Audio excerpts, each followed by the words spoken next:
Hey guys, we're live with Brad. Hey Brad. Hello. I'm trying to get my TV so I can see you guys' writings, and I'm having problems getting what I need. Okay. So while we wait and see if Brad can get the chat up,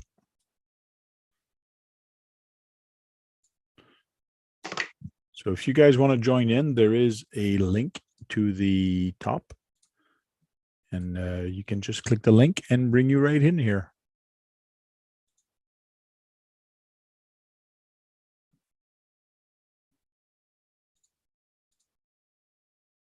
There's the chat. So I got the chat up. Brad is still trying to figure it out on his end. Nothing's coming up. Let me type something.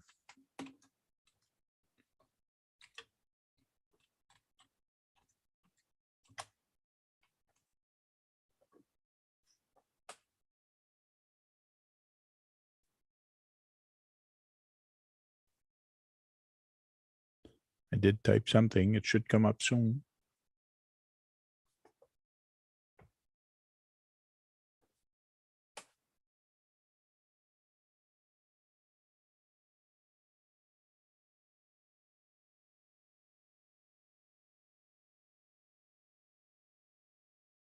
Tick tock, tick tock. Okay, here. Let's see if this is it. I don't know. Okay. Okay.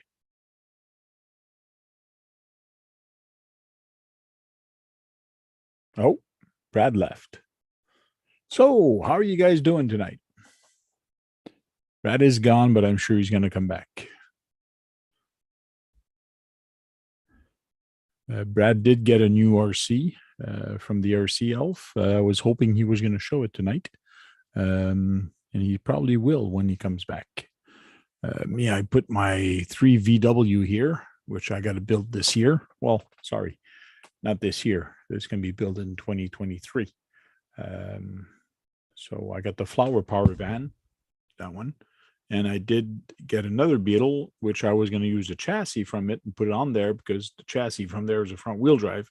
And everybody knows that the real van is a rear wheel drive. So, but now I'll do a flower power one on the other one. All right. Can you hear me? Yes, I can hear you.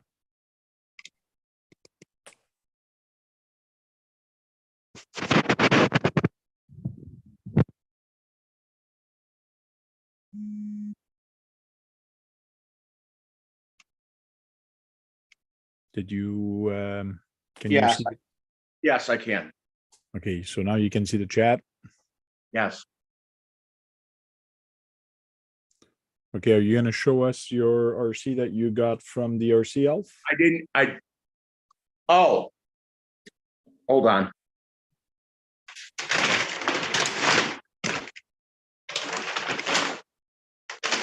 I still got groceries to put away. Oh. They're in my way. Brad just got back from the grocery. That's why he was late tonight at the stream. So see what's going to happen there. Let's see if I can't bring up something.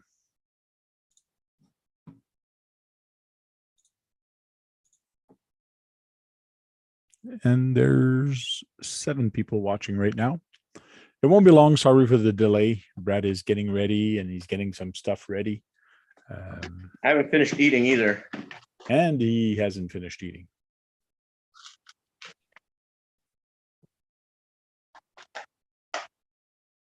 I will be in a few seconds.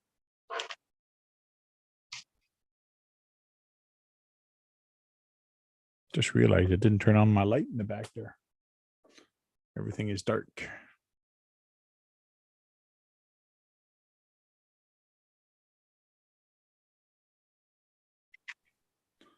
Don't forget to give the thumbs up to the video.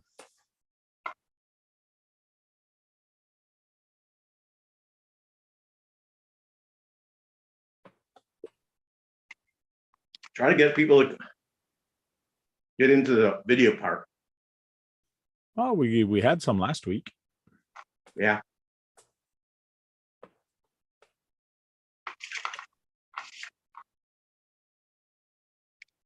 Since we're going to talk about year end, which means talking about 2022, and to see what we got coming for year 2023 on your part and my part. And I'll probably do the same thing on Thursday also.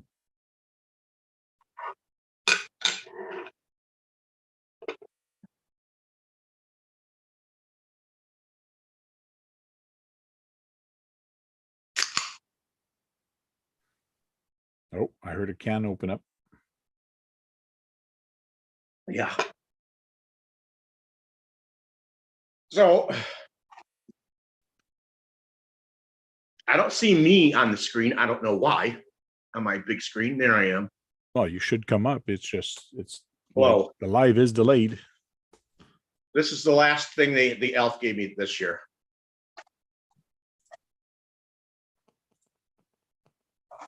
Okay. Can you show it a little bit more? You should come up full screen.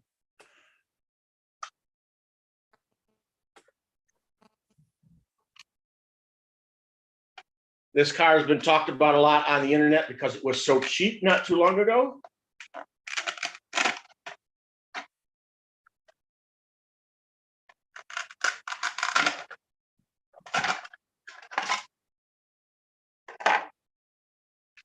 There's the inside.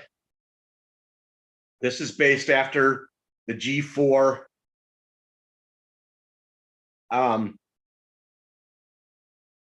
Genova. Just been dumbed down a bit. Still has metal gears. I had to put 8-ball bearings in it in the hub areas.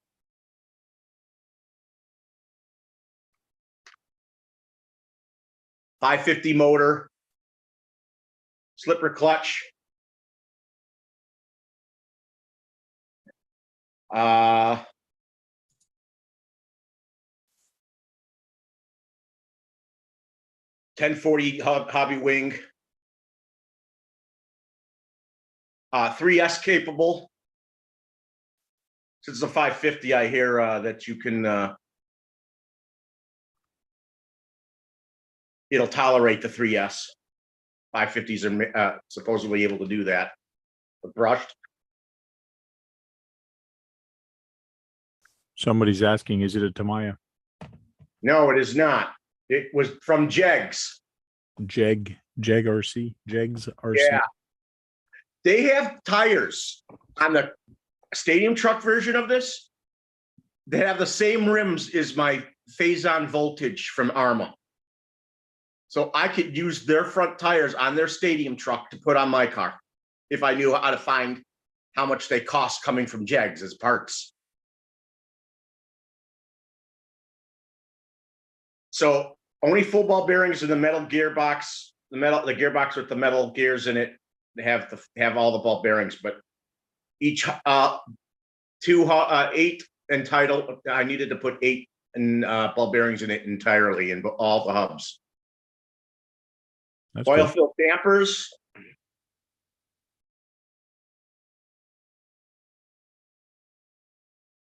Foam inserts in the tires. This car is actually, it was clocked doing 27 miles an hour, and 3S it'll do 38 with a brush motor. I like the paint job they've done on it. Yeah, well, the design, it came to me with a crack in here. It almost came totally off this little stinger part. It almost came off, and they were known for breaking off, but they gave you Velcro to hold down the body. So Okay. I still can put decals on here. Not many that it needs to be on here. I mean, my friend wife forgot to get me a car this year, a present. So he gave me $80 to do what I want with. So that's when I'm going to get another car. Get another car. You need a soldering iron. You need a couple need a battery. You need tools. You don't need another car. Well, I've been eyeing another car. It's only $65 anyways. Okay. It's your call. It's your money. And to do what you need to do with, that's for sure. It's a car that I've seen from years ago, and I like the look of it. It was a 12 scale buggy called the PUG. Okay. PUGB. Good looking buggy. I think it's modifiable. It's a whatchamacallit special, Banggood special. Because she only doesn't spend more than $50 on me. So he gave me 80 because I showed him what I was going to get. Okay.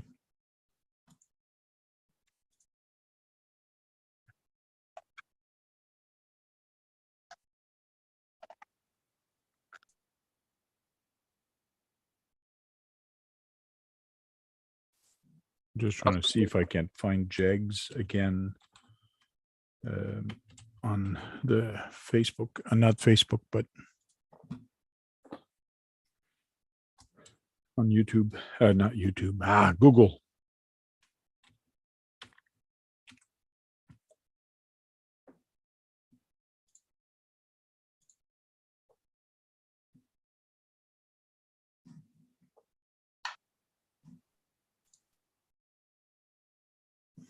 They have Traxxas RC part brands. Let me check.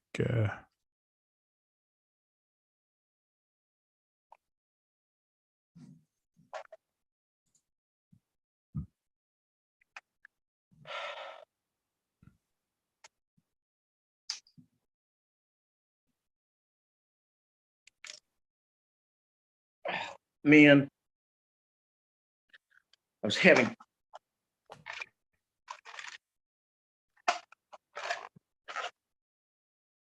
now I've lost a pin. I can't get these to go through without going under the body, and I don't want them going under the body. Has to be somewhere.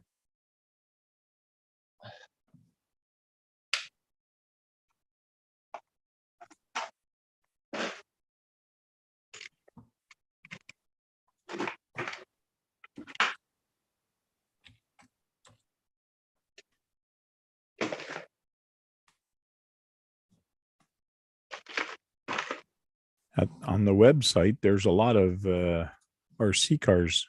I mean, there's a lot of Traxxas. When you go RC car, you find a whole bunch of Traxxas that they sell. So they sell a lot of other ones, not just theirs. Well, I'm looking for parts for the whole shot stadium truck. No, this won't work. Well, I don't know what went to, and that really pisses me off.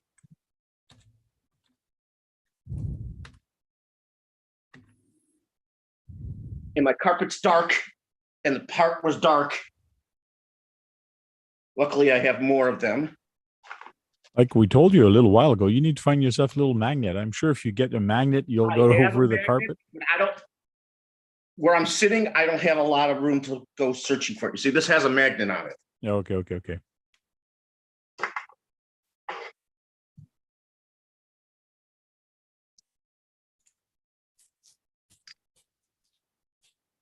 Well, keep finding it. You might find it. No, it'll probably pop up when I least expected. Yeah. I found one the other day that I didn't even know I lost. Mm-hmm. It almost got sucked up by the vacuum. But then you hear this rattle, rattle, rattle in the vacuum cleaner.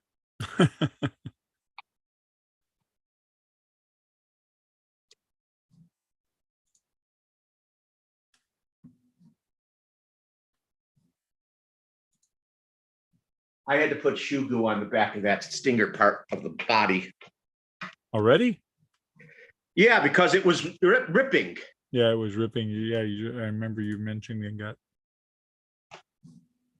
Yeah, it's known for breaking. Very few people got it without it snapping off or being damaged in some fashion.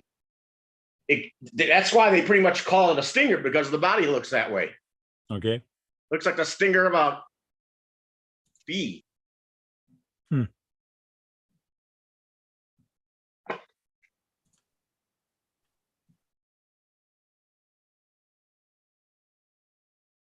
So you like the yellow and black paint job and the body. Yep. Actually, I think this body's better looking than the one that's from Genova. Okay. But the Genova has turnbuckles in front and rear on it. This one does not. But for what you get for this car, that when it was selling for $50, you couldn't do better than that. True. And it's upgradable, so you could get those turnbuckles if you wanted to. There's a guy I saw online. He took out all the electronics, put it in his own, and he put a brushless in it, and he tried it on 4S, and he totally destroyed it. He hit a curb, and it destroyed it. Oh, really? Yeah, he was running it on 2S, 3S, and then 4S, and it somehow slipped, and it went away from it. Parts flew off, like hubs and rims, and it was stupid of him. Let's just put it that way. I don't care if you spend $50. You shouldn't have done it in the first place. True.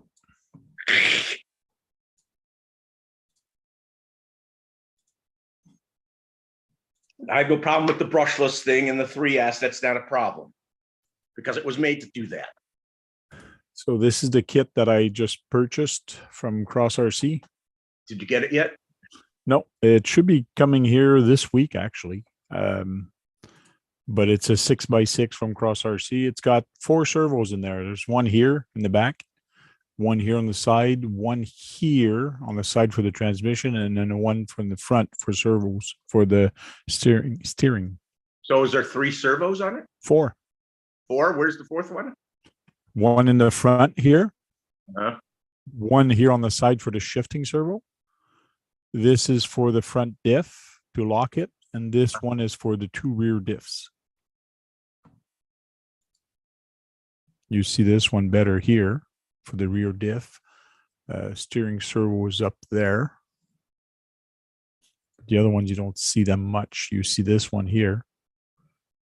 You see the other one right here and there. So you do see these 2 here. These 3, I mean. There's no manual for this or anything right now, but this is the drivetrain for it. So there's 2 drive shafts coming out. Tires look very good. I can't wait to see what they feel like. I can't wait for you to run it in the snow. Yeah. There's the axles that are portals. 35 turn motor. The transfer case, which the first axle has an upper transmission. That's why there's 2 drive shafts there, right? Yes. Well, it's got an upper, yeah, it's got a gear carrier. It's got a carrier on top for the drive shaft. I mean, there are cars like that in real life. Yep. So there's a shifting servo here. Are they all metal gears? Yes. Well, this one, the one from Cross, is metal gear. I got to check if a full-size servo is going to fit here. It's not a bad-looking motor with that stuff on it. Yep. You're going to use the motor first to see what it does? Yeah, the 35 turn. Yeah, I'm going to use that motor and see where it goes and how it runs. Here, I think you need to invest in some, if you can use brush motors, you need to invest in bushing oil, and bearing oil, the clear stuff that's a synthetic, and com drops. So you can put them on the brushes. You look where the brushes are and you drop it on the brushes and then on the com. Okay. I suggest you do that if you want the motor to last a longer time. That's what it's there. That's what the com drops do. Mm-hmm. So think about that if you want your motor to last as long as possible.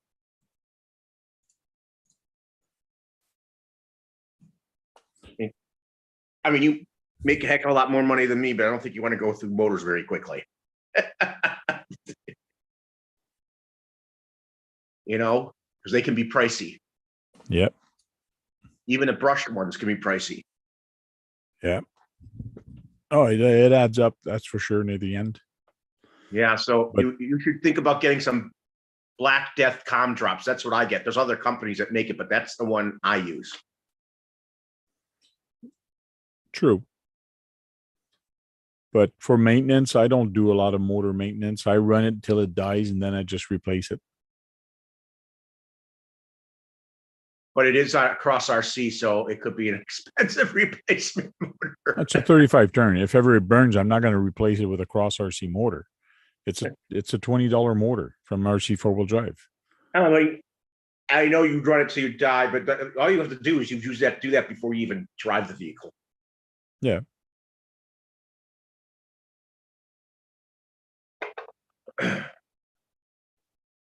But I used to have a 6x6, which was from RC 4-wheel drive. It was the Beast. But I did get rid of it. And since then, I never had a 6x6. So that's going to be my second 6x6. But that one's going to perform a heck of a lot better than the Beast. The Beast was nice and heavy. But I didn't like it. It wasn't for me. Well, the next thing for you to do is to get the Mammoth or the other 8-wheel drive. Yeah. With the live axles or the independents, your choice. Or eventually get both. Yeah, the one that looks like a tank, the BC8, I think that one would be nice. With the live axles? Yeah, I think that one is all independent on that one also. All that. And then there's the one that has live axles, stiff axles. Yeah, that's a different one, yes. There's a guy who has both. Yeah. Oh, I'm sure. There's some guys that have all the RC for the cross RC. I know some guys are crazy for them. I don't see anybody talking in there. Do we know who's in the room? Don't know. There's seven Curtis people. B. Hey, Curtis. Good evening. It'd be nice to have you in the video chat with us like you've done in the past. Oh, I thought I pinned the thing on top, but I guess I didn't. Pin message. There we go. Okay, Roca, RC Passion. Hello, everyone. Hey, Roca, how you doing? Welcome in. Frank put a way to get into the video chat if you want to.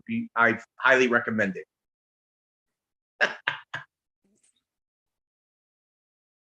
You can come in and show off what you have. Show us what you got for RCs and Hey, chat. Doesn't matter the scale. It can be a very small scale. It can be mini Z, any scale. Or any RCs also, right? Like planes, trains, automobiles, boats. Doesn't matter. Or it could even be a 187 scale or a 100 scale. Doesn't matter. Those are pretty small. But they're cool to look at, and what that all the functions they put on one of those things. The whole system is so big, and the thing is so tiny. It's so funny, but it's amazing what they can do in today. Mm-hmm. Lights, 4-wheel drive, all that type of stuff. Yep. 6-wheel drive too. They make them in all ways. True. So is anybody going to join us in the video chat? I don't know. Wow, I just checked my son's hockey game. Next time he plays hockey is on the 6th. Wow, that's in a long time. Is he playing hockey today or no? No, on the 6th. His next game is on the 6th, so we got lots of time. There's another Tuesday between here and the 6th. Yes.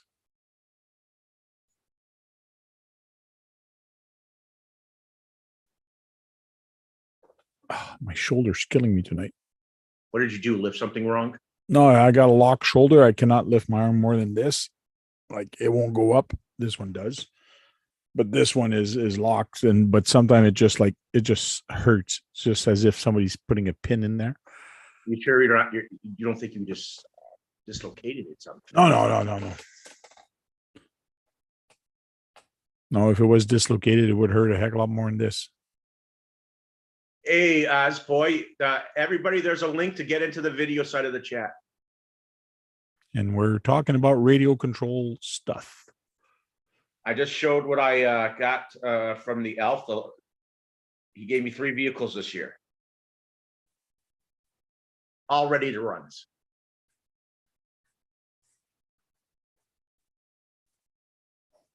I got to take my CCO2 out too in the winter. I like taking that thing out in the winter.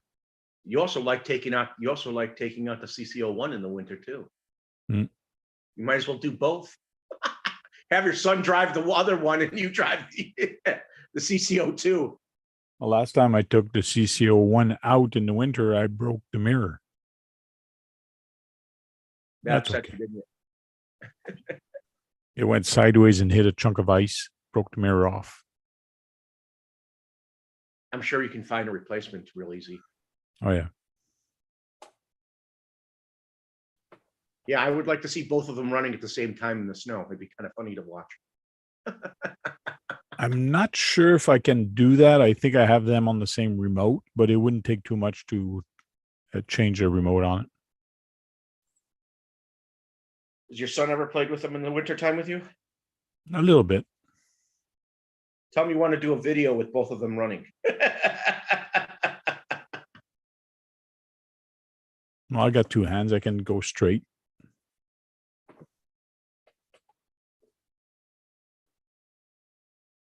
I need that remote there that you can change the steering from right-handed to left-handed. Like that I can... it pushes out. Either it swings around or there's ones that push right through.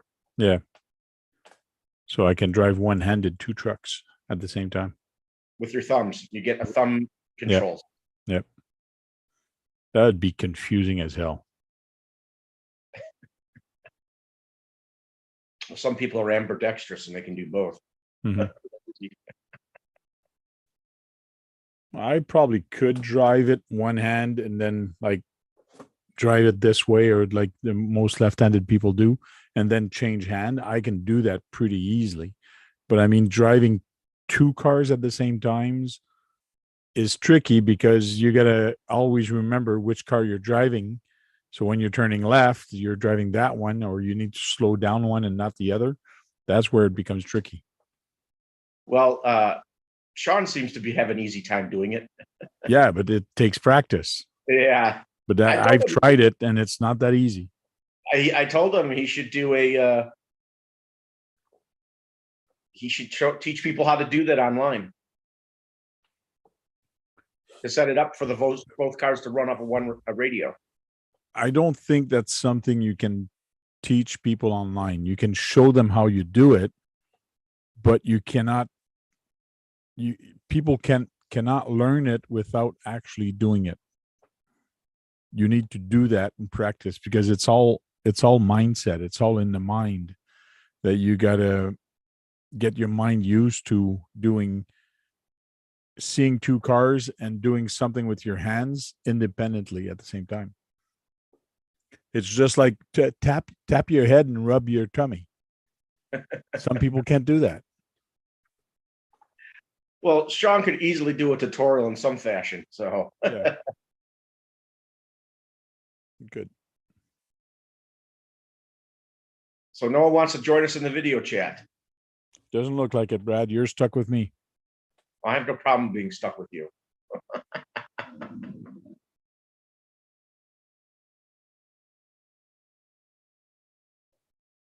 So are you working on any of your Tamiya kits or Kyosho kits? I only have one. I only had one Kyosho kit. Oh, you only had one? Okay. That one's done. But I'm having electrical issues. Remember I told you about that? Yeah. It wouldn't let me run the headlights at the same time. So John, when he came, he gave me an Arma ESC off of one of his vehicles, one of the Megas. I put that in it instead, and I haven't had a chance to see if it affects how the ESC is going to give me trouble. I don't know if it was an ESC or something to do with the receiver. Maybe there's something up with the receiver not wanting to take that type of load. I don't know. Okay. Roka, even if you're camera shy, you can still come in here and turn off your camera and just talk to us with your camera off, just like I'm doing right now. My camera's off and I'm still talking to you guys. So if you're camera shy, you can still chit chat with us. Yes. But I know some people, it's not their thing. So it's all good either way. Right, Brad? But Yeah. Brad wish you would anyways. Yes, I wish you would join us. You can always have your camera off. Certainly makes things run smoother, but everybody sometimes likes to stay in the chat room, but it makes it smoother if everybody's in the video side of the chat where we can hear each other. Mhm.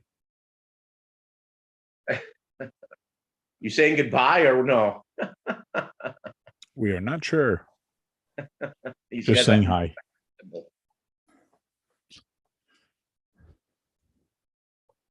But I am tired tonight. Had a very long day. Why was it busy at work? No, I was not working. It's just I had some running around to do today, and I got the rest of the week off.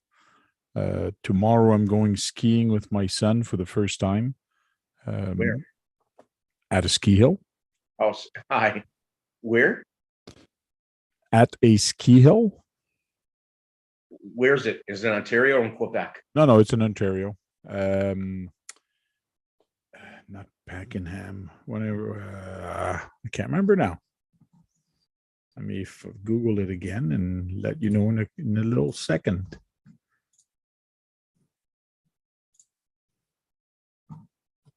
Darn, me and my memory sometime. Well, Camp Fortune. You have a mountain that's over 2,000 feet tall in Ontario. It's called Camp Fortune. Camp Fortune. Oh, Camp Fortune. Yeah. So going there in the morning, got to be there for 8:30 in the morning because the ski lifts open up at 9. So gonna get there, get some skis for him and his girlfriend, and we're gonna spend 4 hours there. Last time I went skiing was about 13, 14 years ago. How old's your son? He's 13 now. And he has a girlfriend? Yeah. Oh, JD says he's getting a hang long tank. Is he going to be shooting pellets? Airsoft stuff? Cool. There's one that's fully metal, and I don't know how much it is. No, he says Brad should get a Henlong tank for fun. Sorry, I read that wrong.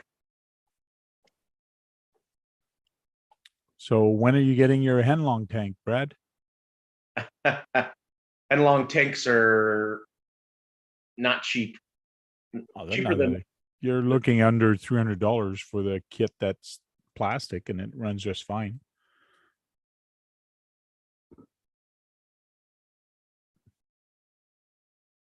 Didn't you have a tank, Frank? I got 2 of them. That would be fun to see what you run in the snow. It's not bad.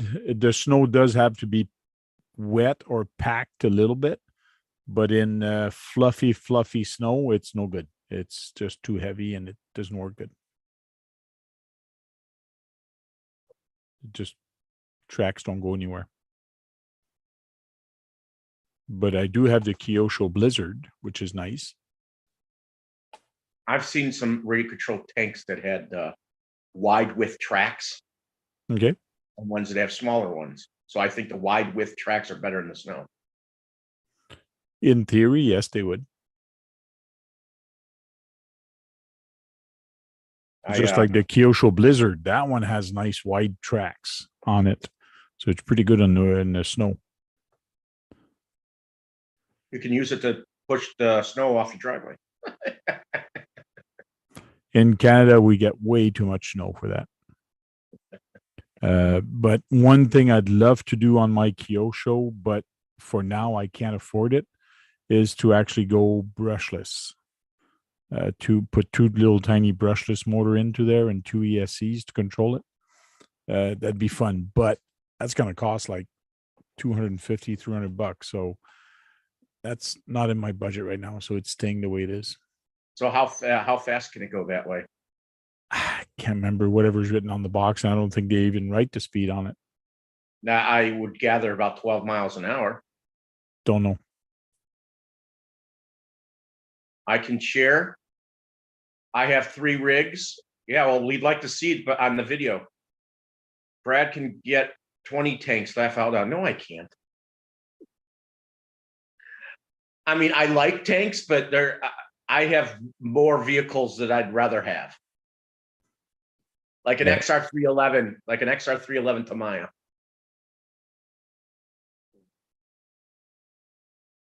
I wanted the special anniversary Porsche, but I just couldn't get one.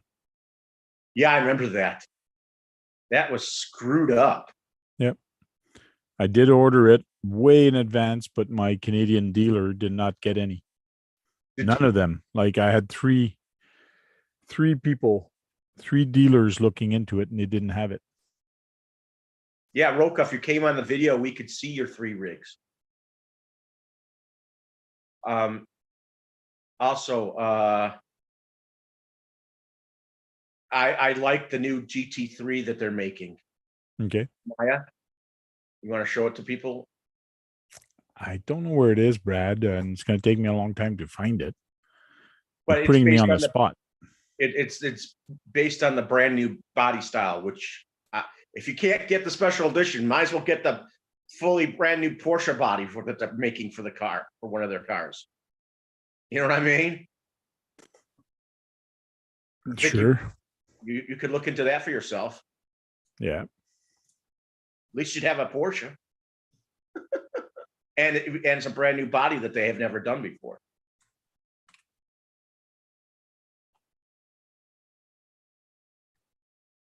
Oh, here comes someone. Roka's coming in. Thank you.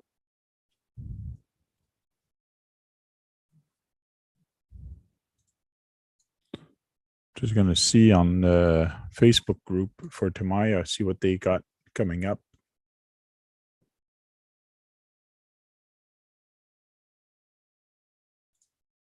You know what's nice is that they still manage to make their old stuff. Okay. But they still come out with new stuff. Brand new chassis and everything. They still manage to do both, which is good. You know what I'm saying? Still keep your money maker, make special and make new ones so people could have another thing to become historical eventually. Okay. Do you like Traxxas TRX4M's 1/18 scale crawlers? I'd never buy it. You know, I don't mind. I wouldn't mind if someone actually gave me a Traxxas, but I'm not going to buy a Traxxas. So this is Tamiya UK. They're saying this one is arriving next week. Looks like here they're working on the Lexan body, but they're cutting out the doors, which is kind of cool. Well, there's a guy who's well known who does that. Oh, they want to do this with it. Suicide doors.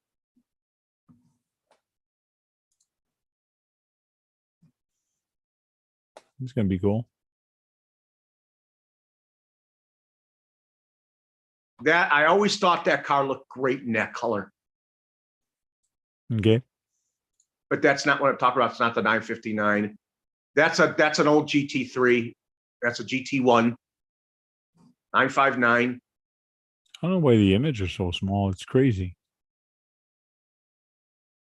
They're bigger here.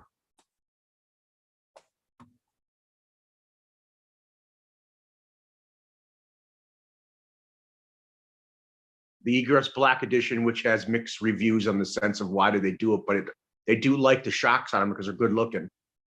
Oh, yeah? You look at the gold shocks.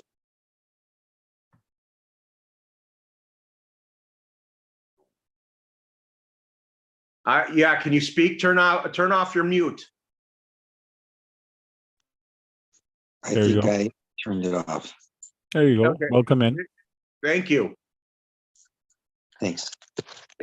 If you want to turn on the camera and show us your 3 rigs, you can be out of the picture and just talk and just have it focused on the vehicle. Yeah. That's Your my bad. camera's on. Okay, hold on. Here we go. I'm surprised you weren't interested in the Senna body. That's what's his name's show. RC Kicks did that of the Senna. Yeah, that looks actually nice. It's a nice paint job on that. How do I turn this around here. Uh, Sorry, I interrupted you guys. I'll stop presenting like that. You can show You, what you got. you can, hey, I could see you buying one of those. They still might be available. Now, Brad, which one is that one? That's the Senna. Right there is, he's got a monster beetle right there. Yep. Oh, little tiny one. He's got the, that's the Kyosho. Is that the Kyosho mini? Mini. Kyosho Minis, yeah. I bought it, modified it, and put some larger tires, and Okay. I give it a lift kit. And got another one. Actually, I have a couple more. Hang tight. Yeah, I would like, it would be nice if he sent me an egress. I told him if he wants to get me something once a year around Christmas time, I told him there is one thing I got to have is the XR311. Cool. And he's got a Lego remote control, I guess. That third one, which is kind of cool. And it looks like an F-51, a Raptor. Yeah, it looked like it. Yeah, it can be turned into a radio control car. It just, you have to buy the kit for it. So They do have they do have 380 and 360 motors. yeah, I'm not sure, but I mean, it has a suspension and everything, as you guys can see there. Cool.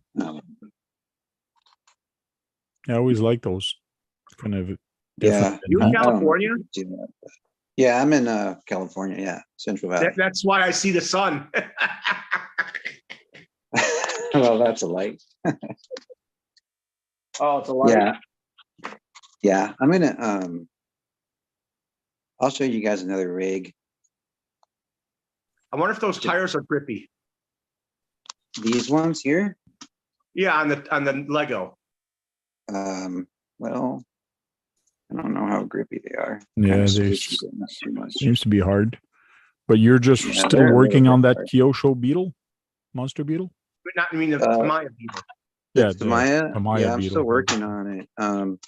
It's actually an original 1986. Oh yeah, cool. Those don't look too So- bad. I like the tread pattern. Yeah, except the only thing that's not original is the cover, because the other one broke in pieces. So That's unfortunate. yeah, and it's not running. I'm doing some modifications on it, so I'm trying to get it to run again because There's a guy. the There's a transmission. guy who made one-to-ones of the Monster Beetle, the black edition and the regular one. Okay. He Yeah, showed it I on just video. brought. So what's wrong with your transmission? Well, the gears broke on Ah. it, so yeah, so I have to put some new gears in there. Is that a And, Riri? what's that? Is that a Riri? No, this is the original. Oh, you know what? If you could get a Riri parts to replace that. Yeah, I already have them in. Oh, I just okay. haven't gotten around to doing it. Okay. You haven't but I installed want them to. yet. Yeah, I haven't installed. Cool. But, The transmission was updated in the Riri. Oh, yeah, so I'm gonna have to either buy the entire transmission because I'm not sure if all the parts are actually interchangeable. So I I'll have think to they see are. about that. I think they are because the gear case is the same. So Yeah, what did and they I also need- re-engineer then? If the gear They case is the same? re-engineered the axles. Right, they axles. put dog bones or something like that instead of the hexes. Yes. Or the which last longer and won't give you that much trouble. Yeah. I'm gonna take out a couple more cars if you guys are interested. If not, Yes. that's good. Sure, go ahead. Go ahead. Okay.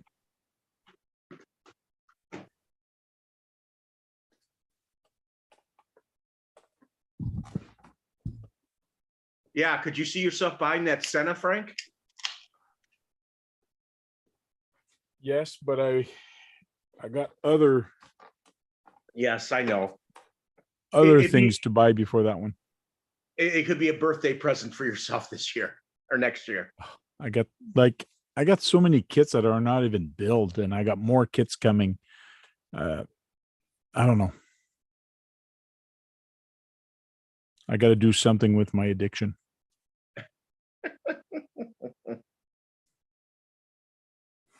Well, good thing is I buy them when they're on special, which I save a lot of money. It's too bad you couldn't get a Jegs when it was on sale.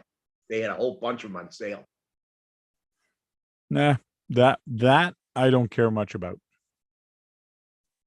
For They a did have simple, some Sens. They did have a couple of Sen. the Sen probably would make more sense, but the Jag part availability would be a killer for me.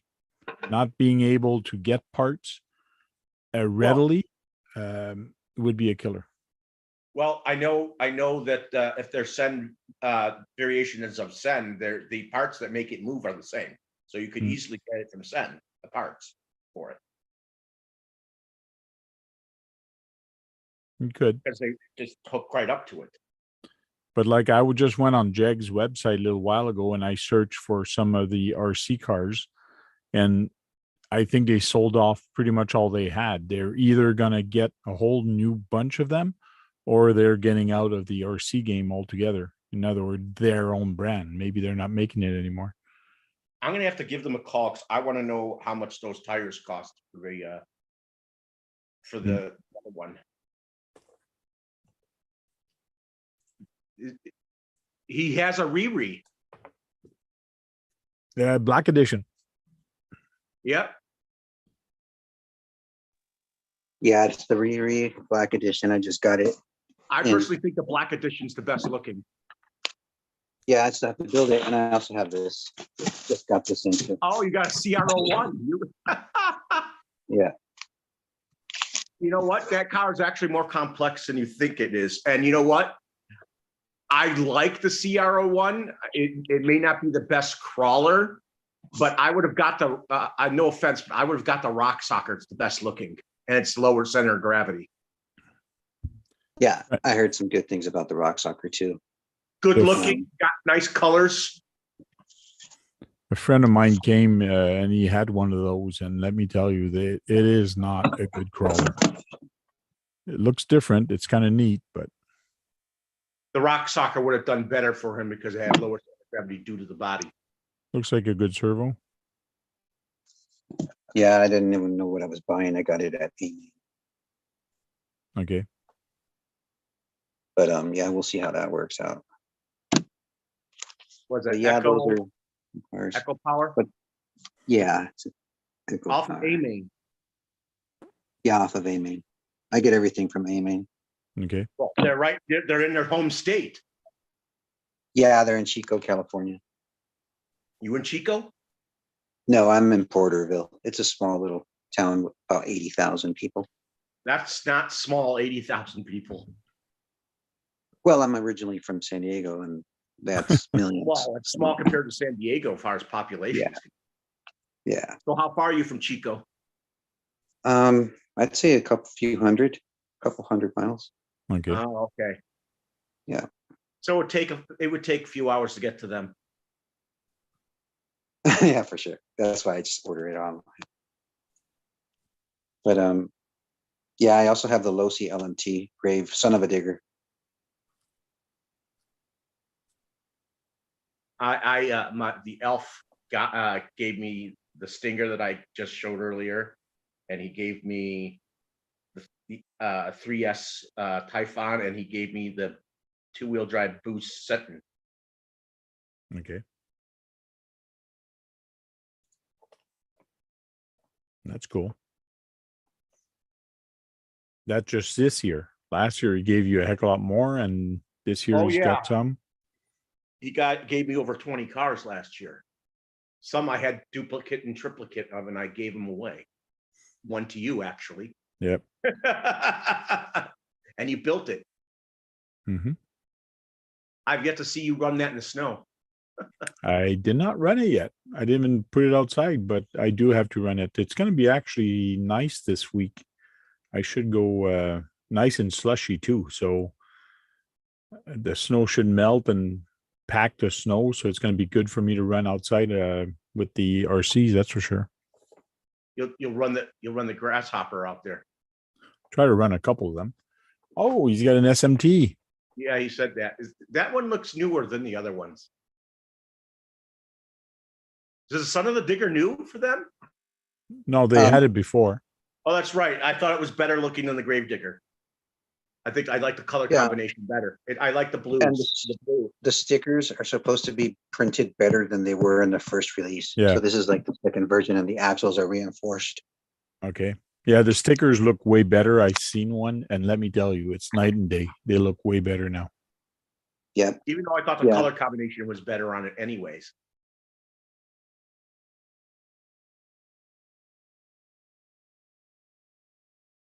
JD Passwell says, awesome monster beetle. And he could still buy parts for it and fix it up and make it a retro mod. What you can do with it, right? Yep.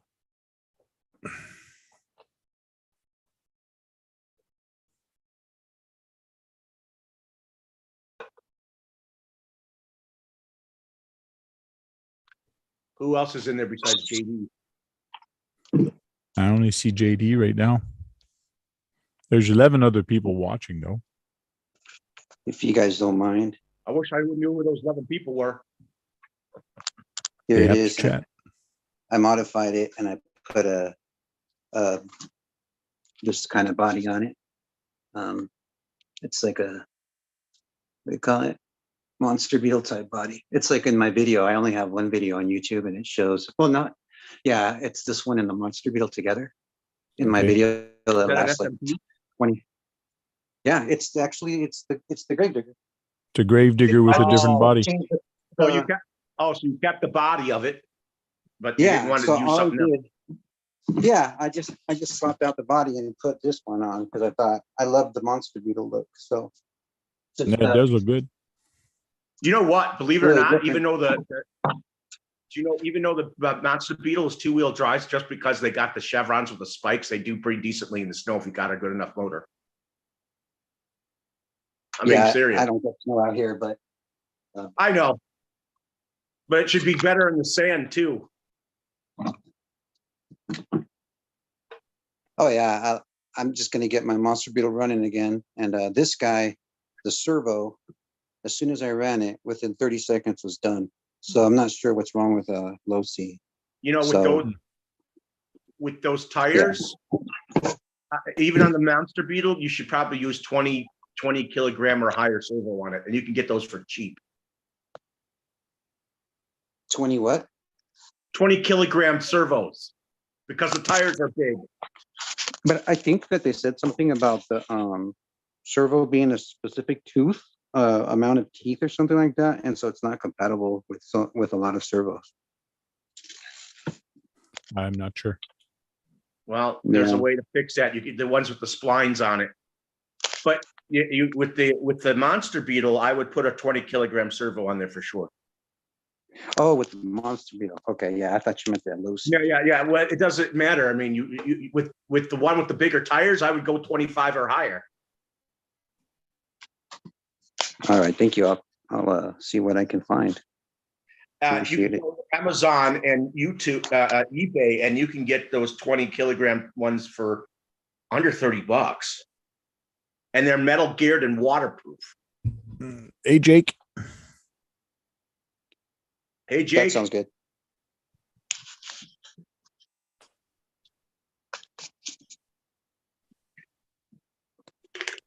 You know, did you see me show my Stinger?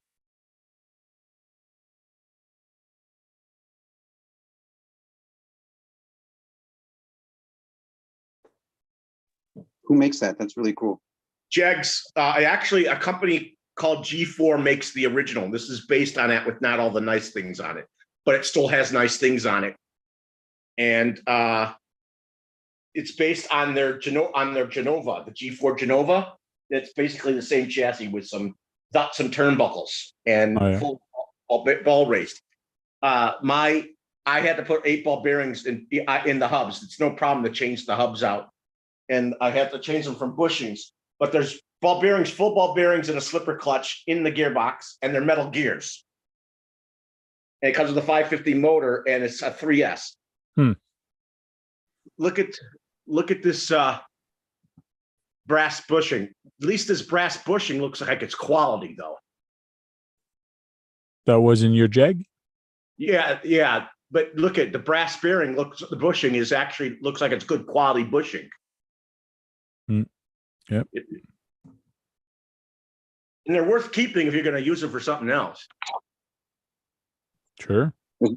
Is that a 4-wheel drive? No, it's 2-wheel drive. Yeah, 2-wheel. But it comes with metal gears in it with a 550 motor, and it's 3S capable. With the stock motor, it'll do 27 miles an hour with a 2S, and then the 3S, it will do 38 miles an hour. That's pretty fast. Yep. It also has the tires all have foams in them too. Comes with a waterproof servo, 1040 hobby wing, Cool. oil-filled dampers. The plastic is good on it. It's a composite plastic, so it's stronger than usual, I guess. Mm-hmm. But running it on 4S with a brushless motor, not a good idea. That guy, I mean, this car is normally over $100, and they were selling it for $50. You can't go wrong for that price. This is like you're getting more vehicle for your money for that price, for sure. I think if you're talking about the same company I'm thinking of, which is Jags, Yeah, I think they had a super sale. They had the Hooligan or something like that for only $100, which is the same as the Zen. The Zen variable, the Zen variation. HL 150. Yeah, exactly.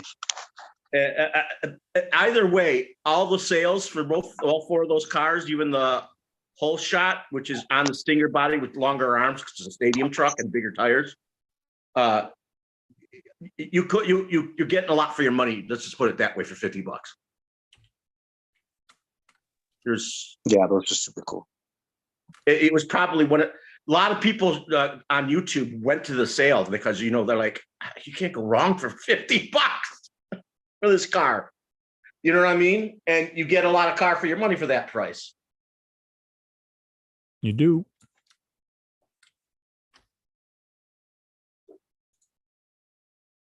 And I've seen how they perform. They jump well too. Oh, yeah. Yep. I'm looking right now on their website for Stinger buggy, and I don't see it at all. It's not there anymore. I want to know about the parts. I want those stadium truck tires. I can use them on my other car. Call them. Arma, yeah, that 2-wheel drive Arma I have. Not the set and the phase on the Fusion, the phase on voltage. Even the rims are the same looking rims that are on that Arma, which I thought was interesting.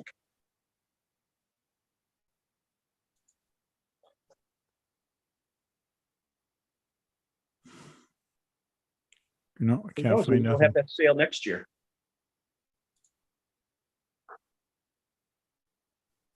Yeah, I wanted to get the Hooligan. I think that's how you pronounce it. The Hooligan? The black and yellow truck. I wanted that one, yeah, for sure. Yeah, and I wanted to actually buy it so that I can put the Monster Beetle body, because I bought an extra Monster Beetle body. It's actually the Sand Scorcher. And I wanted to swap it out and put it on the Hooligan and then just paint the rims red or something to match. Actually, the Sand Scorcher body and the Monster Beetle body will not hook up to one another because there's some type of hitching that's different. I was just going to make some mods to the body to make it fit the Jags Hooligan. The Sand Scorcher is a very popular vehicle for it's not cheap, it's metal. Yeah. And I've told everybody that the Sand Scorcher, the front end suspension is the actual representation of the actual Beetle of that year's real suspension. It's actually the real suspension they use on the real car. Oh yeah. Yeah, I said, I mean, that is so cool. They replicated the whole system, and it's real. That's a pretty small scale Yeah, that's it. to They put 10 on the real scale down car. the front suspension. Oh, it's scaled down 10 scale. Okay, okay. Yeah, the suspension from the 1-to-1 is on the 10 scale, and that I always say it's so fascinating that they actually replicated it completely. Mm-hmm. Yeah, that's really cool. That's just that's just worth having it for that reason. They're using actual real representing real smaller version of that actual suspension. Yeah. Oh, all right. My knees are hurting. I was on the floor kneeling. So, Oh, sorry about that. well, I mean, I just wanted to see if. So there's a lot of Beetle bodies. Even the Blitzer Beetle is nice. You should get yourself a Blitzer Beetle. Yeah, the one he put on that car, that's the one from Amazon, right? The Beetle body from This Amazon. one, yeah, this is from Amazon. Yeah, which is nice. I got that on my Stampede, and it fits pretty good. If you like, I'm hoping one day you'll buy yourself a Sand Scorcher and a Blitzer Beetle, and then you could have all their Beetles, besides the M series Beetles and the MF01X1. They have a lot of Beetles. Yeah. Yeah, the Sand Scorcher. There's the Monster Beetle, and there's another one that looks Blitzer Beetle. like the Blitzer. There it is, the one you mentioned. Yeah, the Blitzer. Yeah, I have the Blitzer. I have the Blitzer Beetle. And I have two right here. He has the MO6 one, and he has the MF01X rally version with 4-wheel drive. That's cool. And I made the Herbie the Love Bug one. It's sitting way back there. Herbie the Love Bug. They're bringing. Yeah, you see, he shows them in the boxes. Those are the two he has. Oh, okay. And the Volkswagen van, which is that one there.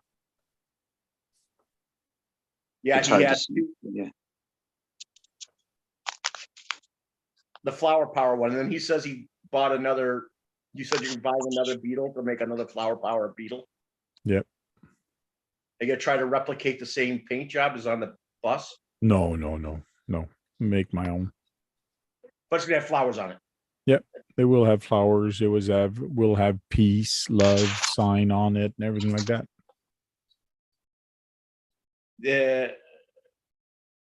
Another thing, Roka, they're making two new chassis that are supposedly replacing the TTO series and the M, but I don't believe they're going to get rid of those chassis.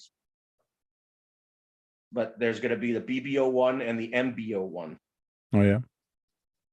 Yeah, that's what we saw there last week. Yes, and then they're making a totally brand new GT3 body.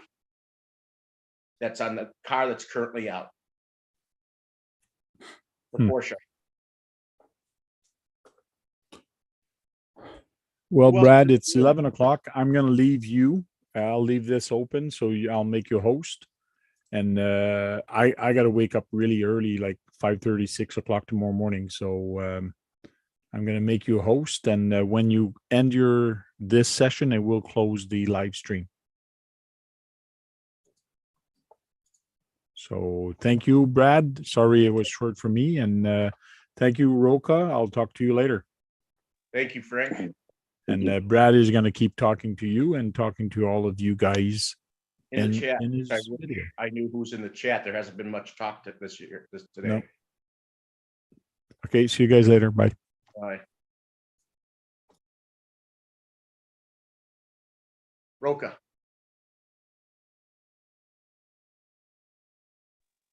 Yeah. Yeah, you know what the new GT3 looks like, don't you?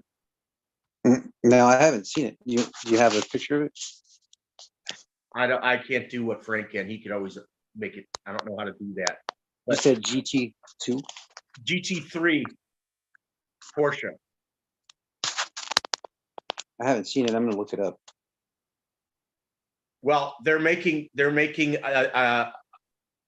actually bringing that, I think, on the TTO2. I could be wrong. They are bringing that. modern day Porsche body of it out. And I said, finally, they made a modern day Porsche body again. I see it. I just looked it up. So it's really cool. Yeah, they're coming out with that next year.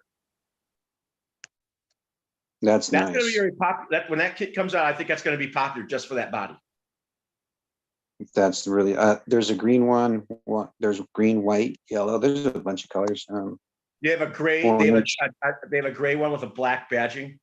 Yeah, I just saw that one too. Yeah. Oh yeah, that looks really. You should see the RS version. It has a bigger wing that you could eat off like a dining table. RS. Hang on. Oh, I just looked it up right now. Yeah, I see that. It is. It is. It also has more horsepower than the normal GT3. The RS version. Yeah. No. Yeah, I'm sure it does. I think they gave it 5 or. I think they gave it 5 or 10 more horsepower than the normal model. Yeah, every little bit counts, especially when you're adding downforce. Yeah. With that wing, you're adding downforce. Yeah, for sure. This is going to be what scale? 10th. Okay. Keep an eye out for that when it comes out. You may want it. Now, who's making it? Tamiya. Really? Yep. They're making a modern day Porsche body. They're making that model. I wonder what. Yeah, the only thing that concerns me about Tamiya sometimes is the actual the chassis and what type of chassis they're going to use. Well, who knows? It could be on. I hear it could be on the TT chassis, or who knows? It could be on that new BB01 that they're coming out with. It might. Yeah. It could be on that one. Well, whatever they'll put it on, I hope it's a good one. You know, something that's strong and that doesn't break so easily. Well, they recently made an extra trim level for the TT02, which has all the hop-ups you could ever think of on it. An extra trim level. So yeah, they have trim levels. They have trim levels like an RRR, that type of thing. No, yeah, I get that. Yeah, for sure. I mean,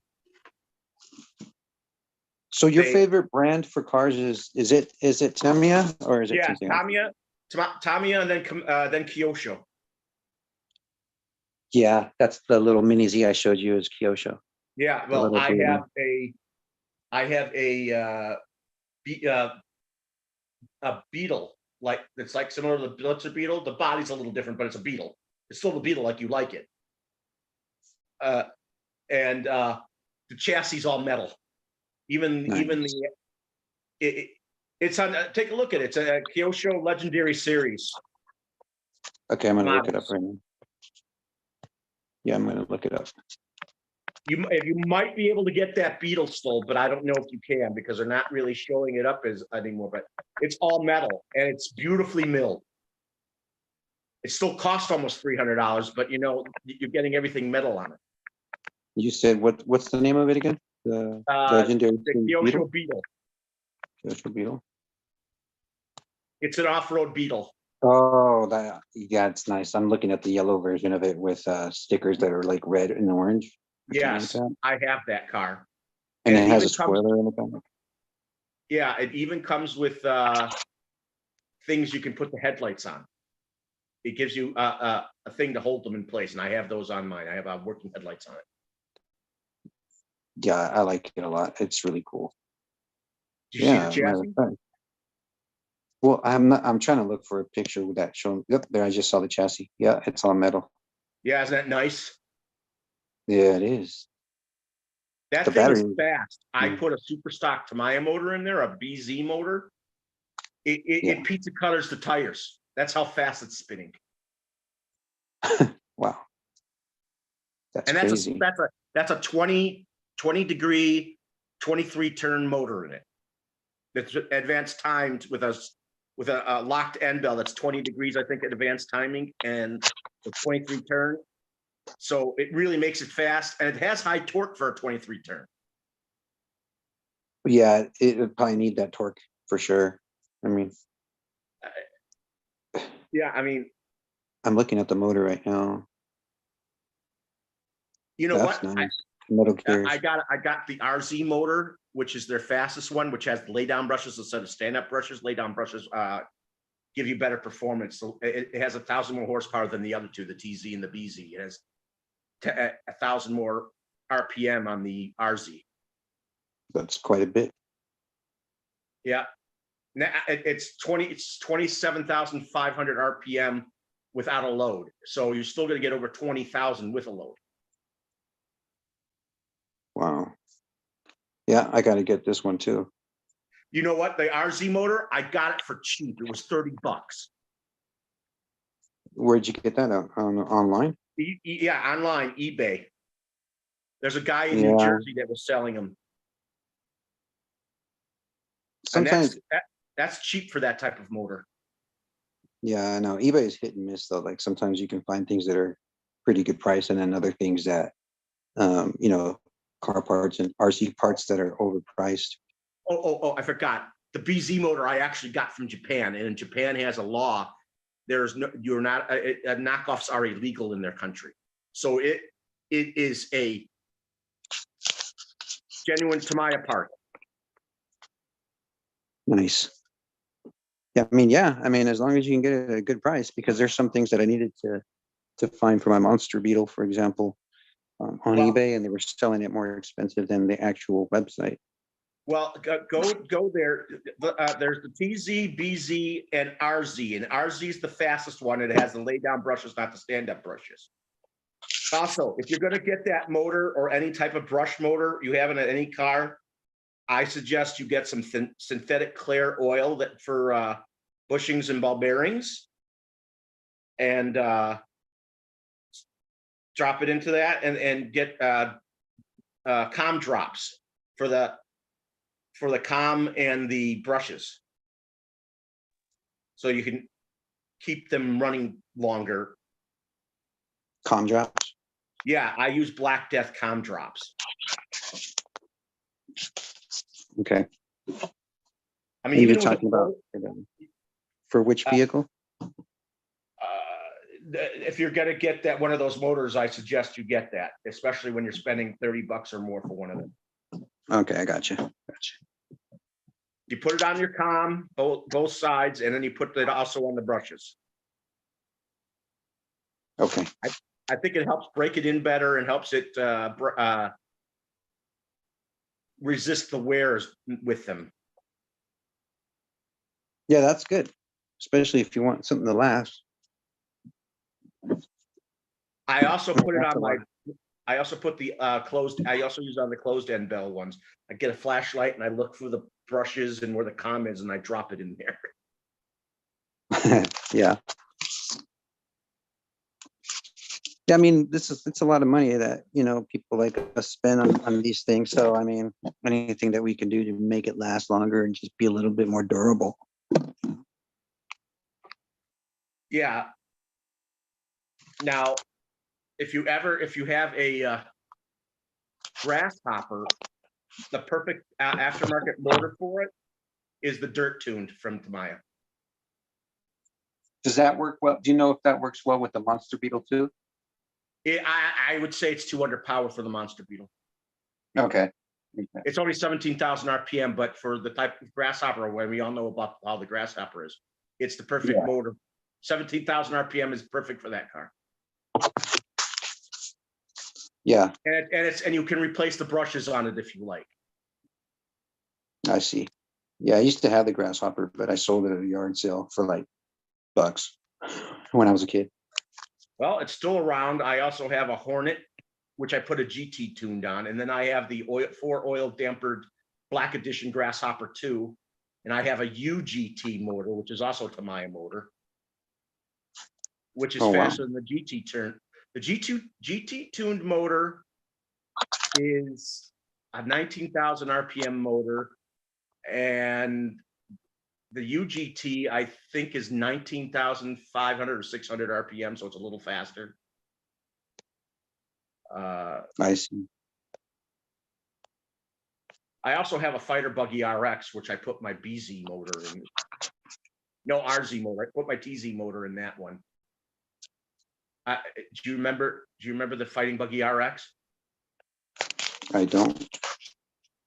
Let me find that one now. It was white with yellow and blue decals and a white body.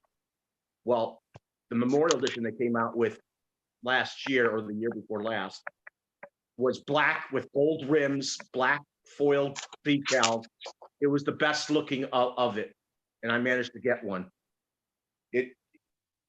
Most people usually didn't paint. You mostly painted it box art because it was all gold with red and silver and foil, and it had gold rims. Yeah, I think I found it. Hang on. I was gonna try to share my screen, but I can't. Screen. Start. Without permission. Can you see my screen? No, huh? No, I can't, and I don't know how to do it. Frank would be able to do that, as you saw. Yeah, okay. I was just trying to share it, but I couldn't. Oh, looks like I might be sharing now. I see what you're showing. Is this it? Yeah, you see the one I had the yellow rims, and the first one I had was the yellow rims and the white body with the red, white, and blue and yellow decals. Now look at the gold one. I mean, it's not a bad looking buggy, but look at the gold one. It's even nicer yet. You just had it. Go back. See if you can show the gold one, the gold and black one. Right there, to the left of the yellow one. Now, So isn't that really nice looking? Oh yeah, I like this a lot. Good luck trying to find one in it. And that my first one only had friction dampers. Wow, This that one is nice. Oil-filled dampers. I like it. I like And believe it it a or lot. not, it's the best handling of all the hopper chassis because it's got a long and wide wheel, long wheelbase and wide stance. It's the best handling hopper you could ever buy. Wow. Yeah, I like it. You have really good taste in these Tamiya cars. It's a different gearbox than the Hornet and Grasshopper, but it's still a hopper because it's got that live axle. Did you know that the Super Hornet was the best handling Hornet they ever made? Now, my friction dampered RX buggy handled just as good or better just because of the way the rear stance shocks are. You see how they are way back like that? Yeah. Yeah, even with friction dampers, it handled better than you expected just because of the way they had the shocks in the backboard. Besides the wider width and the longer wheelbase. But with oil-filled dampers, that takes it to another level. Oh yeah, for sure. I always prefer the oil filled, and if I can find the modification to add oil, I do. You know, if they brought back the original one that I had, I would like to have it. I'd leave it friction dampered, but I would put a like a UGT motor in it because I don't want it faster than my black and gold one. Yeah. I got you. What's nice about the RX and a DT01, because it's called the DT01, that's its chassis number. The closest thing you would get to it now is the Mad Bull. Oh, I know which one that is. Yeah. The monster. That's the one with the big tires on the front too. The monster buggy. Yeah, it has tires in the front that are just as big as the ones in the back. It's a DT01 chassis. Yeah. I wouldn't mind having that either. But no, I like it. You like the monster beetle, the monster buggy? Yeah. Yeah, for sure. People don't realize a lot of people make fun of Tamiya, and they really shouldn't. A lot of the reasons we have our cars today is because of them. Oh, I know that for a fact. I mean, when they first came out in 1980 something, I was like 1986. It was the thing. Like everybody had to have one of those. And I think Kyosho was already around, but Tamiya was just the Yeah, best seller. Kyosho actually was older than Tamiya in the RC business, but not as a company.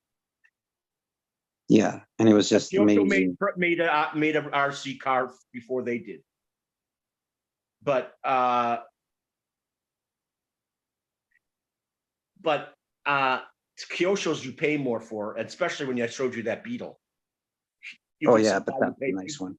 You pay a Yeah, premium for for sure. all that metal. Well, I know you pay for 'em most of the time. Most of the time, not always, but yeah.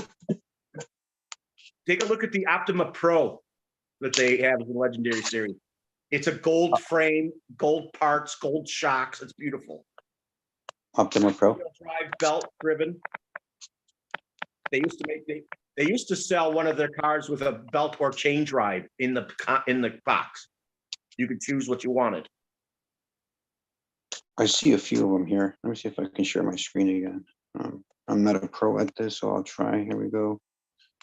Share screen. Start now. Okay. Is that You it? see the Optima Pro? Do you see the Optima Pro in there? Well, oh, is it Kyosho? Kyosho? Yes. Oh, that's why. Okay, hang on. Oh, I do love the way the Tomahawk looks. It's a beautiful car. Tomahawk.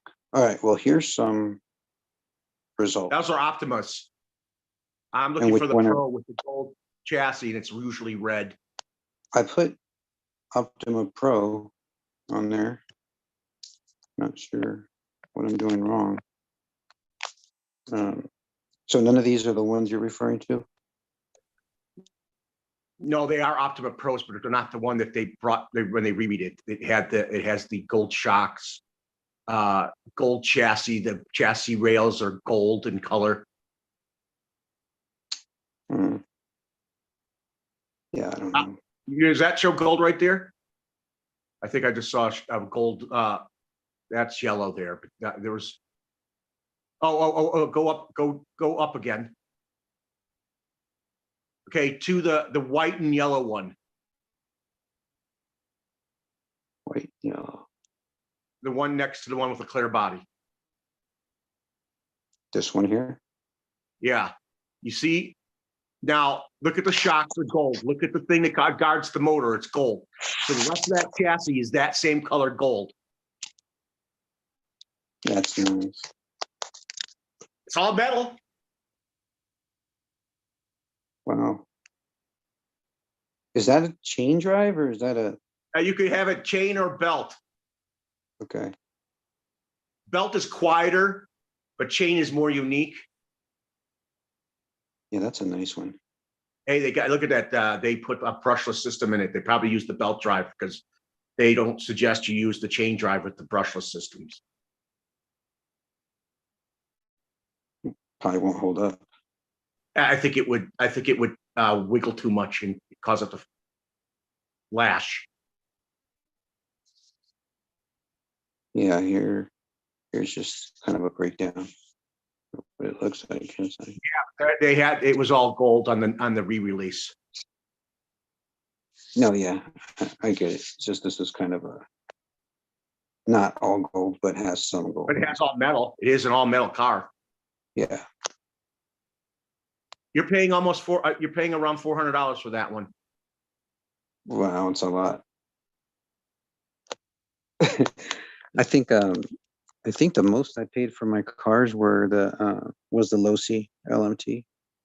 That's the most I've ever spent on a car. Hey, when the Elf gave me my I'm working on this, the fighting buggy, the regular fighting buggy, which used to be called the Baja Champ. When they remade it, it has the monoshock in the rear with the monoshock in the rear with the oil reservoir and tube that goes to the shock. Okay, and how does that work out? Trust me, when you build the rear end on it, there's a lot going on there. There's a lot of parts in it. They do not make them with differentials. It's a two-wheel drive buggy, but it's what you would call a posi rear end. Okay. But there is, I don't know if Tamiya makes the aftermarket part to make it a ball diff, or someone else makes the ball diff as an option for it, if you want it to turn better. But when you're going off road and if you can't have four-wheel drive, you certainly want the rear end lock, so it gets to things in more slippery conditions. Yeah, there's somebody who makes parts. Well, there's a super ball diff, but for the ORV chassis of the Tamiya. Yeah, they do. It's MIP, and it's not cheap. It's like $65. No.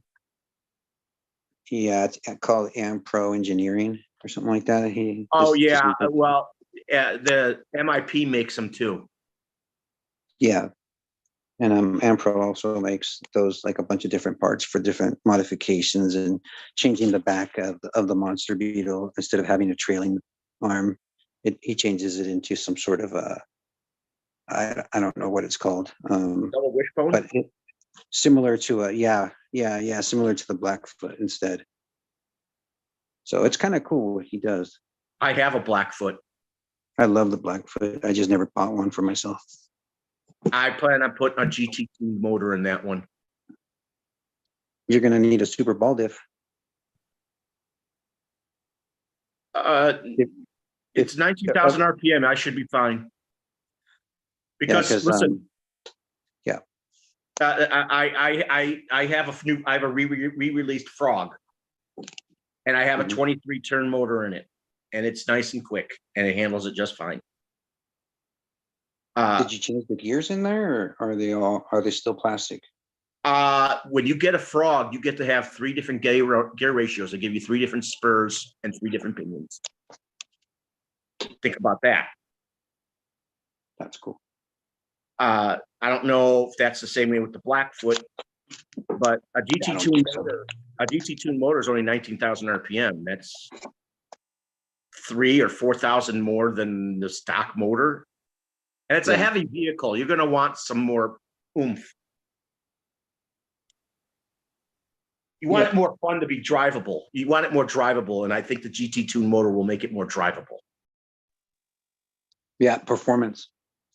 You know what I do with my differentials? There's also Tamiya makes this anti-wear grease. It's real thick and silvery colored. That helps when you put that in your gear diff. It helps it make it more limited slip differential because of how sticky it is. Well, that's cool. That's good. Keep that in mind when you make any diff car. Use either marine grease or get the anti-wear grease from Tamiya and put all that in the differential, and you should get more limited slip action. I got the marine grease one time, and that was so stinky. But you know what? So plug-in. You should use it on your differentials so you get more locking behavior. I see. So not good for a crawler. That is a trick for them. Yeah. Did you say hauler? No, for a crawler. Oh, people put marine grease like crazy in those. In the crawlers. Oh, I'm not sure if it's any good. I haven't tried it. I have a couple crawlers the little tiny ones. Get more marine grease or the anti-wear grease from Tamiya. It's not cheap, the anti-wear grease from Tamiya, but you can just douse your gears in it in just the diff alone, not on the regular part of the gear. Okay. Yeah, I'll get it. I'll just have to order it. Like I said, I order everything online. So I also have a Black Edition Monster lunchbox and the regular lunchbox to do. Yeah, I've seen that one. People like the red and blue and green ones they used to make. I have a midnight pumpkin. I have a midnight pumpkin metallic special. You don't even need to paint that body. You're just gonna need to put decals on that. Love the midnight pumpkin too, for sure. Yeah, you know what? The lunchbox more popular. Lunchbox more popular. I don't understand, but I understand that you can do a lot with that body. You can make a mural if you'd like. Oh yeah, for sure. I mean, they both look good, but for sure the Midnight Pumpkin was awesome, and it's also 1/12 scale, I think. So Yeah, they're both 112. yeah, I have all kinds of scale cars, so I don't really care about the scale anymore. So before I was just buying 1/18 scale little mini crawlers, and then I got into bashers because I wanted to get my old vintage Monster Beetle going, and started going a little bit larger sizes. So now I have the biggest one I have is 1/10 scale, but it's the low CLMT that I showed you guys. Yeah. Well, I have a Clodbuster, the blue one. Is it original or is it the Riri? It's a Riri. That's still awesome. I like that thing. It also has spring shocks. Eight. It has 8 friction dampers, but it behaves just like a monster truck. Yeah, exactly. It's probably because it has friction dampers. I mean, but there's so many upgrades from all over the place for those cars. Anyways, it's amazing.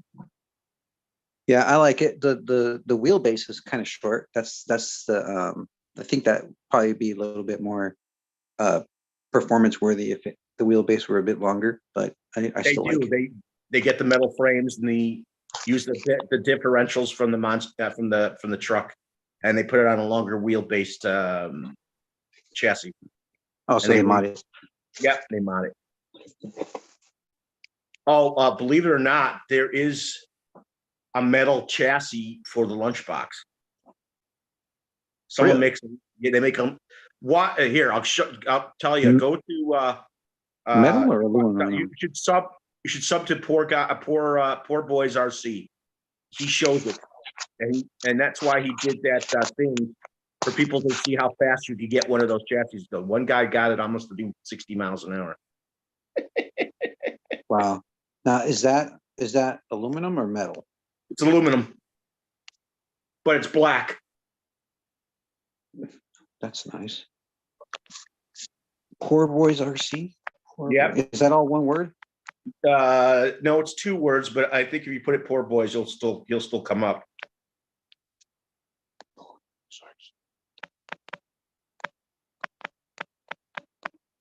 Okay. I'm looking it up right now because I want to see what that's all about. Is anybody in the chat room? Please let me know.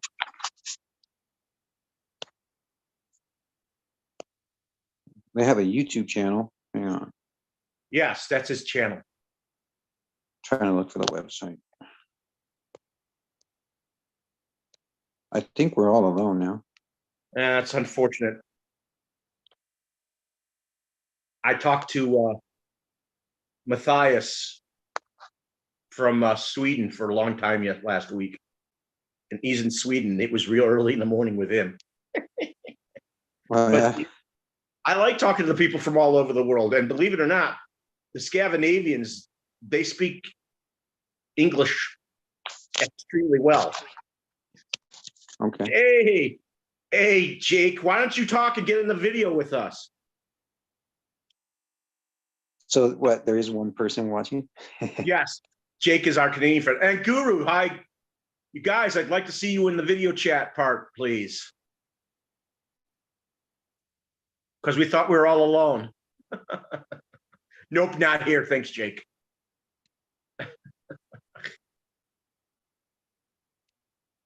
They also have the USA 1 Kyosho or Key. No, that became That's an when 8 scale. That became an 8. They remade that. They made it, put it on a totally different chassis. It's now an 8 scale truck. Yeah, I like it. I It's mean, I've fast never as hell. bought it. I've seen videos on it on YouTube. It looks pretty good. It's fast. And it's 4S capable. Nope. I think you can put batteries on both sides, on either side of the vehicle. That might be possible. It has like I also have tray. a super Storm Dragon. I have a super Hot Shot. Nice. I have like the that. holiday buggy. You know, I bought a radon brushed motor that has you can adjust the timing on it. I have like 10 or 11 degrees of timing on it, 17 turn on my holiday buggy, and I have oil filled dampers on it. Oh, is it handled beautifully? You should watch my videos on it. And it's quick. Someone once told me that's the fastest holiday buggy I've ever seen. So your channel is Brad Kalman. Brad Kalman? Yes. How do I even subscribe to you? Where? Let me find that. I don't know. Just put it Oh, right never there. mind. I found Brad it. Kalman and just subscribe. Yeah, it's just Aren't you the one who fact does the that history? Aren't you the one who does the history? I am subscribed to you already. Oh yeah, so you were the one that did the history of some things, weren't you? Or am I The thinking? what? I don't think so. I don't think that was me. But yeah, I'm So, subscribed to you already. Yeah, for sure. the Super Clod Buster, I plan on just using the stock motors in it. Now, if I had the red one, I'd go up. I would go up with a little higher performance motors. I have my madness of what I want to be faster than others. Yeah. Oh, yeah, for sure. Let's see. I also have a regular Grasshopper too, which has just the friction dampers. I also have a wild one, a Terra Scorcher. Okay. You My have a super lot hot of. shot I was having problems with. I had a 4600 kV motor in my super hot shot, and after 2 runs, it destroyed one of my gears. And the castle system has a longer stem to put the pinion on, and I think it just didn't align very well, and that's why it screwed it up. But I have now a 3800 in it. It should be still very quick. I plan on having all my 4-wheel drives with brushless systems in them because I want them fat. I want them generally faster than my 2-wheel drives. Yeah. The wild one, I took a 15 turn out of my Blitzer Beetle, and I put a 21 turn Holmes Hobby motor in the Blitzer Beetle for Super Sport, one of their retro sports, and then You kind of cutting in and out here. I'm sorry I didn't. Oh, there it is. You're back. And so I'm taking that 15 turn and I'm putting it in the wild one because I've seen it run with a 15 turn in it. I've also seen it run with a 3000 RP or 3000 kV in it too. Wow. It's a pretty tough buggy, believe it or not. So pretty what? A tough buggy for the wild one is one of their tougher 2-wheel drives. Oh, yeah. Wow. People are very disappointed in the Hot Shot 2 Blockhead edition. They should have done something different. Like the original one that was done by Watanabe was red, white, and blue. Oh, that's cool. But they made it look like the Blockhead edition wild one, and the wild one looks better that way than Hot Shot 2. And then they changed the cab area of it with the frame because it usually had a more of a slanted in the front and lower in the original one, and they made it higher on it. So a lot of people are a bit upset with it. Some people say they still may come out with the original Hot Shot 2 and it'll go back the way it used to look. Well, I mean, I guess it's a matter of taste. I mean, I honestly I prefer the ground clearance. Well, I'm talking about the frame where the man would sit. Oh, okay. I thought you meant that it was low on the bottom. No, it's raised up higher, and it usually was slanted lower in the front. Okay, all right, that makes sense. And it has a little driver. Yeah, it's actually molded. Except for the head, the guy is molded into the tub. I think I've seen it. I don't know if I get. They have so many cars out. All the Hot Shots have them with the guy molded into the tub. Okay. It's just the helmet is separate. Okay. Yeah, I'm looking it up right now. Hot Shot 2, though, not the Hot Shot 1. I would love to have a Hot Shot 1. I love the way it looks with the 2 monoshocks. Oh, yeah. That's interesting. That's a weird shock, though. Yeah, but it's cool. You know what? Vintage Backyard RC, he tested them again on his track, which would do better in timing around the track. And believe it or not, for a short course, for a tighter for a tighter.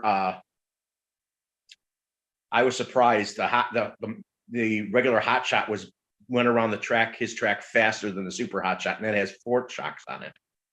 The hot shot 2, the regular hot shot did better around the track. I assume it's just better set up for shorter course. Probably. The way it leans, I think it leans different or better. So here's the one with the mono shock. Yeah, it's still cool looking, isn't it? Yeah, I like it. There's the hot shot 2 with 3 shocks, 1 in the front and 2 in the rear. And there's a super hot shot with the 4. Yeah, it's this one here. That's mine, but I have it like box art. It has metal shock mounts. Yes. So that's not a mod. That's how it comes with. Yep. Oh wow, that's cool. And cool. that cut comes with full ball bearings. The entire kit. Tire kit's full ball bearings. No bushings. Mm-hmm. Good. You're paying $240, $230 for the kit though. But I guess it's worth it to get full ball bearings. Mm-hmm. Yeah, for sure. If you're gonna, I mean, like I said, I mean, it's you just have to gauge whether or not it's worth the money. You know, like are the bearings, because you can get bearings on. You can just order bearings. But bearings are usually generally cheap now than they used to be. Okay. Yeah, because I've seen them pretty cheap online. Tamiya's the car that has the most ball bearings in it that you have to buy is the new TF version of the GF01. It has like 105 ball bearings in it because of the tracks. Dang, that's a lot. And the chassis is only gears in the middle. They're all gears. Gears go from front to rear, and they all combine together. And it's in a monocoque chassis. So the gears probably also add for more rigidity because it's plastic inside the hollow end. So probably adds rigidity. They have the 6-wheel drives that they make are the same way. It's a cool, I don't have any cool idea how they did it, where it's all the gears in the middle. It's all gears, no drive shaft, just all gears running it. That's nice. Yeah, you should watch my holiday buggy video. I'm gonna actually jump on your videos, and I'm gonna look through it, see which ones get my attention. I'm gonna look through your videos, your playlist, or I don't know if you have a playlist or just the videos. I have a playlist. I have videos. I guess I don't know if you necessarily call that the playlist. I thought the playlist is like pretty much who I'm sub to or something. More. I have one video, and it lasts 20 something seconds. Well, mine sometimes lasts longer than that. A lot longer than that. Well, I mean, I just did it for fun, and I'll be coming out with some videos soon. I just have to build all this stuff, and I want to videotape myself building it, but I'm not sure there are too many people out there that actually want to watch a build video anymore. So I think people watch build videos. Look at RCI time. Well, I mean, I'm an amateur, so I don't think I could do those types of videos that just look so good and just edited awesome. I mean, I'm just a rookie. I mean, I'm an old man, but I'm a rookie. I send my cars out to a guy named Adams RC Playground. He's done my cars. Oh, I am subscribed to him. He's a great guy. It's the guy with the long beard. He's awesome. Yeah, the long red beard. Yeah, he's really cool. I like him a lot. I have his phone number. I talk to him on the phone occasionally. Yeah, he's a great guy. He does really good work on the bodies, and look what he's done with his lunch boxes. Oh yeah, I've seen him in the back on what's on the he goes over what's on the rack or whatever it's called on the back, and yeah, he has lots of lunch boxes. I usually I try to buy the paints for him, and I tell him you can keep them because I don't really have the room for the paints. But yeah, Where's he out of? He doesn't ask for any payment, but I try to give him something. Don't. Yeah, heck, I'll send him my monster beetle body so he can paint it for me if he wants to. Just ask him. Get his email. I also have his email. Get his email and see if he'll. Yeah, I have his email. He wrote me one time. Yeah. Ask him, will you paint my car? Do you need any money from me? If not, I could just buy the paints and send them to you. You can keep the paints. Yeah, He for can sure. always use the paints because he's always using paint. Ouch. Yeah. I kind of want him to build one of my cars too. Like I want to send the entire car, have him build it, give him some money, and then have him send it back to me built. My holiday buggy was totally done by him. Oh yeah? Yeah. Yeah, I know he's good at that. I've seen his videos. I'm thinking about sending out the CR01, the one that's the Toyota, instead of the Rock Soccer that you told me was better. But I got the, what's that? He has one of his own too now. Yeah. I know. I saw his video. So I'm thinking about sending him the Land Cruiser 40. Now that you mentioned that he does do these things. See if he won't charge you. Regardless, if he doesn't charge you, you'll probably just say, keep the paints, man. It's yours. No, yeah, I'd give him some money, obviously, for his time and effort. He doesn't charge me for that, but he knows my situation. I'm on Social Security disability, man. So yeah, everybody's situation. All I do is pay to send it out to him, and he sends it back to me. Yeah, and all you have to do is what? Pay for the shipping or what? And the paint? Shipping should be not cheap either. It's like over $20. And what does he do with the box? Does he keep the original box, or? When you spend money on a box to send things, I told him send me back the box because it could still be used. No, I mean the actual Tamiya box that it comes in with the box art. I send him the whole. The holiday buggy. I sent him the whole box and everything. But I usually package the parts and stuff that he needs to paint my bodies, and I have foam that my stereo sat in that I had refurbished, and what they sent to me. I used that foam. I told him send back the foam in the box because that foam fits a body. There's a big opening in the middle. It's great. It snuggles up the body to be shipped. Oh, I see. Yeah, to protect it. I told him send back the foam. I reuse that foam all the time. I repackage he keeps the actual box though, the box that it came in originally. I think he might. I don't remember if he sent mine back. I can't remember. Yeah, because I'm assuming that, once you build it, it won't fit back in that box to be shipped back out. So, there's no way it'll fit in the box once it's built. Box, but I have a box that my friend bought. It was over $1. I want it to be reused. Yeah. No, I see what you're saying. Yeah. But I was referring to, for example, let me see if I can get on video here. I don't like to be on video, but I hope, let me switch my camera. Not ugly, so don't worry about it. No, hang on. I'm going to here. There. So this, for example, this is what I'm talking about. Like, does he send back? That's a big box. So you need to have it's huge. It's a big, send it back big in that box. Send it in that box. Yeah, I'm going to do that. And I can just send it in this box and then just ship it out. It's already boxed. So did you, if you have ball bearings for it? No, I don't have anything for it. I don't even have them. Give them ball bearings to put in it. You need to get ball bearings for it. You do not want to drive that car without ball bearings. See, my motto is, if you build a car, you do not build them without ball bearings. It's stupid not to. Okay. No, yeah, that makes sense. I'm going to get them something called, I think it's called Fast Freddy or something like that. Fast Eddie Fast Eddie. There's another Jim's bearings too. What do you got there? Clear body. It's a Beetle. Clear body. Yeah, it's a replica. Any body you like, he'll paint it for you. You know what? I was thinking about that too. Here, let me take it out so you can take a look at this. Whoever's watching, I don't think anybody else is watching. But, so let me see against this.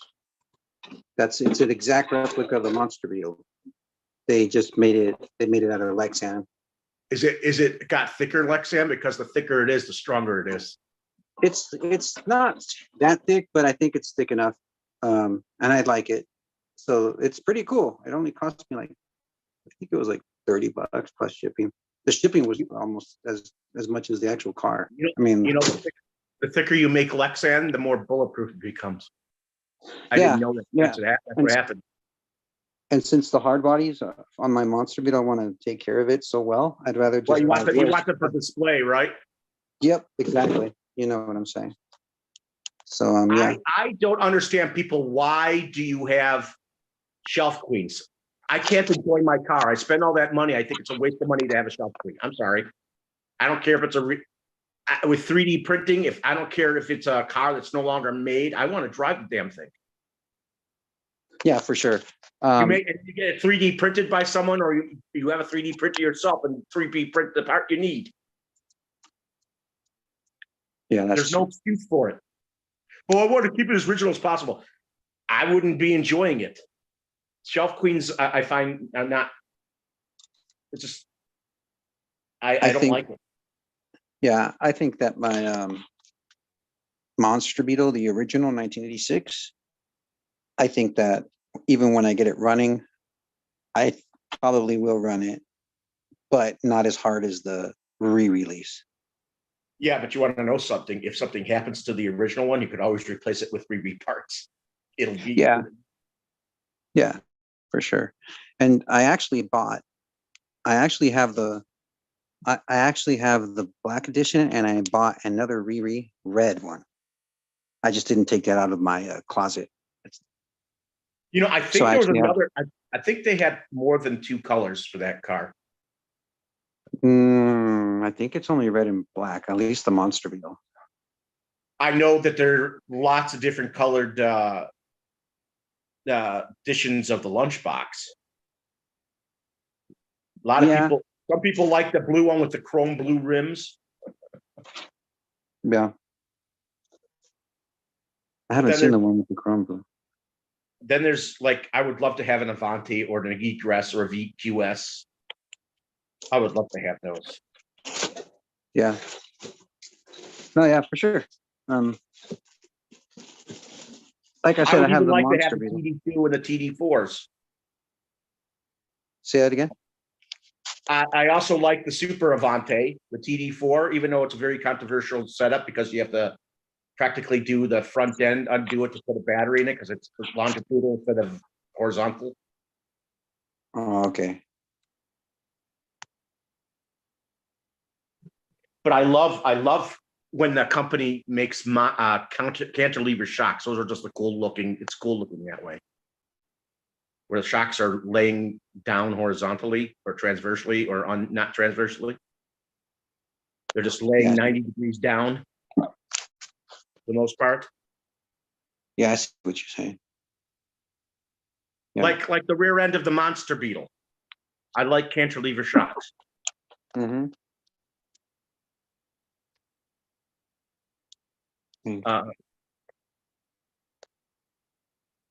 I wonder. Can you hear me? Yeah. Okay. Look at some reason. For some reason, when I go to when I look at the actual YouTube channel and instead of Zoom, I lose you, your voice.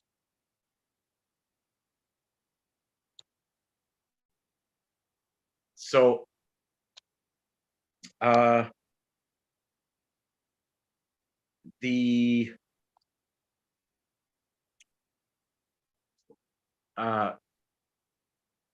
mean, there's been many different color midnight pumpkins too.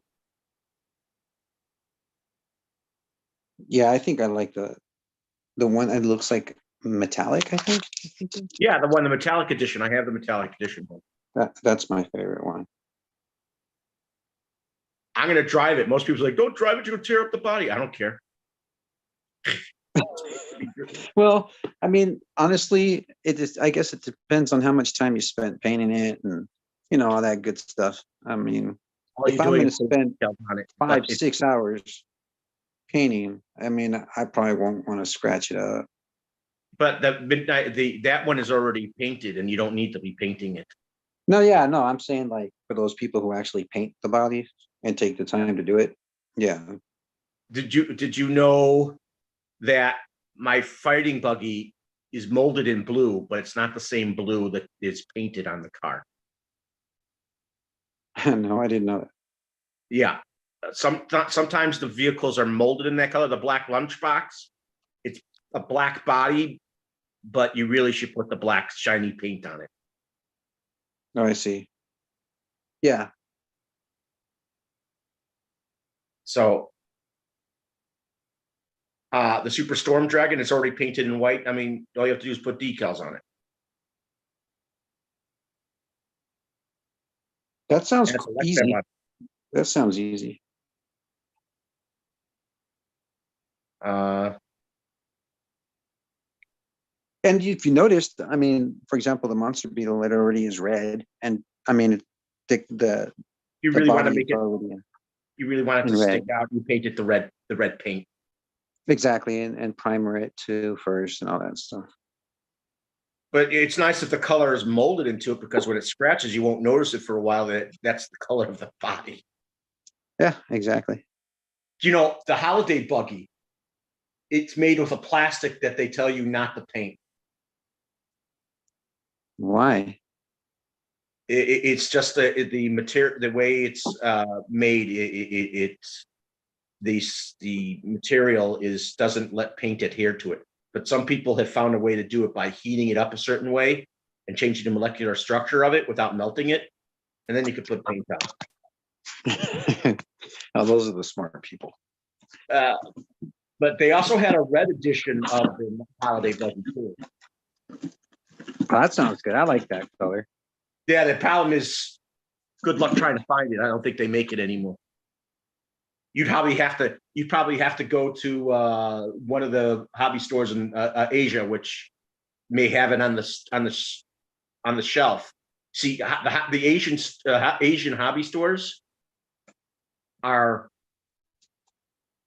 they have the best hobby stores. I'm sorry, they have kits on the shelves that are no longer made new in box. Wow. Okay. You should watch the ones that show hobby stores that are in Asia. You'll see what I'm talking about. Okay. Now, yeah, but my dream is to go to actually Tamiya in Japan. Yes, and Japan and Hong Kong, they have beautiful hobby stores, and they have everything you'd ever want. Yeah, but I want to go to the original Tamiya store in Japan. Yeah, and let's go to their headquarters and see what everything is. Like their museuming, the museum part of it. Yeah, that's what I want to do. That's like my dream. Suzuka City, I think it's called. The what? Suzuka City, I think. Okay, I'll look that up. Yeah, it's expensive. I hope you have I'll a just have to good save up. enough job to go out there, because it can cost you thousands just to fly out there. Well, I'll just have to save for like 5 years.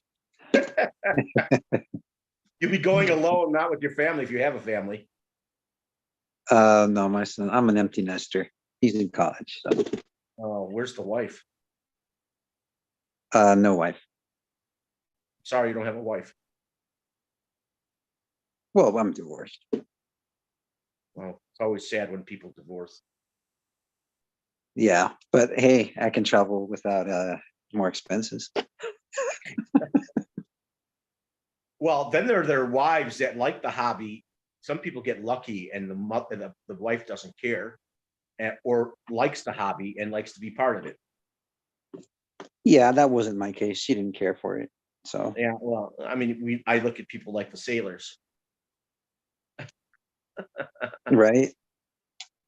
Look how happy they are together, and they work. They video together. They play together the cars.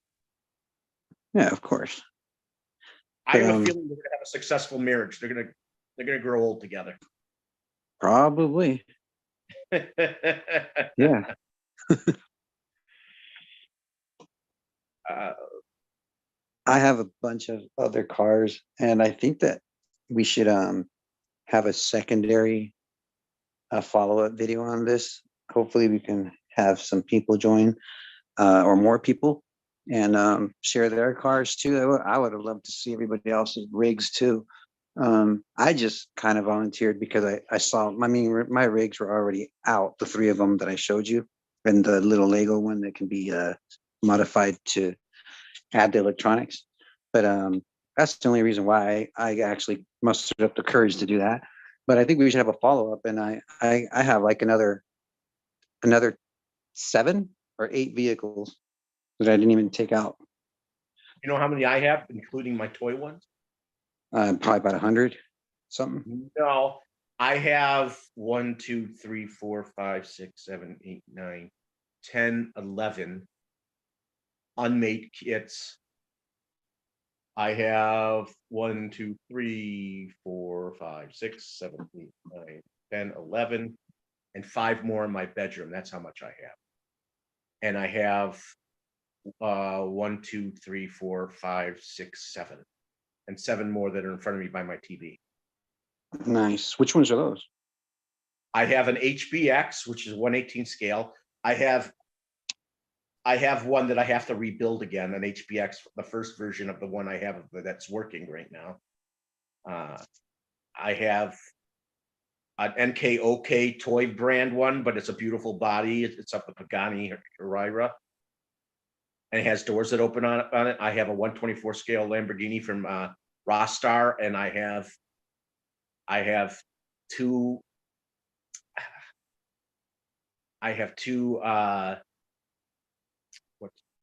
New Bright cars. One of them I bought because it came with a 2500 kV brushless motor in it and 9.6 battery pack to run it.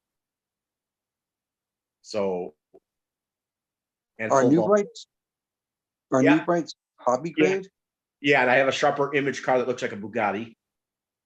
I have this WPL car or something, or JPL car that's a beginner crawler to me. It's a 14 scale crawler, Jeep crawler, and then I have a WL toy 14401, which has a 550 motor and metal chassis, metal shocks, metal shock towers, and it will do 31 miles an hour. Dang, wow, that's fast. Yeah, and it's 14 scale. metal, Nice. metal drive shafts. Yeah. That's my cool. my HBX cars, one does 17 miles an hour, one does 15. How much? 17? When they're 18 scale. That's crazy. God. That's insane. I don't even know how I can do that. Well, it uses a 360 motor in it. That's why. But So don't the it gears has a big trip motor out? compared to size. And what about the gears though? They can handle it? Yep. Okay. The one, I don't know if the second HBX that I have that's 18 scale, if it has metal gears, but sometimes they make them with metal gears. And I hit my HBX that needs to be fixed again.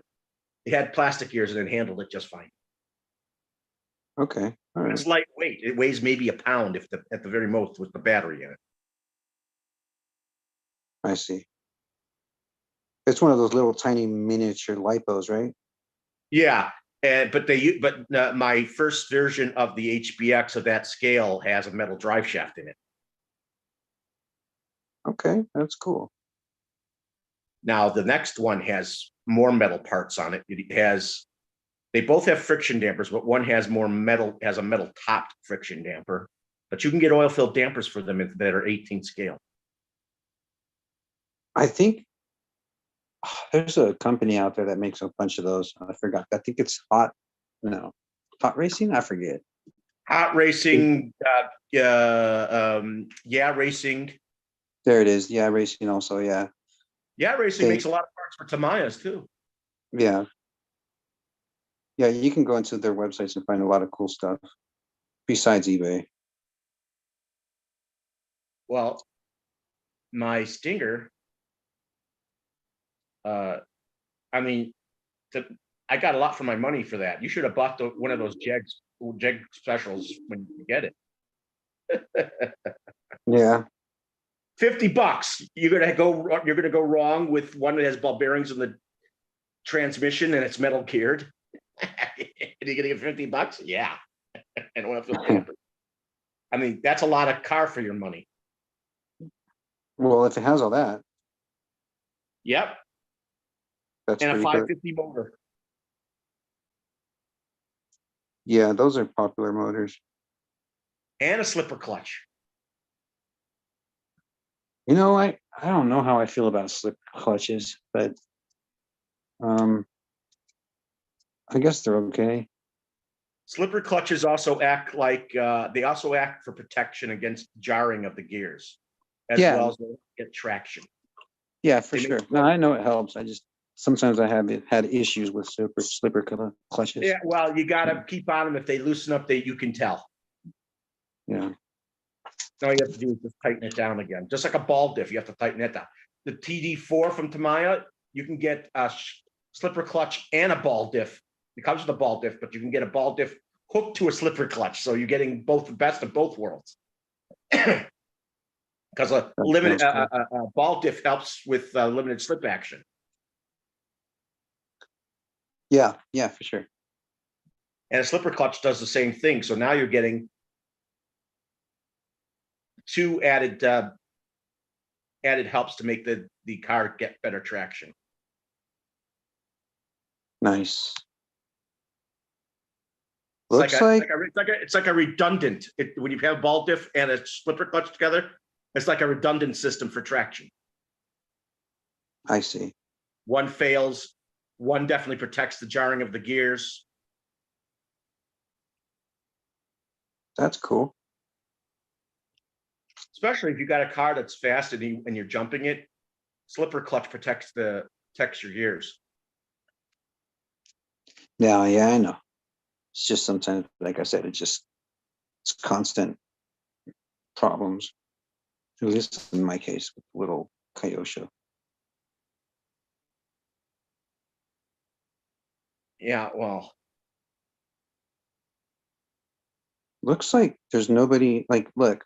So on the chat, it looks like we still have JDPASL. and Guru, I want to know, are you still there, Jake? And then Guru said he's had too many drinks, He's I having, think. he's having a conversation with JD. And then let me see. Are you still there, Jake? It's just those two. Looks like they're on the chat. That's it. Just them. Oh, then there's Trail Critter, Percy. Yeah, he was there. He's not answering when hey, Jake, are you there? Well, it says that there's 7 total in the chat. That's minus you and I. That means there are 5 people. And not all of them are talking. Well, I think that sometimes they just listen in and just go with the flow.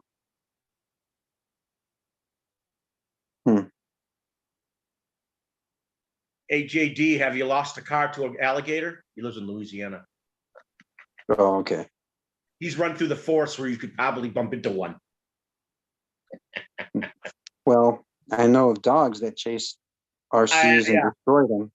I've seen some really funny videos with dogs. It's funny when you saw a dog in a big dog park chasing an Arma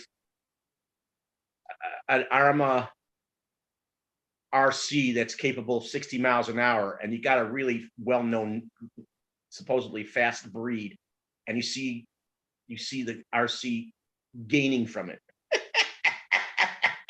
Yeah. The dog's probably thinking, I think it's going faster than me. Like, what the heck? I know. Yeah, they wait till it slows down to go after it, but they run after it, and if it's going in a straight line, you can see the distance getting bigger and bigger and bigger. because it's No, I going fast. know. They are. Yeah, for sure. But if they catch it, they're gonna chew on the body. They're gonna destroy it. Well, that once the big tires on it, they have a lot of torque, and you can spin it out of their mouths. Oh yeah, oh yeah. I know that. But might hurt 'em. Yeah, the my low C has a lot of power. I'm thinking that would probably get out of the dog's mouth for sure. It would torque right out of its mouth, and the dog It would want to would. let go without losing a tooth. No, yeah. The monster beetle's another story. I think that would be chewed up for sure. Well, I've seen monster beetles run off of brushless systems, like 3000s on them or higher. They run faster than you think. Yeah, but that in that case, I'm pretty sure, at least from the videos I saw, you have to have an MIP super ball diff. Otherwise, you'll mess up the gears for sure. There's a company that's beating WL Toy at their own game called Riola. They have a brushless system and brush systems. They have a brushless system that has a carbon fiber chassis, carbon fiber parts, brushless system, Nice. and they sell it for less than $200, and it's a 12 scale car. And the 14 scale one's around 115 with pretty much the same setup. Nice. I mean, yeah, I mean, they have them really high geared in the WL Toy. That's why it does 31 miles an hour. That motor is hot after I go through a 1500 pack. But it still comes back for more. I'm sure. I mean, my WL Toy also has turnbuckles on it, so I can change the caster and camber on it. Nice. Right and rear. And believe it or not, there are a lot of parts out there that you can get that to enhance them. No, I believe that. I mean, there are a bunch of parts out there for all kinds of RC cars and tanks and boats and airplanes, helicopters. But you know what? When they came out with the 16 scale JRX Pro or JX2. Yeah, I know. A lot of people said, "Why didn't you make it re of the 10th scale?" Because I didn't want to ruin the price of the old ones and stuff like that. Well, how do you know that there aren't people out there who have those lying around and they can't fix them? Yeah, exactly. And the re would give them a chance to rebuild the original to work again. Yeah, which is exactly why I like the fact that Tamiya re-released a few of their products. And I love that they have re-reads. There's actually a market for old cars, retro cars. There just is, and not everybody's getting on the bandwagon. At least Schumacher does it, not as readily as Tamiya, and Kyosho's done it, not as readily as Tamiya. But Tamiya also still makes new chassis and updates on existing. Yeah, they have the. I think they have the crawler chassis right now that's supposed to be decent. It's the CC02. Yeah, chassis. and you know what? And sometimes they put the wrong body on the wrong chassis. Like the MO5 is running on a Miata chassis. That should be on an MO6 chassis. I'm sorry, it's rear wheel drive, not front wheel drive. Okay. They did that with. They had an MO6 version of the bus, but they also had the flower version was on an MO5. Why did you do that? Now, with the Bronco, with the new Bronco body that they have, they put it on the CC02. Technically, that should have been on a longest wheelbase possible for a CC01 because it has an independent front suspension. You want to stay realistic to what the car's chassis is. Right, and the Ford Bronco is independent front suspension, the original. Yeah, and it has a live in the rear, like the CC01. Exactly. Now, there was a car that I saw that someone showed. It was based on an older model X5 BMW. And it was an 8-scale car, and it had fully independent front and rear suspension. That is true scale to that car. And he was That's doing cool. just like I said, when Tamiya back in the day made things scale, more scale than they do now, like the Sand Scorcher scales can be. Like I said, they used the actual front suspension from the actual car that was rear wheel drive. They used the actual front suspension and just scaled it down from the original.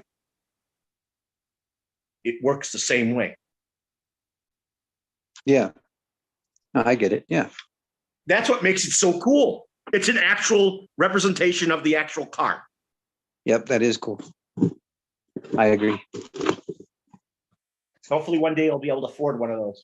I got the elf got lucky with the fighting buggy. He paid $319 for it. Usually over $400.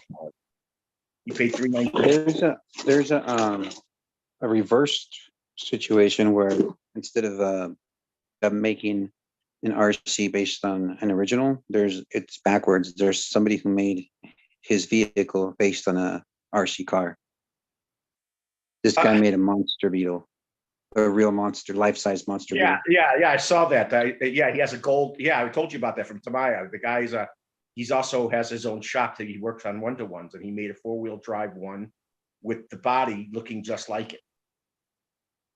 Yeah, I didn't hear. I don't remember. I saw him drive it the other day in a video. Yeah, that's the guy. So yeah, it's pretty cool. He also put some modern tech infotainment system in it, so he can see what's in front and behind him. Yeah, I just thought it was the coolest thing. Do you know that they have an actual working model of a Sand Scorcher? No, I didn't. They have it in their. They have it at their headquarters in Japan. They have a Sand Scorcher. That's cool. They sent someone the information. Please make this for us, and they made a life-size version of it. They also have a life-size version of the Avante that looks like one of their mini 4-wheel drives that have the wheels on the either corners when they go over into a track, but it's still gas powered and it runs by itself. The XR311 is based on an actual vehicle. They have that in 12 scale. Look up the XR311. You'd want one of those too. Tamiya XR311. There's another car they need to come back up with that's on that chassis called the Cheetah, and it's based on the LM02 Lamborghini. XRZ11, is that what you said? XR311. Oh, hang on. I'm looking for it right now. That's number 4 of the first RC cars. One of the first 4 cars they made for their company. Yeah, Adam just got that. Isn't that thing cool? I like it. Yeah, Adam has it. He just put out a video on this one. Yeah, I did. I saw that. I would love to have one of those. You know what's interesting about it? It has a torsion bar suspension. You don't see any shocks on it. It has these long, the length of the chassis. They have these 2 torsion bars that go to the suspension system, and that's the suspension on it. And there's a spring and spring loaded, and it's torsion, so it twists and it works. And that's the suspension on it. That's pretty interesting. That's actually different. Well, cars back in the day used to have torsion bar front suspension. The Beetle itself has a torsion with a shock suspension. So hang on, I thought I had found it. Here it is. So that's it right there. Yeah, I like the tires on it. Not that they get a great deal of grip, but still, look at how cool that looks. Well, from the video, it does look cool. From the video, it seems to have a decent amount of metal parts on it too. And there's the Cheetah. Did you see the? No, that was the XR311. There's a Cheetah version of this car that they haven't come back out with. I don't know. I haven't seen that one. But according to Adam, he said that this isn't it's not a basher or a crawler. No, it's 2-wheel drive, and you should see where the motor sits. It sits back in the back on top of the gears, like a rear engine car. See? Yeah, I see it right here. Is? Yeah, right there. Yeah, isn't that cool? Well, it's I mean, also direct drive. It's also direct drive. Yeah, look, it's metal chassis too. Look at that. Yeah, I think that's the one Adam got. Yeah, that's the one he got. Yeah. Yeah, that's pretty cool. I like it. But that one looks like Nice. someone you actually had a looks like someone actually added a shock to it up front. I saw that. Huh. Well, I don't Uh, know which one you were looking at. This one There, right that here? one with that one right there that has a shock on it. Someone added a shock to it, and Yeah, they made an independent front double wishbone suspension on it. Look at that. they did a good job. That's an upgrade. Yeah, they did really good on this. That looks very realistic. Well, whoever did that is pretty talented. Yep. I Who guess there's knows? parts for out there that you can do that with. Yeah. A lot of people just make these parts and sell them on eBay. Just do it in their own little shop. Yep, they milled them, and it's beautifully milled. Look at that. Oh yeah. No, yeah. I mean, it looks great. And just sometimes those things cost more than the actual vehicle. So the mods that you can buy, it's crazy. It costs a lot. Actually, you can get that kit for like $230. But what about the metal double wishbone suspension? That is probably, who knows? That could be an extra $50+. I wasn't thinking more than that, but maybe, maybe you're right. That's still a lot of money. Hey, Matthias. Matthias is my Swedish friend. Oh, okay. Oh, you talked about it Matthias, a little bit another. Matthias, you need to get in the chat with us. It should be in the chat room.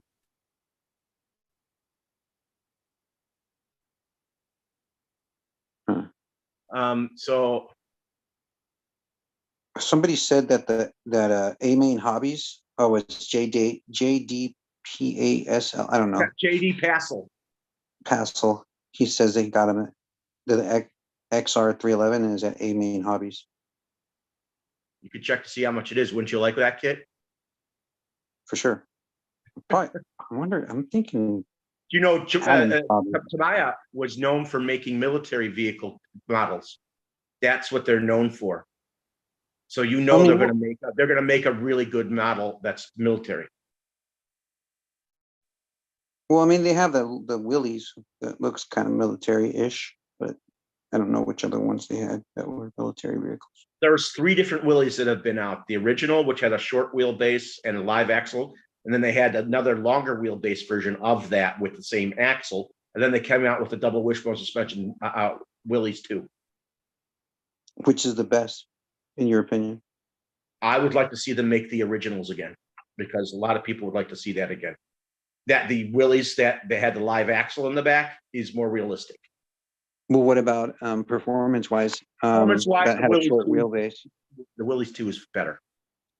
because of the longer wheelbase, probably. Longer. Well, they also had that live axle with a longer wheelbase version of that car that came out after it. But the Willys has bigger tires on it and maybe slightly longer wheelbase. It has double wishbone suspension all the way around. I mean, yeah, I like the live axles, though. I really do. I'm a fan. You're a fan of live axles? Then you need to get a Grasshopper Hornet and the Grasshopper 2s again, and the DT01. Oh, I have to. I gotta get a lot of things. I mean, I have a lot of stuff on my bucket list. That's for sure. It's just like I can't get everything at the same time because it just costs so much money. You know, the CC01 is very realistic. Look at some of the car bodies, the bodies they put on it. Those vehicles are actually made that way. They have I've seen the CC. Yeah, the CC01 chassis. Yeah, I've seen that. Yeah, they're pretty cool. Now, what I didn't understand is when they first came out with the CC02, they used the modern present day G-Wagon body on a car that actually went independent suspension with that body, not a live axle in the front. The body style before that was live axle up front. Yeah. So they should have not have used that. They should have put that on a longer wheelbase CC01. Yeah, I can see that. I mean, Yeah, because it has the rounder body on it, a little bit of the modern day G-Wagon. And it should have a live axle up front because they went to independent suspension up front. Yeah. But I still have the 3 locking differentials on the 1-to-1. I've seen that thing perform off-road with on-road tires. It is amazing. Well, yeah, especially with the locking diffs. The G-Wagon with the locking diffs will still get you off-road just fine with those tires. Well, yeah, it's high performance for sure. And it's using street tires to do it. That's just what's mind-blowing. I mean, yeah, I can see that. I mean, if it has 3 locking diffs. Yeah, it has the middle and the 2 rears, 2 front and rear. Exactly. I mean, yeah, that makes it a monster of an case, off-roader. the transfer case is locked and the 2 rear, the front and rear are locked. Yeah. I mean, you have to be able to go somewhere with that, right? I mean, that's like all powerful off-roader. That's as good as it gets. Model. That's an AMG 63 model with street tires, and it still can do really good off-road with those street tires. If you watch Car Wow, he put it through its paces against another car. Yeah. And the guy who teaches people off-road driving is there. He says, I'm surprised this car does so well with these tires. Well, I wouldn't be surprised with 3 locking discs. So yeah, and Mercedes knows what they're doing. That they've made that car for more than 40 years.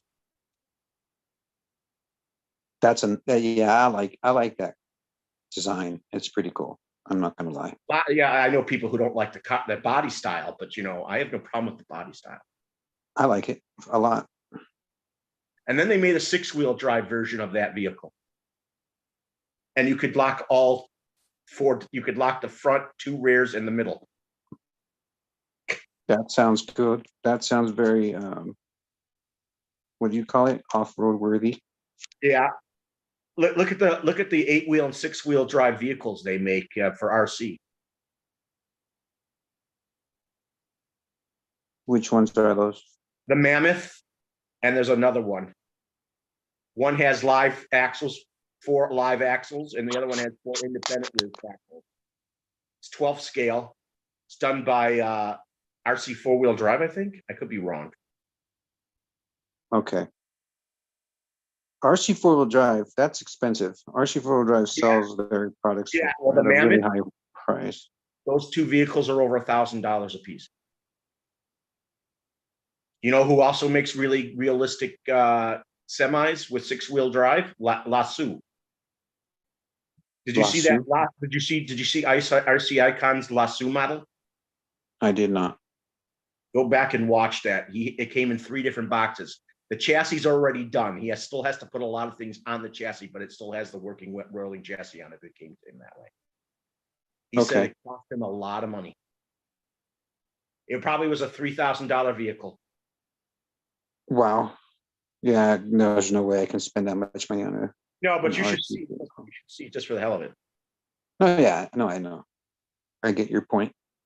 What scale is the G-Wagon that you were AMG? The AMG, well, actually they based it on the G500. They didn't have an AMG model of it. Who has an AMG model of it is Traxxas. Traxxas has that? Yeah, okay. They have that body with 6-wheel drive as well as 4-wheel drive. But okay. But Tamiya makes that body, and they use the G5. They have an MF-01X that uses the short wheelbase or medium wheelbase of that chassis called the G360 model, which has 2 doors and a convertible top. Mercedes, they make that, but that should be on a 4-wheel live that has the older style body. It shouldn't have been put on an independent suspension car, but they put it on there for the MF-01X. They put it on that, and then they have a G500 on the CC02, which should have an independent front suspension. Correct. because of the body style. Now, the one I told you, the MF-01X, is based on the body style before that one. I see. That should be on that should have four-wheel, and that should be on the CC02 with a shorter wheelbase. Got it. Go look at Tamaya's MF-01. Matthias, is still there?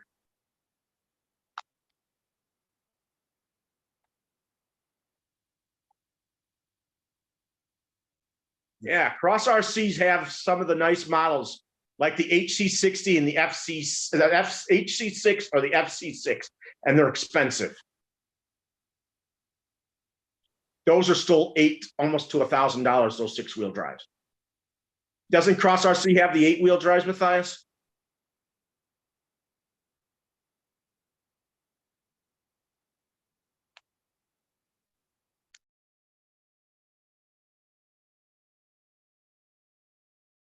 Yeah, Cross RC is another one that's expensive. I don't know. I think I know which one you're talking about. And don't they have a bunch of military vehicles? Yep, and the Mammoth is one of them. Okay. Yeah, I've seen their website before. I've been on it before. Those are some beautiful 12-scale cars for the 8-wheel drive. For sure. Yes, 4-wheel, 6-wheel, and 8-wheel drive. Wow. Hey, Matthias, can you get to the video section? It should be in there, how to get in.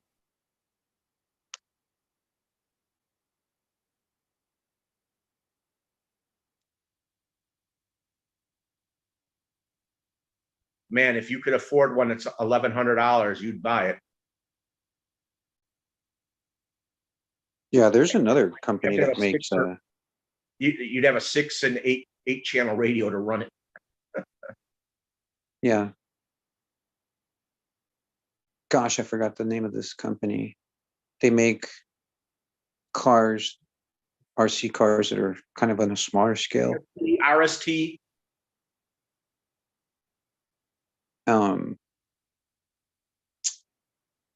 And they're just super expensive. Super expensive. Well, they have look at Rock. Okay, you'll be lurking in the chat. He's working. Look at something. I think it was called Cub. I think it's Capo. Something about Capo. Capo, yes, I know what you're talking about. They're very expensive. And the guy Aaron or RC Sparks, he's had Capo give him ones. Yeah, and there's a Jeep, and there's a. It looks. I think there's the Defender. They also have a 6-scale. They also had a 6-scale called the Sixer, that was based on the Jimny, which I love that. Has working windshield wipers. It the steering wheel moves. Has a 2-speed transmission. Yep, I've seen it. And sure. It has and the shifter moves when you put it into gear. That's incredible. Yeah. Someone actually got the dashboard to light up as well. Yes. But you know what? Tamiya was the first to use a 3-speed transmission in their Bruiser. Remember the Bruiser, that Toyota? Yeah, that's awesome. Yeah, it's in first gear. It's 4-wheel drive. Then you go to second and third. It transfers to 2-wheel drive. It works just like an actual working transfer case. That's the other one that's in my bucket list that I have to have if they ever. You can get cheaper versions of it from a company called HG, but I'd rather have the original because they're ripping them off. Yeah, for sure. It's all metal. The whole thing is metal.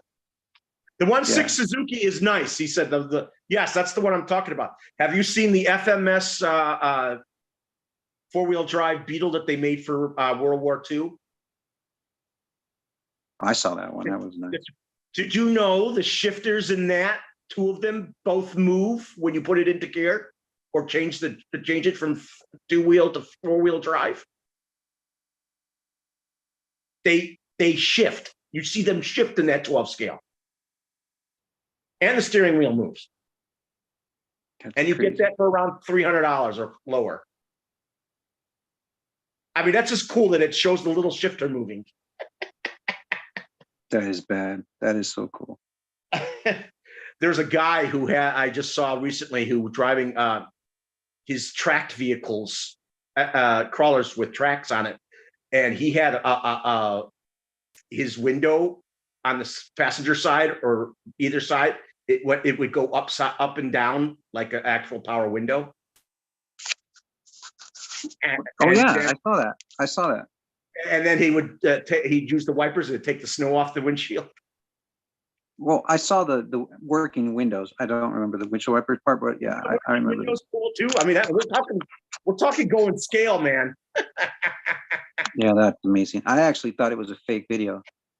No, that's you can all you have to do is it's actually using extra servos is really what it comes down to, but it's just cool. No, that it was amazing. I thought it was the coolest thing.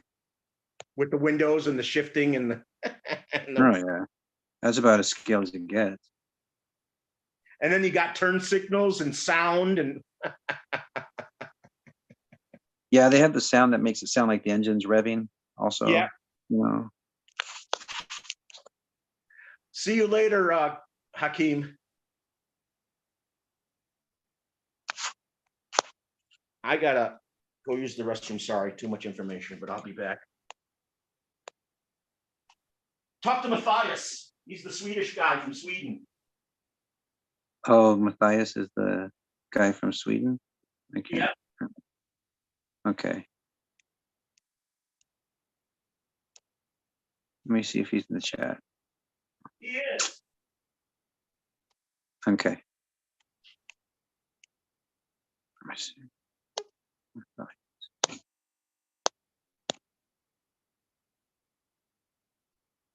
Oh, yeah. No, Matthias left. Dang. Screwdriver.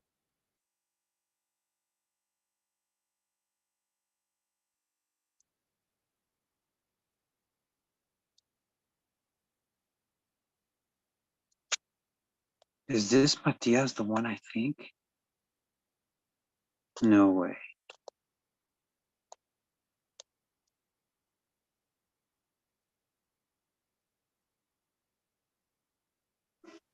Matthias, no way.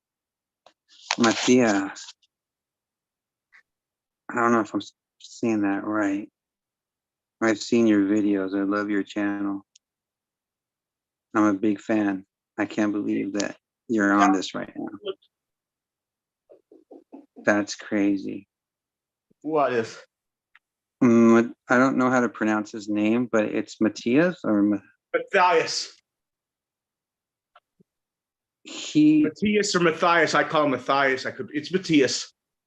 Yeah, I'm a huge fan.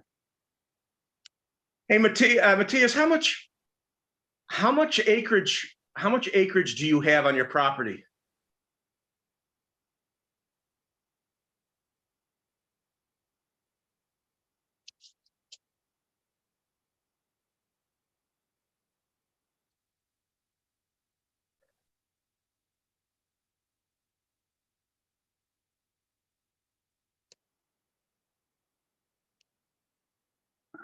Maybe he's not on anymore. Let me see.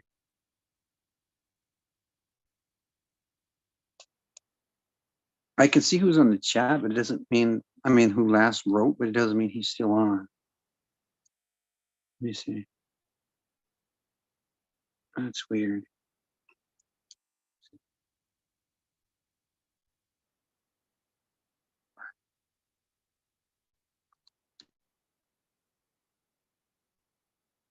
Matthias.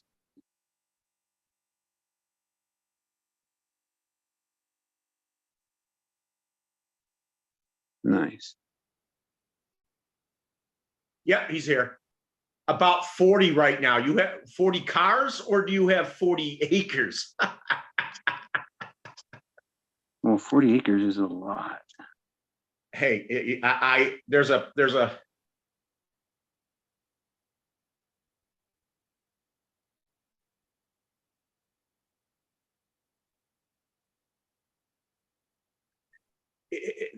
there's a old farm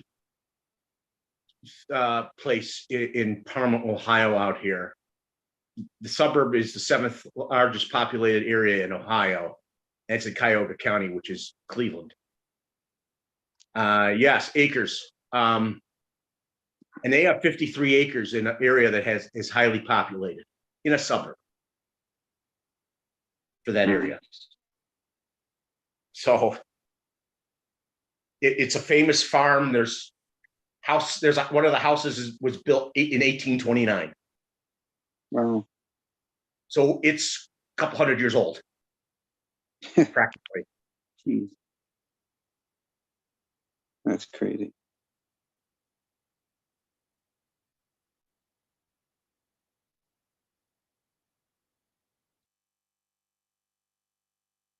Sorry, I was just looking through. How do you pronounce his name? Matthias. Matthias. I was looking through his channel. I like his channel. And that's not much. Land's mostly forest, but it looks like you're off of a highway, but you look like you have more than an acre of land from what I've seen in your video. Well, it looks like a lot of land. He made a grass track, remember? Yeah, I'm looking at one of his videos right now.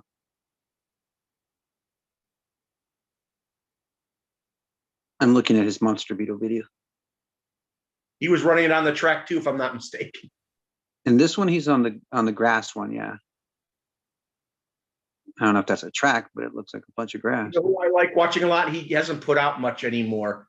Matteo, the guy from Switzerland. I don't know who that is.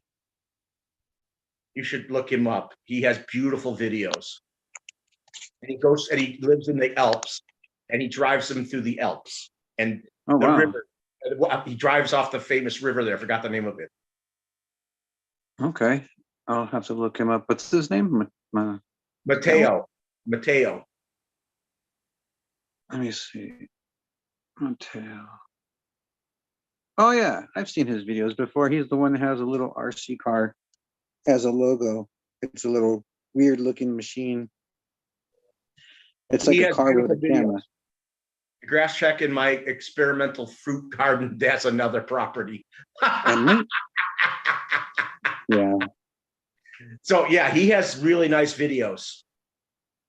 Yeah, I've seen a few of his videos. I know who you're talking about now. Yeah, I just looked up his channel. he has really nice videos. He even has one where he's plowing out in the Alps with one of the RC cars, RC truck. He's plowing snow. Oh, that's awesome. That scale. Yeah. Let's see. Awesome. Yeah, I just subscribed to Matthias. Oh, Matthias. Matthias, yeah. I just subscribed to Matthias. I think it really is Matthias. I wish if you could get onto this video part of the channel, he could correct us. Because I don't know if that's driving me crazy.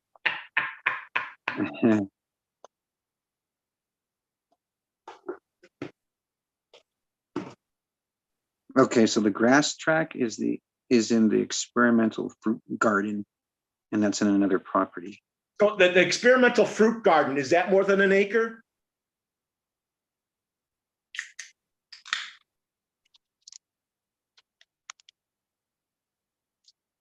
It looks like it is. Oh, thanks. That means a lot.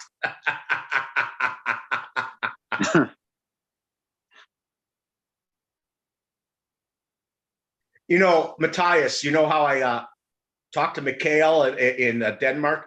I always tease him about Vikings. All Scandinavians had lots of Vikings. Big history there. No one really knows how big the history of you guys is. It's older than they think.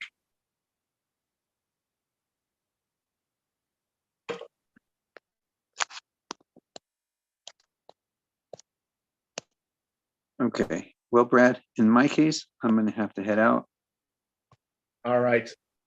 Bye. I hope you'll join us Thursday. Frank has his own on Thursday. Look out for that and come next Tuesday. Wait. What's Frank's channel? The tank RC. The Tank RC. Okay, hang on. Let me go in and subscribe to him. Oh, it's about 5 acres, he says. Wow. That is a lot.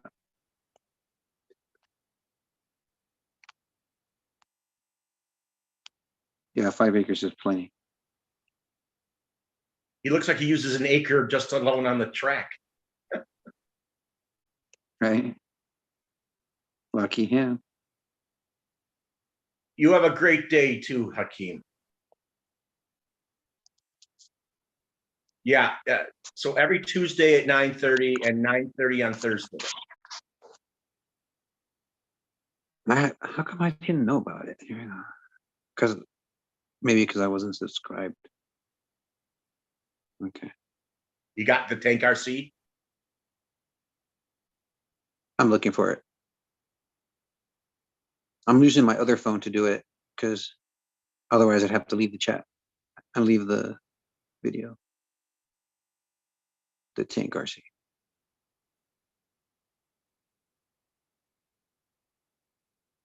So you're just starting to build up your collection. Who's that?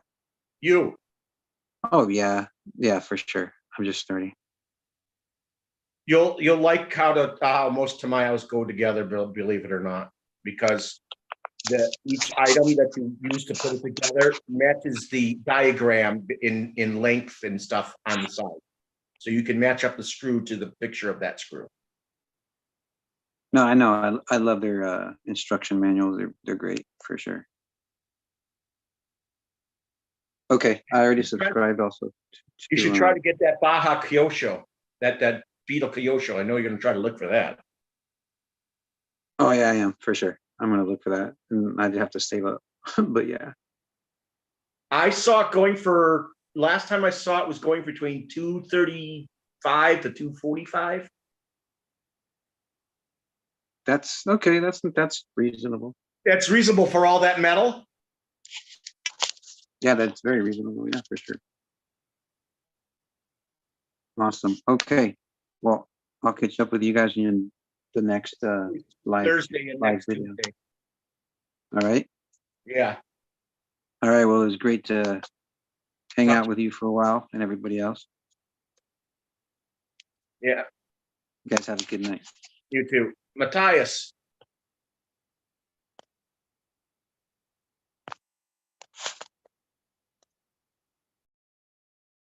JD, you're still here. RC Florida, is that what that means? RCFL?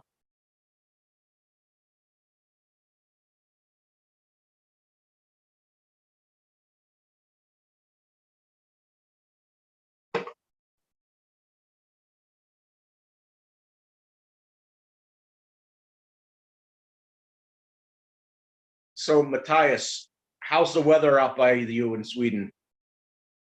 You were quiet there for a little bit there, JD.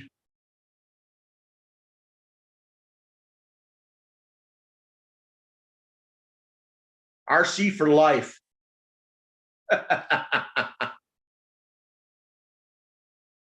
Man, you rotate through cars all the time. I know you gave pretty much all your Tamayas that you had recently to Island Duke.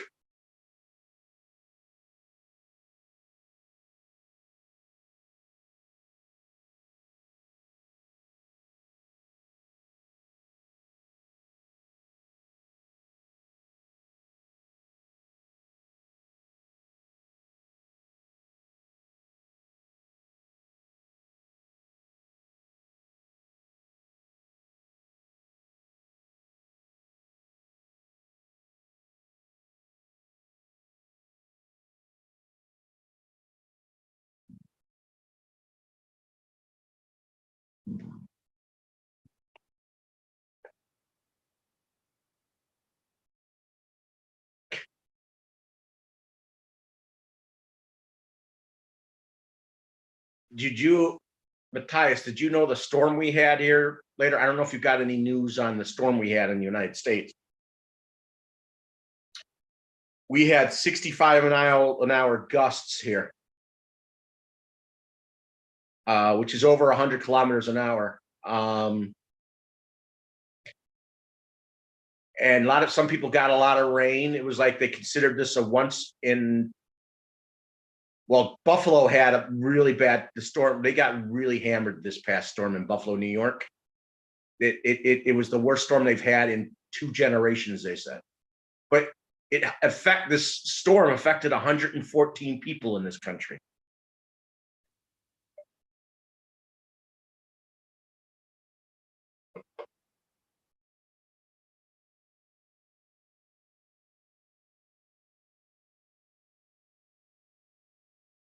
I don't know if you guys, I know you guys get snow, but do you get nuts? Do you get storms like that are nuts like that?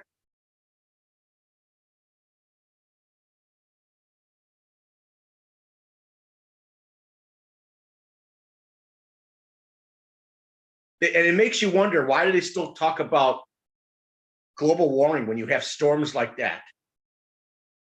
I'm still cold, not as cold as it was, but it's cold. Yes.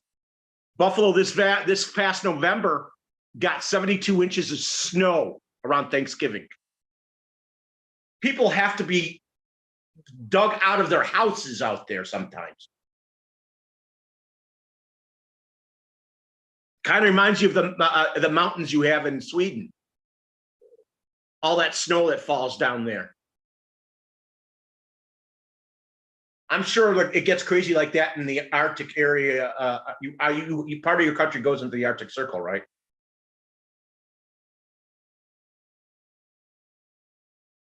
I mean, you pretty much go up as far as Finland, most of Finland.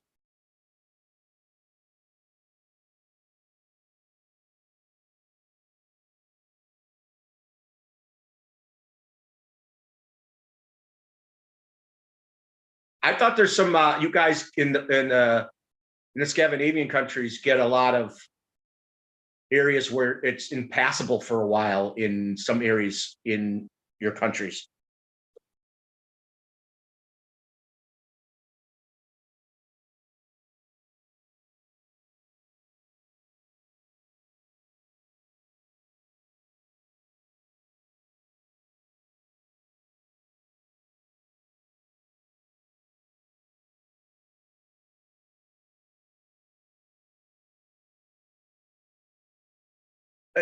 How much of your country is in the Arctic Circle?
Some of your country goes into the Arctic Circle, right?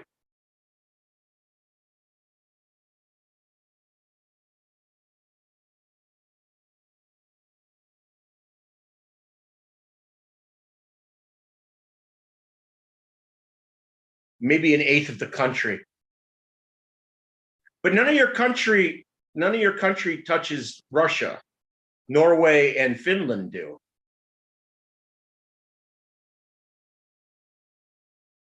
But you are close enough to worry about it, that's for sure.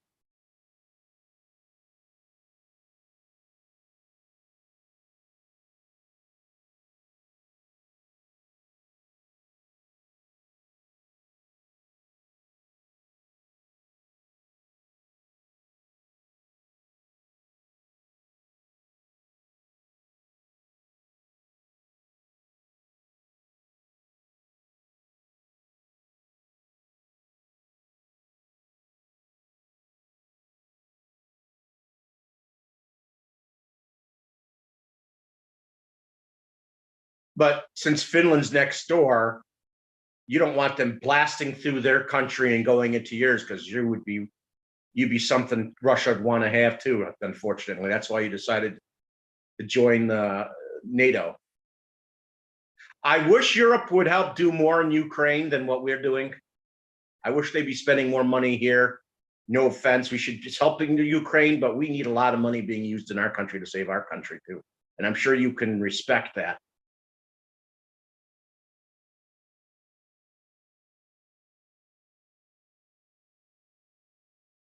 The world, the world requires Europe to be at peace. Because if something goes on in Europe, everybody's in trouble.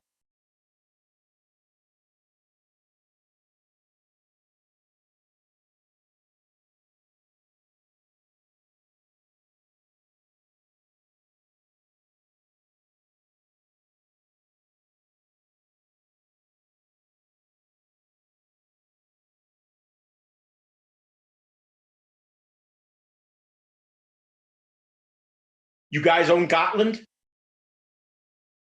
You still want to join him because you never know. He may want to bite off more he can chew.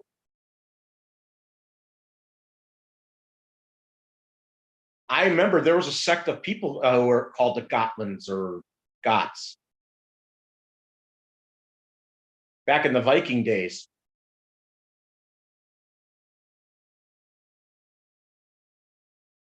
Yeah, Gotland helps protect Lithuania, Latvia, and all them, right? We need that as a state, an area that helps keep them safe from them. It's a staging area, right? For anybody who's an ally.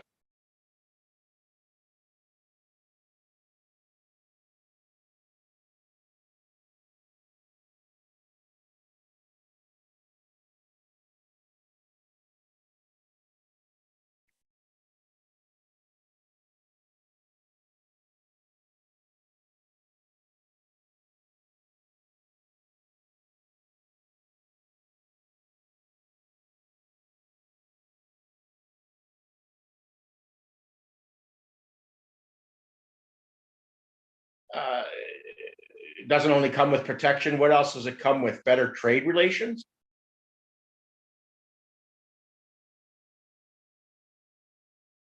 Yes, it also requires everybody to put more money into their coffers for protection of their countries and the rest of NATO.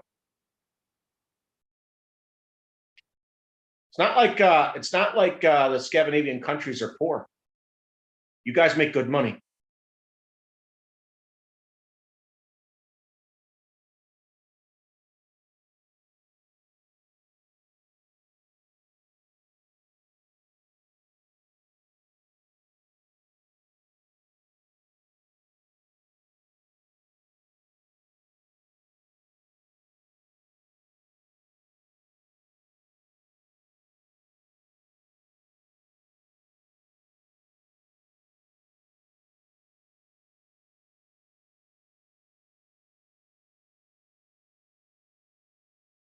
Hey, if you got all those member nations of Europe, what, over 20 of them? It's a shared responsibility, yes. And people in every European country needs to take it seriously. Everybody's equally responsible for everything and everybody. That's basically what it comes down to. That means you would also have to, there's a good chance you'd also have to join us if we went to war with China. We would really need your resources for the Norwegian countries who make really, guys have been doing seafaring stuff for over 1,000 years. You guys know how to make ships really good. And you know how to make bridges to go across vast parts of water.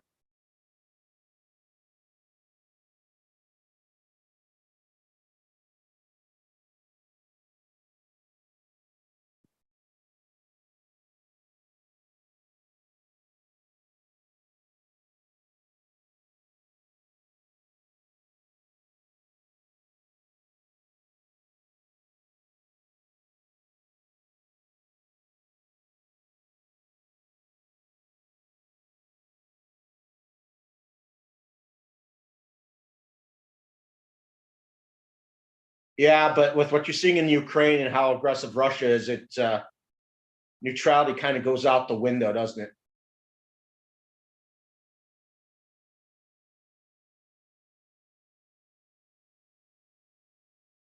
I look at it this way: an aggressor doesn't care if you're neutral. He feels he can conquer you, he's going to do it.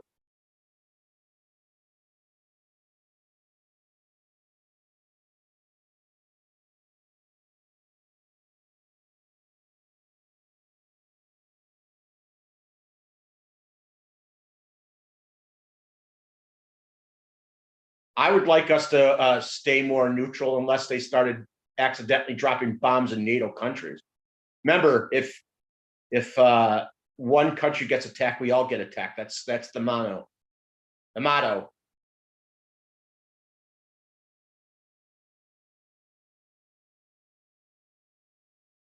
You guys are wary of your guys' past of playing Vikings. You always were the aggressors back hundreds and thousands, 1,000 years ago.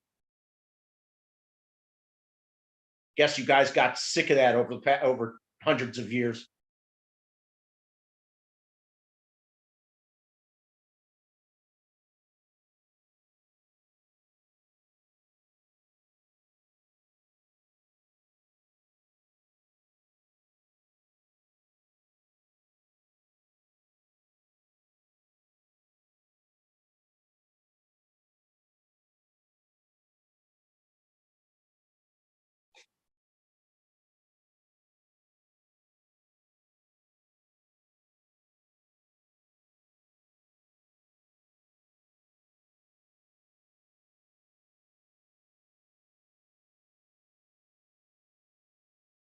Yes, North Korea is a big problem, and it's so hard to find a way to actually cause cause the family to get replaced out of that country.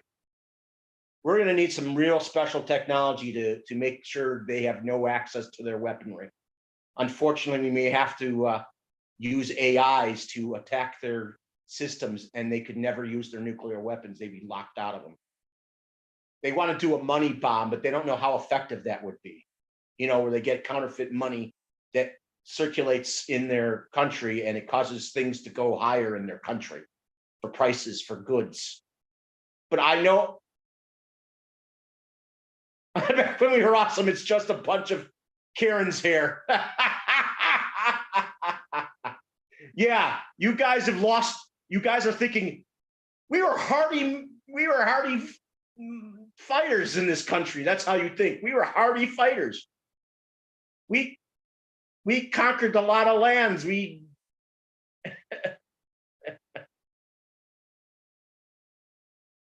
And they're finding more and more out the Vikings that they were more advanced civilization than people give them credit for. They weren't not necessarily barbarians.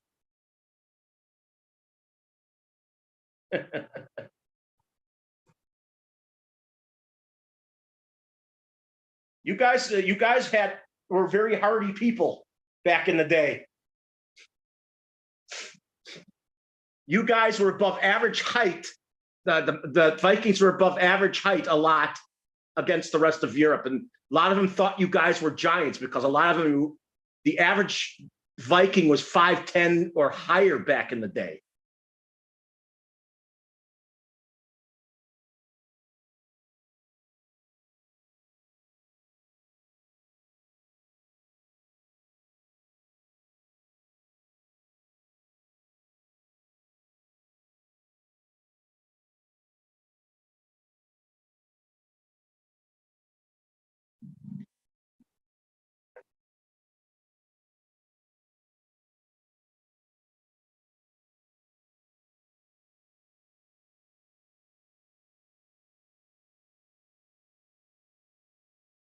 You know, you are aware that Gotland, people from Gotland and all that, and that area of Scandinavia actually helped kickstart the Ukraine, and that's why they're such hardy fighters. They got it in their blood from you guys.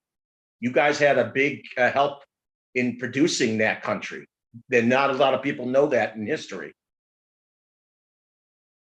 You guys moved from your areas and moved southeast. And that's how, and things started to change from there.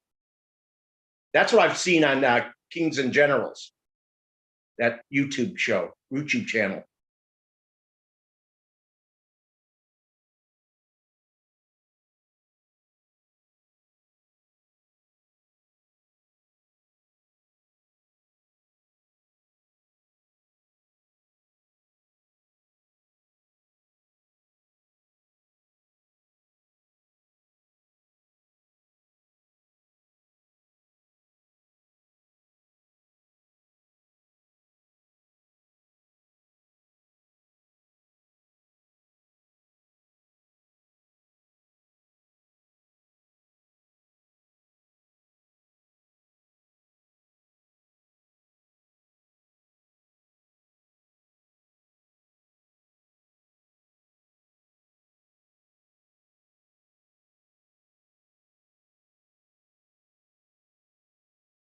Sounds like sounds like you have Republican thoughts and traditions that are more like Republicans in our country. Says the bunch of Karens, so the bunch of whiners and complainers.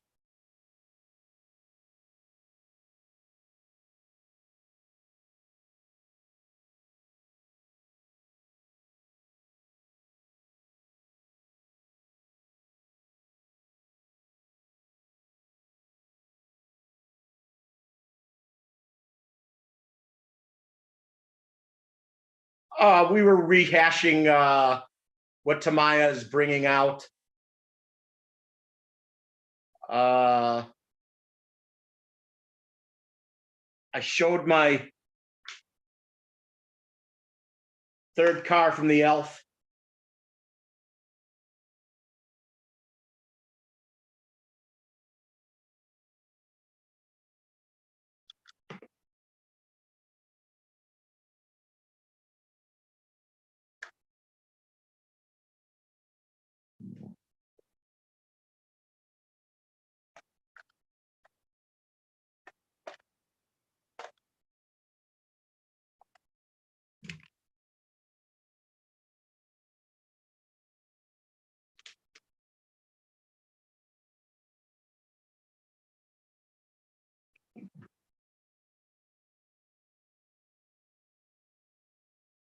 Yes.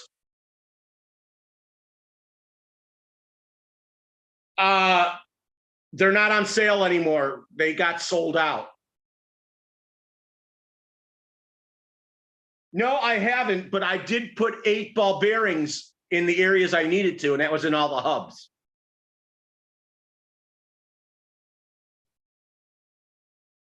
That is a great car.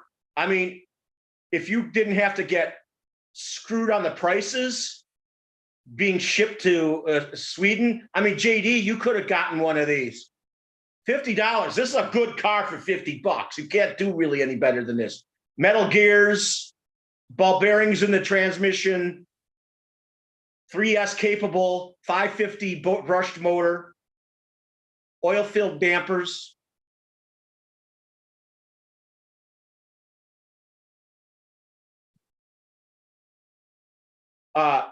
Tires that have foams in them.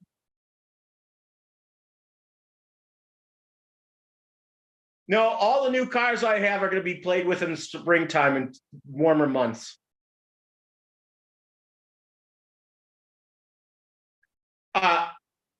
This car, the Stinger, will do 27 miles an hour on a 2S, and on 3S, it'll do 38 miles an hour.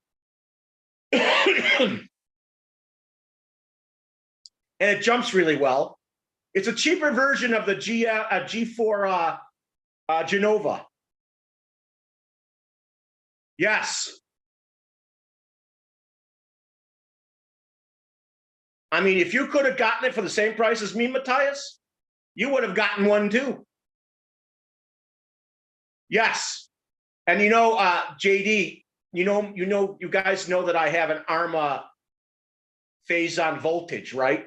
Well, the tires on the whole shot, the rims are the same exact rims that are on that car. If I could find a way to get those tires for my Arma after I fix it, that'd be fantastic.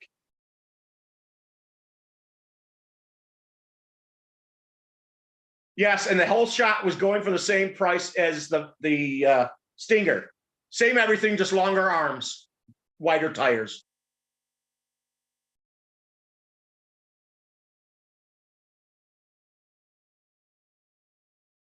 It's got good plastic on it. Yes, someone put a 4S system in it and he destroyed it. I'm like, that was stupid.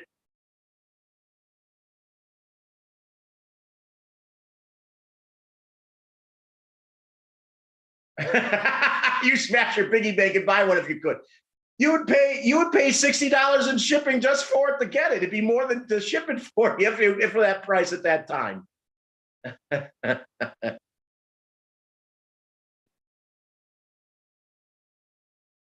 It's also got a slipper clutch. I forgot about that. It comes with a slipper clutch.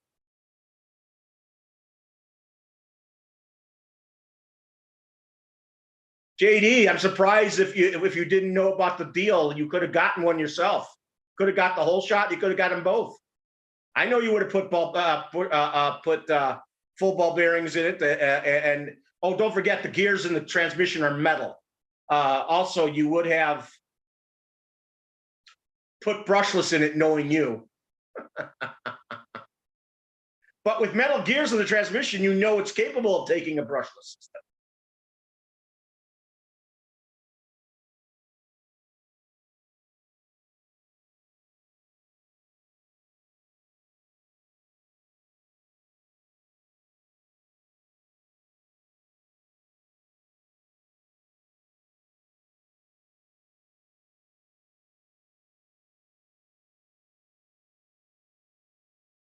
Yes, it's normally more than $150, and it went down to $50, JD.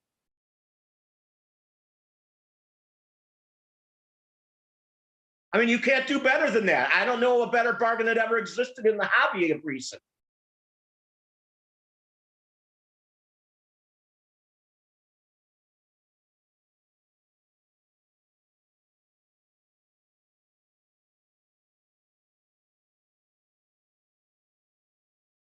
Well, you never know.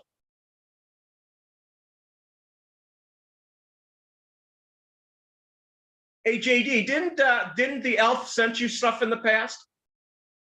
I swear he did. I swear he sent you some Tamayas in the past. Then he gave me the Island Duke.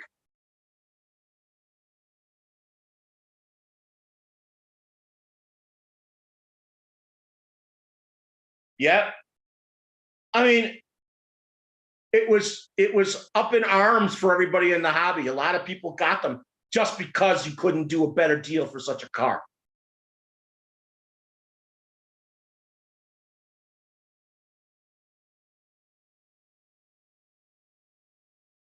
You never know, guys. He may send you guys something. Matthias, did you ever get anything from the elf?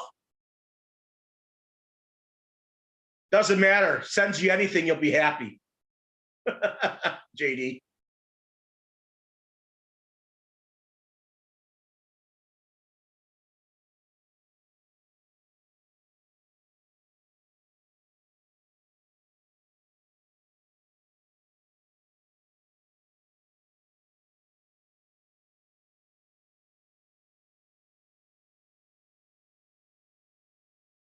Didn't he still give you vehicles?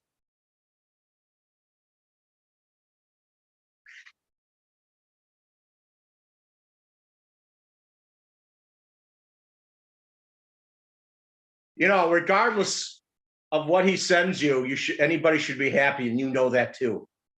You don't kick a gift horse in the mouth.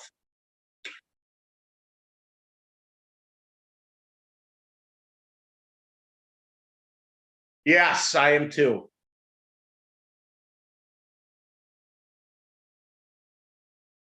Yeah, you got it from him, right, Matthias?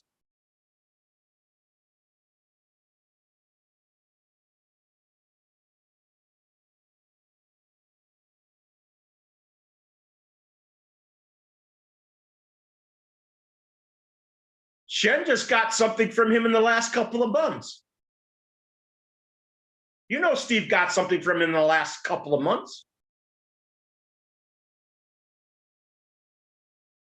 He probably doesn't see you doing much of anything lately, JD.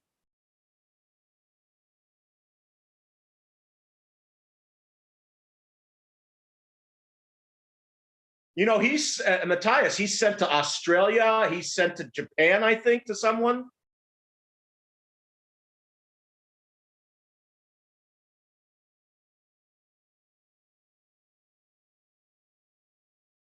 Maybe Korea.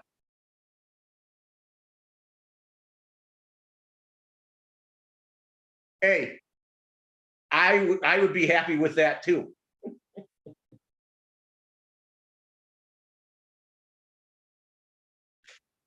Hey, JD,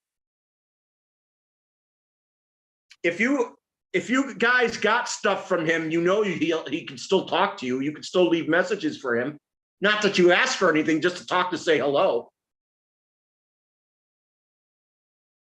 Yes, and I'm still working on my fighting buggy too, JD. I finally got a 15-turn motor that fits in it. JD, didn't you think the fighting buggy had a lot going on in the rear end?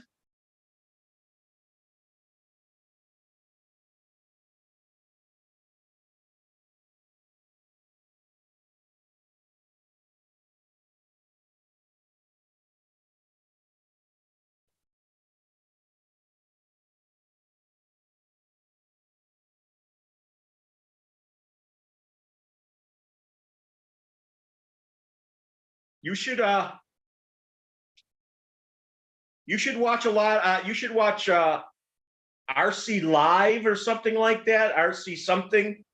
He shows long videos of tanks and military weapons in running around in a living diorama.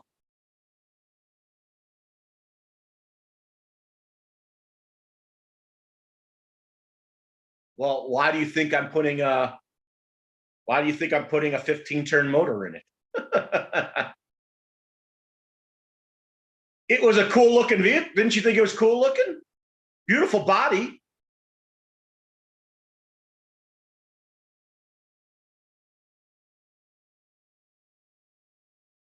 At least it was more durable, right, JD, with what you did to it.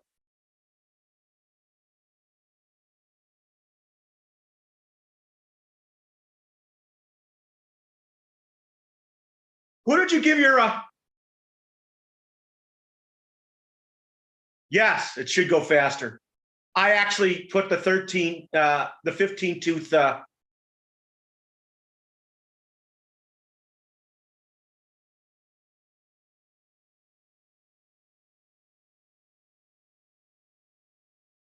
Hey, JD, do you still have the fighting buggy or did you give it away? Matthias, I don't think you have a fighting buggy. Oh, you like the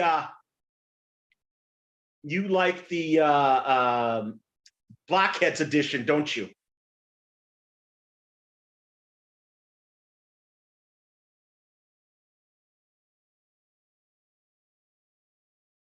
Oh,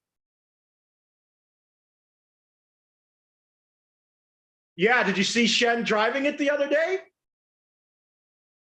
He loves it. And did he paint the body or did you paint the body? He didn't try to change it. He left it stock.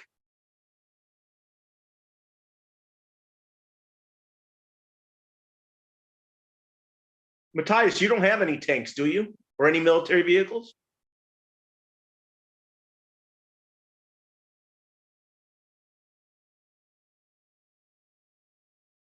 Yes, I would love to have an egress from him, the black edition. I'd also like the regular edition. I'd like all the Avantis too, if I could get them. Yeah, I know, but it'd be painted back. I'd have Adam painted for me.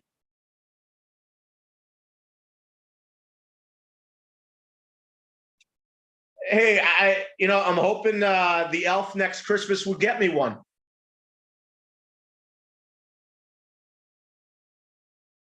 I'm hoping one day, Matthias, you get a fighting buggy. You're going to have to go through ESC or what is it? The place out of Finland?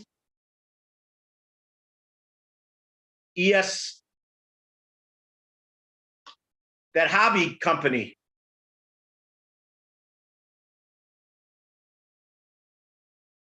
Yeah.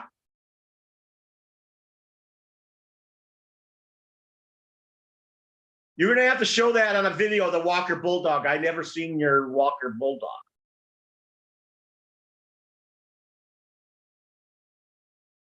Don't forget, was it Mugen or something like that? They made made a car called the Bulldog. Yes, Euro RC.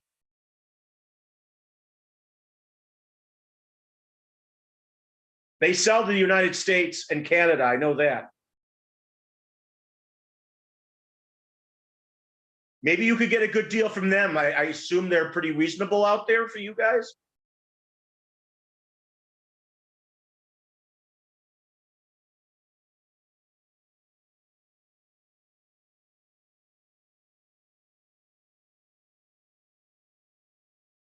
Well, JD, you know the Hen Long makes a full metal tank.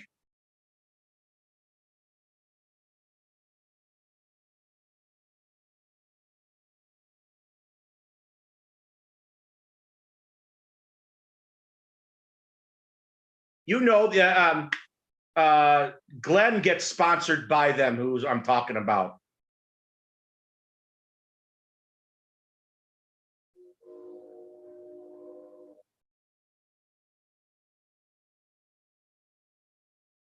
You want the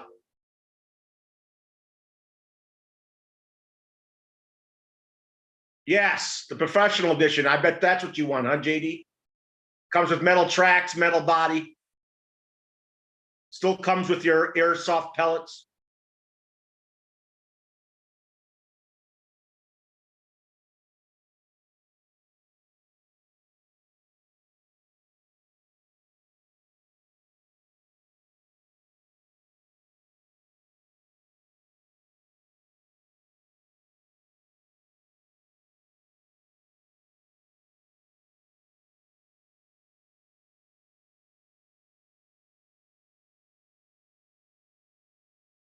Hey, JD,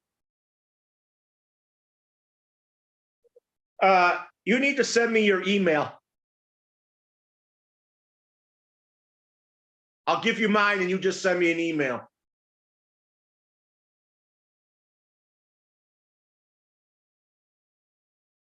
Because I can send you videos of the channel that I think you should watch if you like tanks.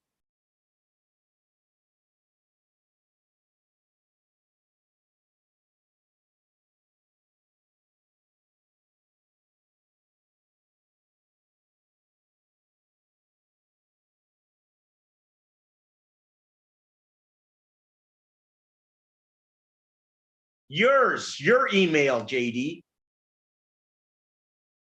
I'll send you my email. You can. I'll tell you my email now. It's kalmanbrad69 at gmail.com. I can start sending you videos I think you should watch.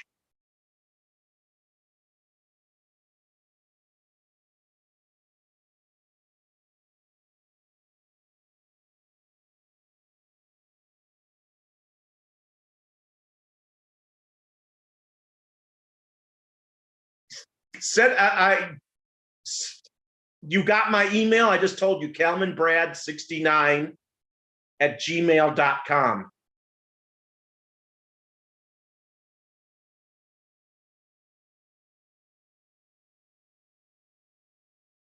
Yes.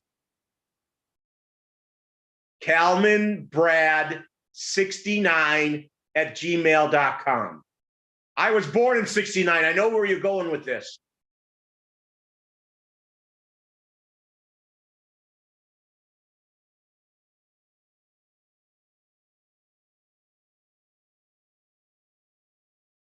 Lowercase letters, of course.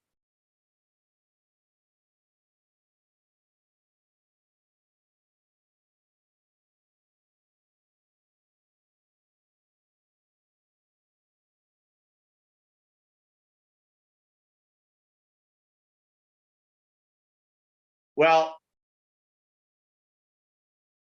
yes, I'll send you videos. You're probably not sub to these people, and you can sub to them if you want. I'll send you the videos of this guy who does. I hopefully will see him again.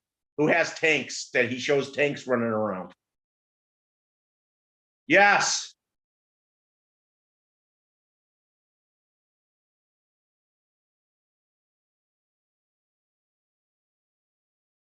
Yes. Mine is lowercase. I should be able to retain it when you send it to me.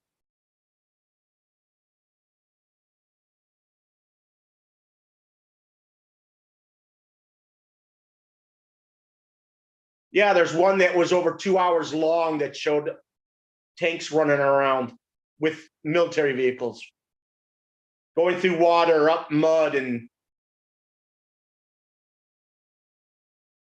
y'all, there's a guy I think you would like.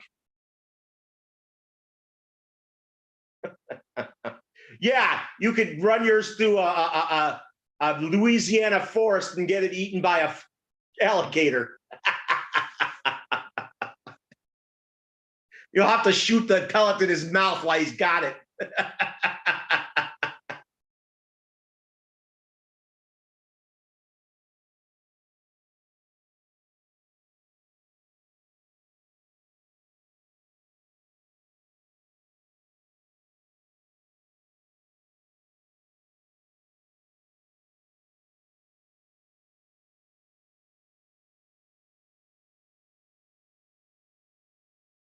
Yeah, but the living diorama that they run around in is cool to watch. Yeah, and you can run them over and shoot pellets at them to make sure they stay away.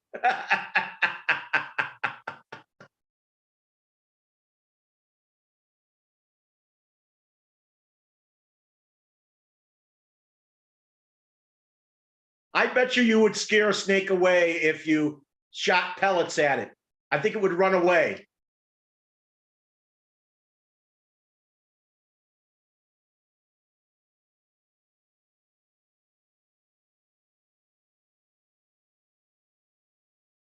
Well, I'd like to see a new video with it, Matthias. Yeah, but if you saw poisonous snakes and alligators, you're going to have to fill your thing up with airsoft pellets to make sure they stay away and don't come close to you.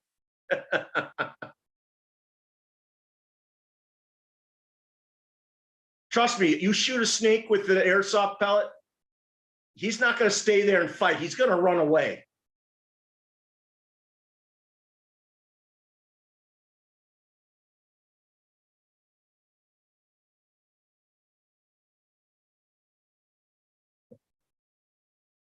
Yeah, I want to see your Walker Bulldog.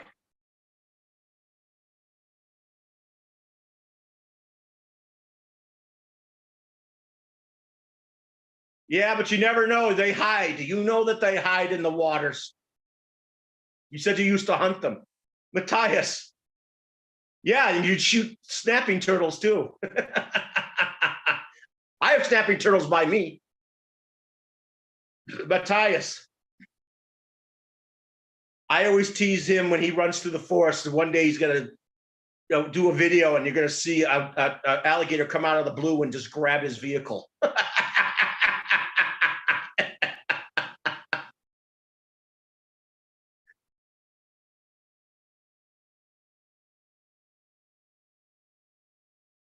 Yeah, JD, you'd be shooting water moccasins and rattlesnakes in the forest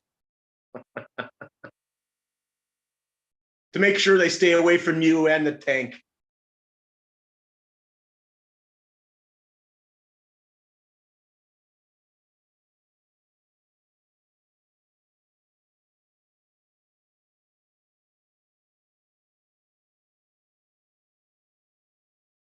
How big is it?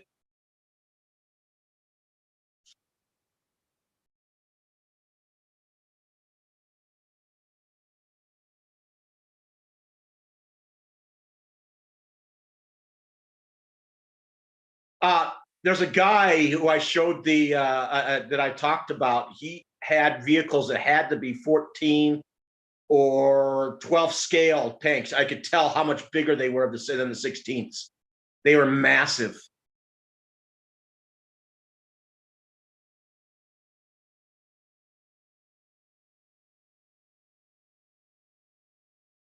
I want to see your tank go through the snow and water.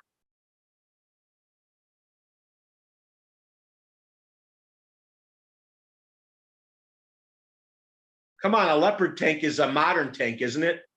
And I know the Leopard tank could kill a Tiger tank, any of the Tiger tanks back in World War II.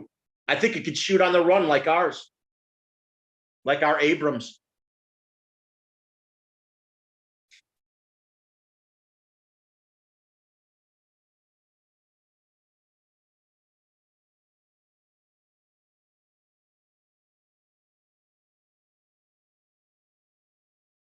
I know, but did you get any of the cold from the storm?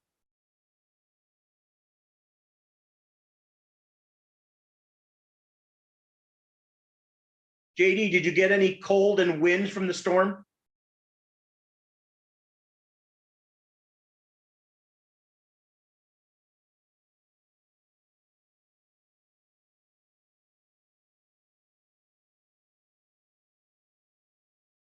Yes, I know.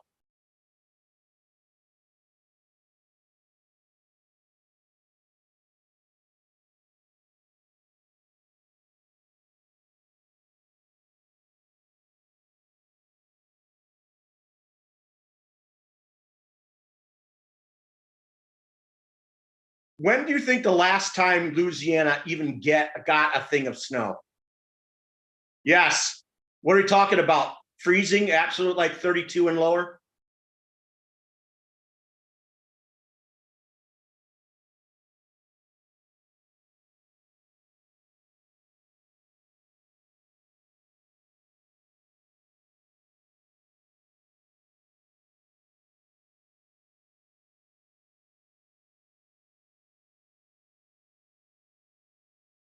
If anywhere in Louisiana would ever get snow, it'd be northern Louisiana, right?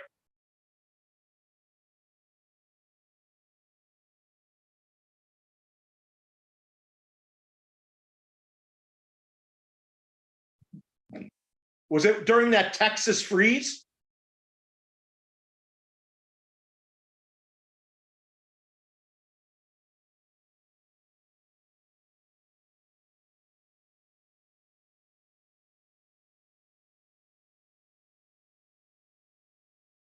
I bet you enjoyed running it through the snow, didn't you? Yeah, I remember you had over 20 Traxxas vehicles. I remember that. They were longer than your whole house.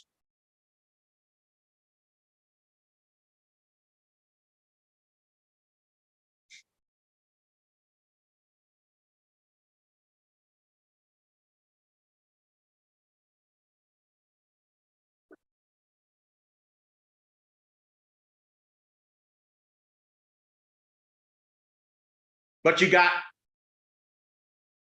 the cold enough air to freeze water. If anything, you'd probably get freezing. If anything, you'd probably get freezing rain before you get snow, right?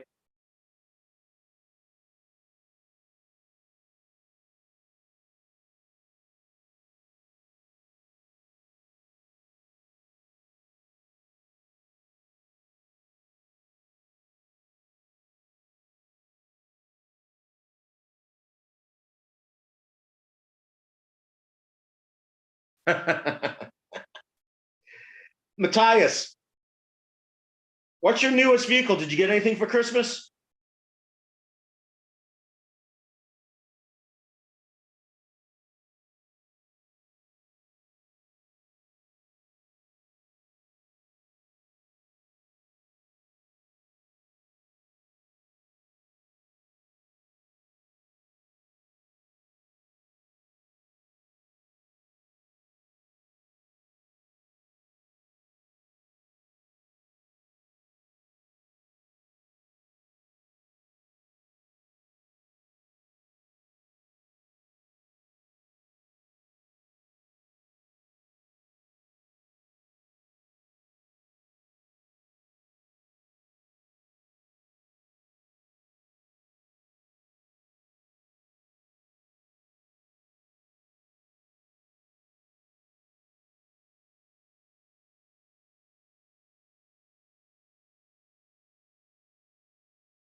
Oh, so you got the re-release of the Mitsubishi Evo.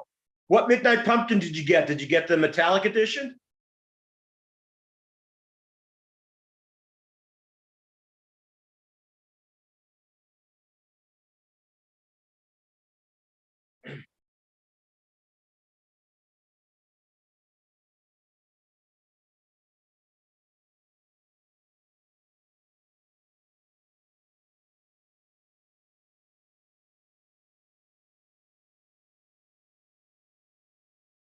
Matthias, I bet you can't wait to see the new GT3 body. Yep.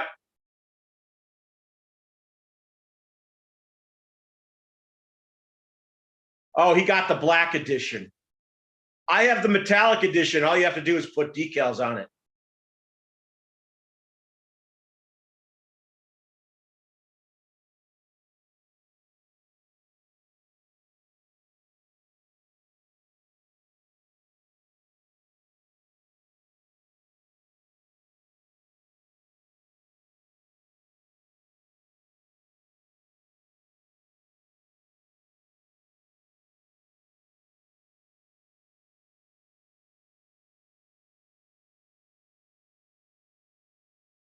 Yep, the elf gave it to me. After I finish all my putting my buggies together, I'm gonna start putting the monster trucks together.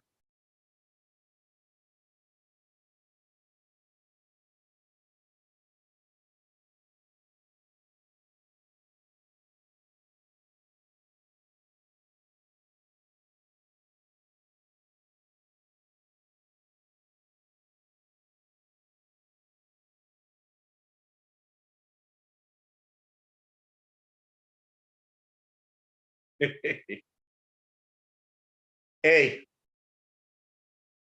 I run all my vehicles. I would never have a shelf queen. I don't understand that. I think it's a waste of money, and I don't like steering at it. I want to play with it because that's what they're made to do.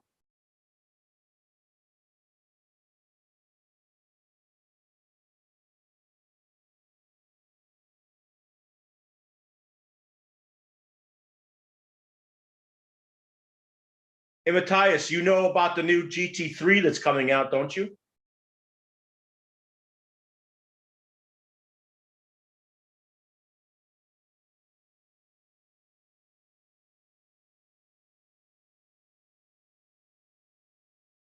Yep.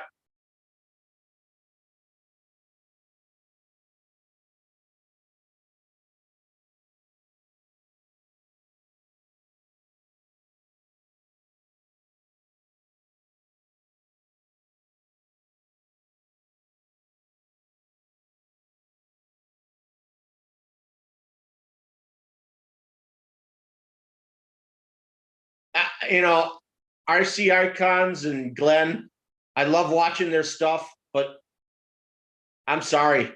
Run your cars, man. No shelf queens, man. But they do what they do. I mean, the ones he makes into shelf queens, he may drive it once and say, that's done. Even if I was a rich person, I wouldn't have a shelf queen.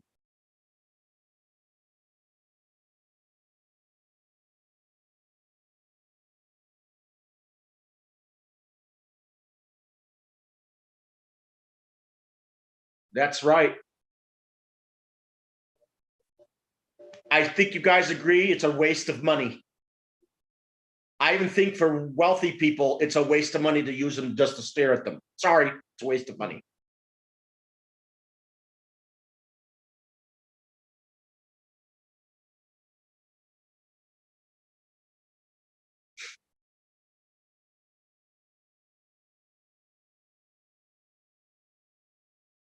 Especially when there's 3D printers and you could still find on the internet maybe parts for those cars or make new ones if you have to. If there are no more you can get for a reasonable price, you make your own if you have a 3D printer. Get them running again.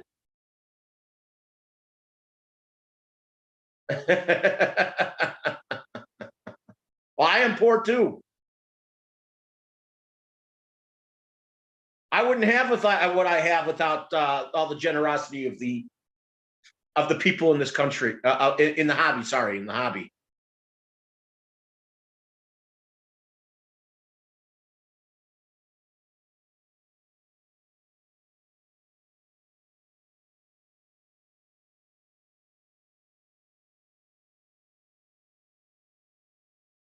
So it may take a while for me to get through all my cars. They're still going to be run. You have a lot of cars, they may sit there for a while, but you're not going to make them shelf queens. You're going to use them. You're just going to eventually get to them. It's just hard to get to all of them. But oh well, they're not going to be shelf queens.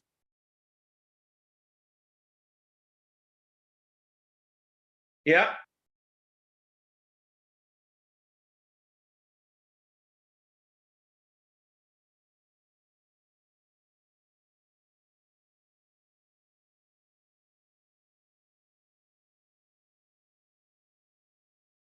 You want shelf queens, you buy die-cast cars that aren't RC.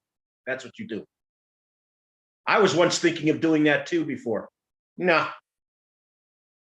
I personally rather see more die-cast cars that are made for RCs.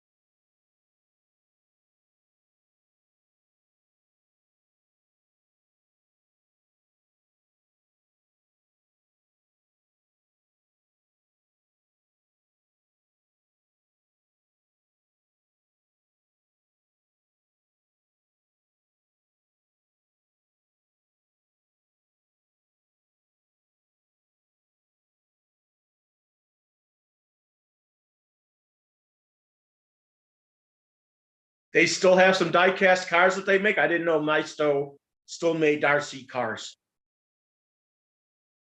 I mean, as much as I love Adam,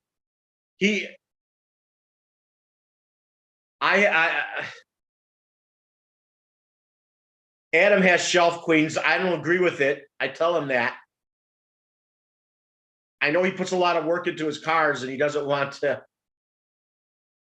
mess some of them up, but hey, I want to run them. I want people to see them running.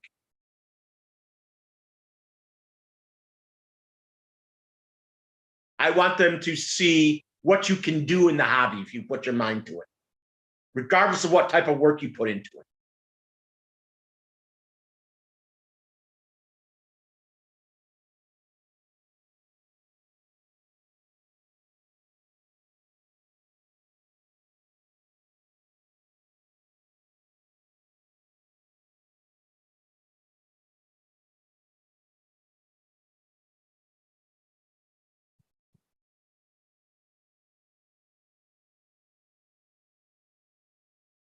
Um,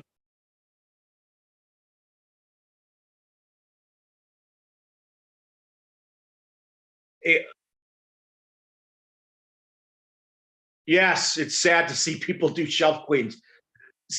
Look at the AYKs. Beautiful models.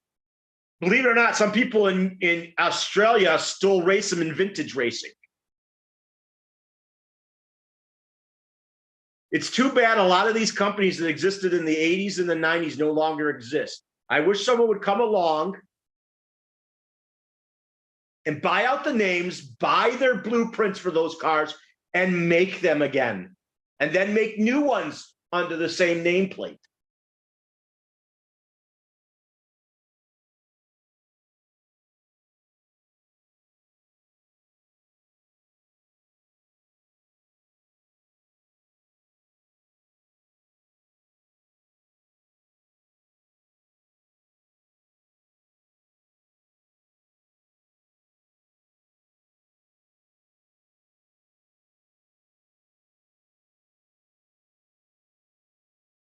As far as I know, they don't have shelf queens. Yep. But don't forget, they're a high-tech society. They could probably replace anything they break on those things.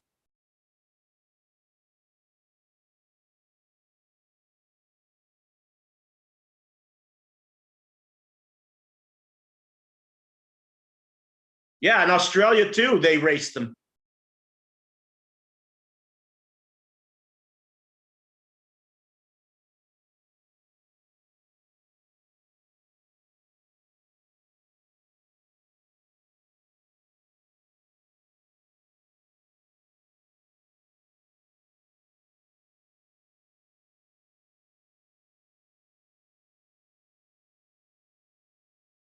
So, Matthias, what's your next car?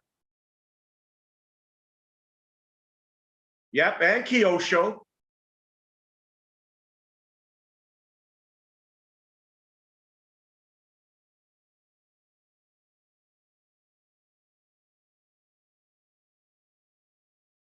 Oh, they're both bad as each other. I hate when people keep new in box cars. If you already have one, why do you need one new in box? I know they're worth more new in box, but why don't you pass it on to someone who would like to build one?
Yep. I've heard of the Zill. I don't know if it was the 130 from King Kong.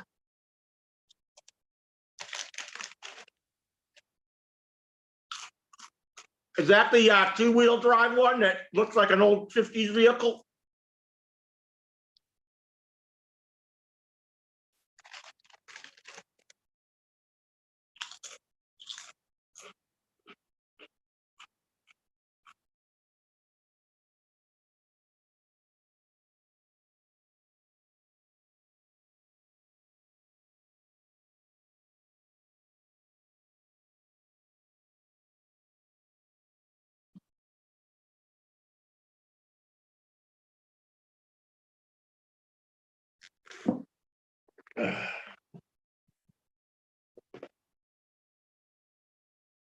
Four by two old truck. I've seen one of those run. I've also seen a King Kong in that body style with four-wheel drive.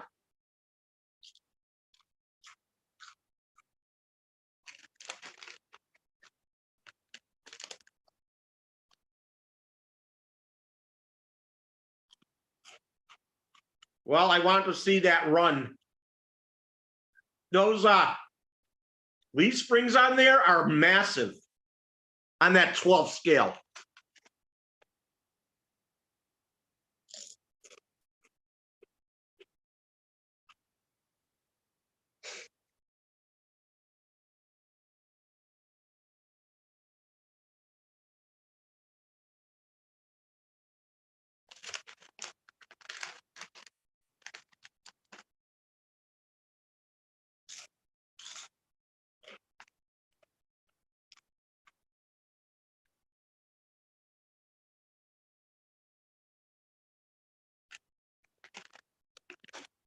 I still think, Matthias, you need to work on getting all the Scandinavian guys together.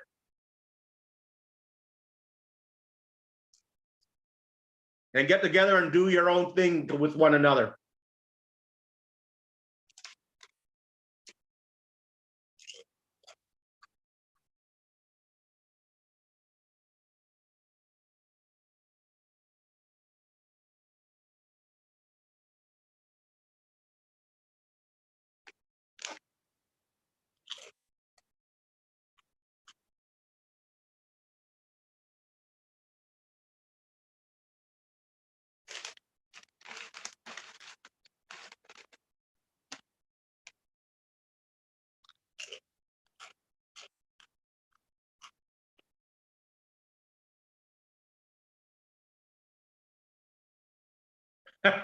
Good luck.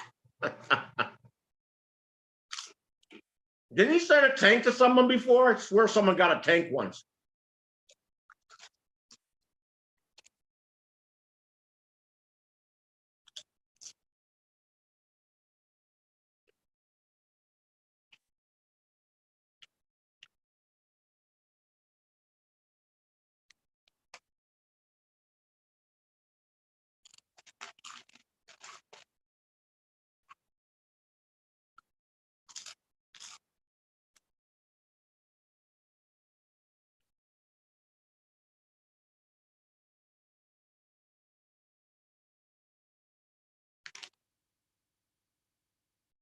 So Matthias,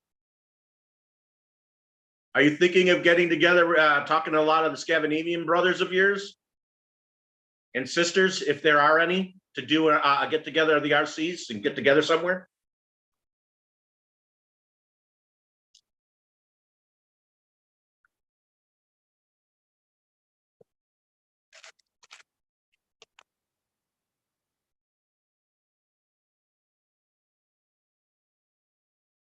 Oh, so you're doing a semi?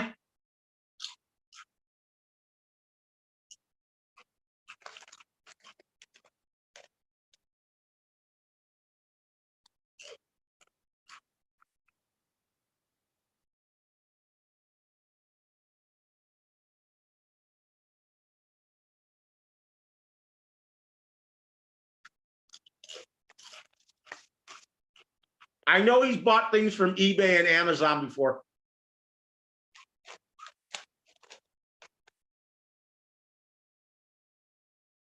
And of course, he bought things from Jegs.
Matthias, how many of your brothers and sisters do you talk to about the hobby that are in your Scandinavian countries?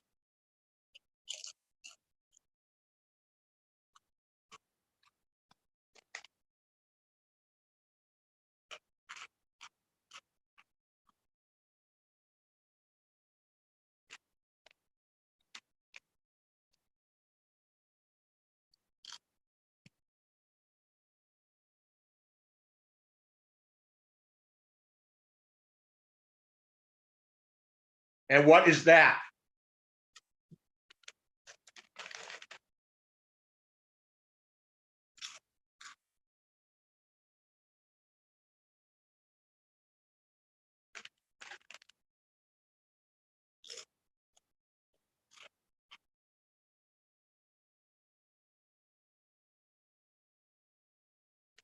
I don't know if you've ever told me what you do for a living, Matthias.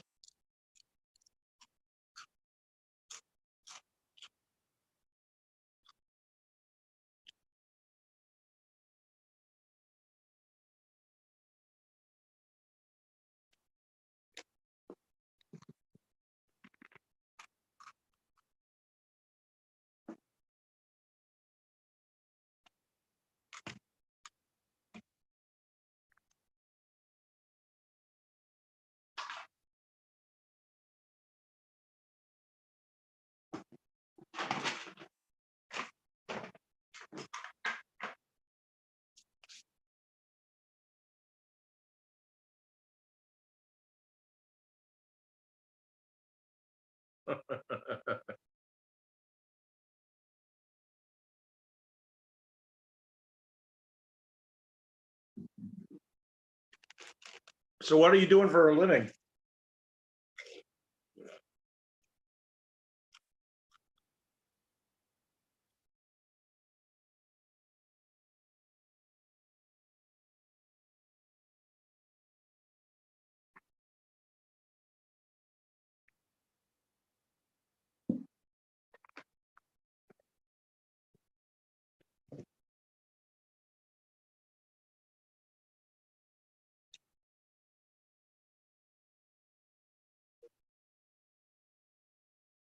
I think it'd be cool for you to get together with the guys in Finland and go to the Arctic Circle in the summertime and go crawling.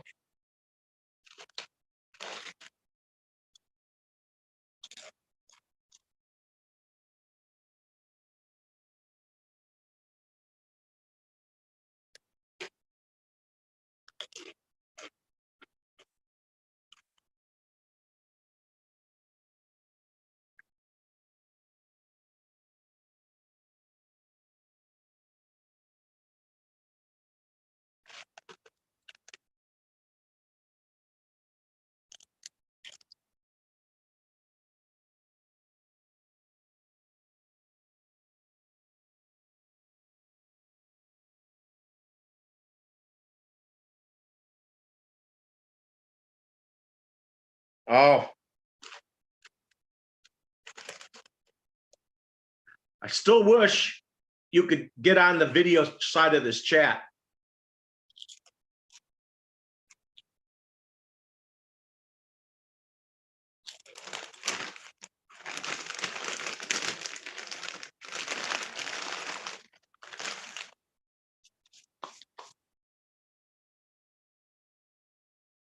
So you're more or less a HVAC guy.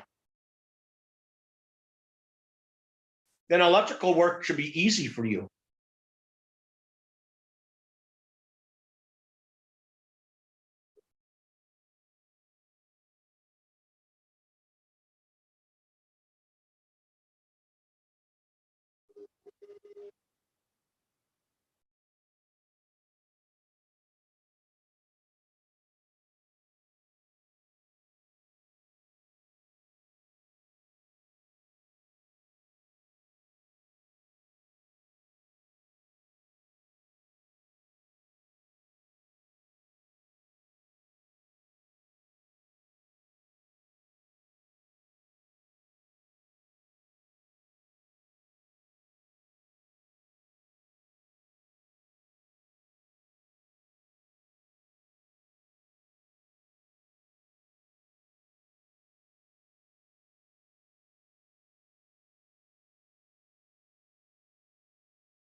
Did you get that video of those 187 scale videos I sent you,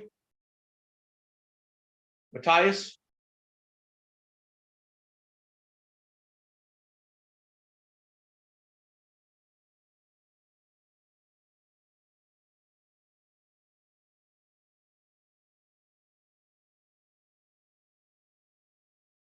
Man, I wish you could solder things for me.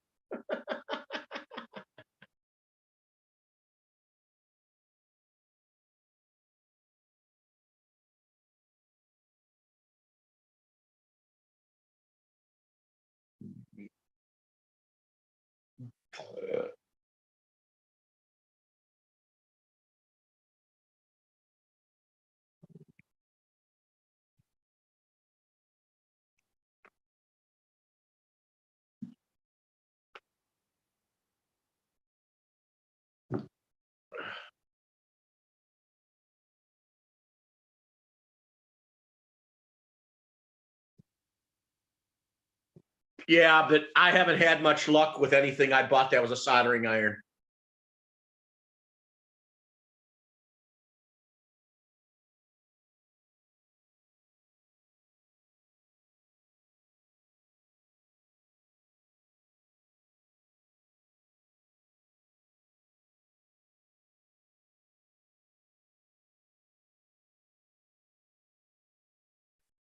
Hey, Matthias, you ever thought of visiting the United States?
Good. If you ever did that, you could stop in Ohio and see me.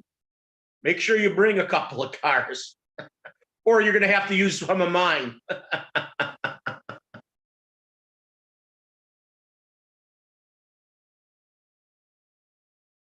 Bye, JD.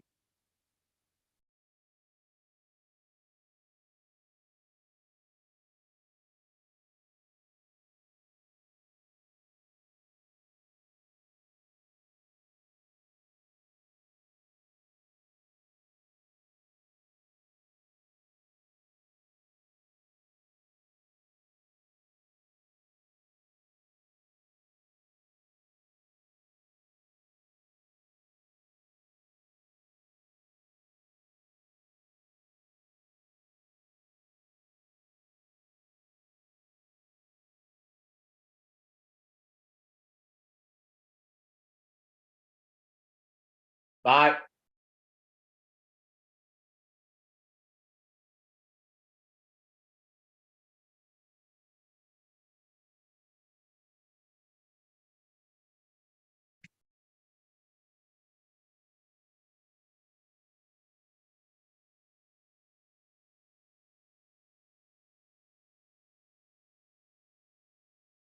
When would you plan to come out here?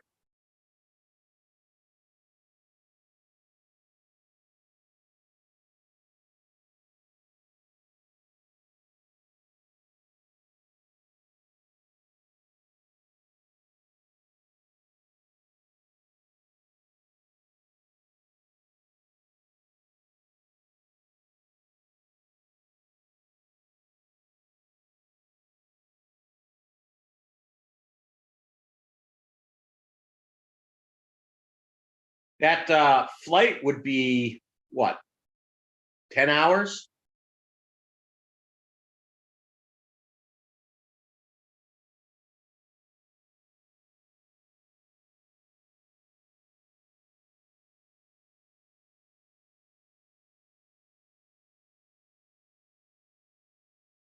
Yeah, I know. But I bet you the flight's like 8 to 10 hours, isn't it?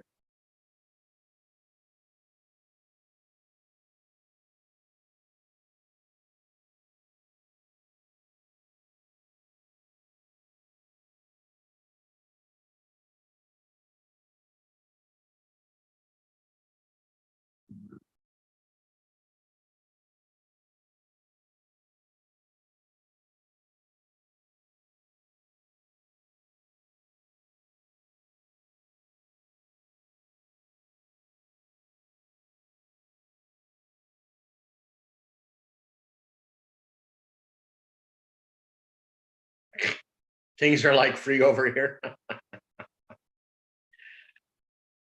Yeah. Hey, you gotta get deep within your Viking wanderlust.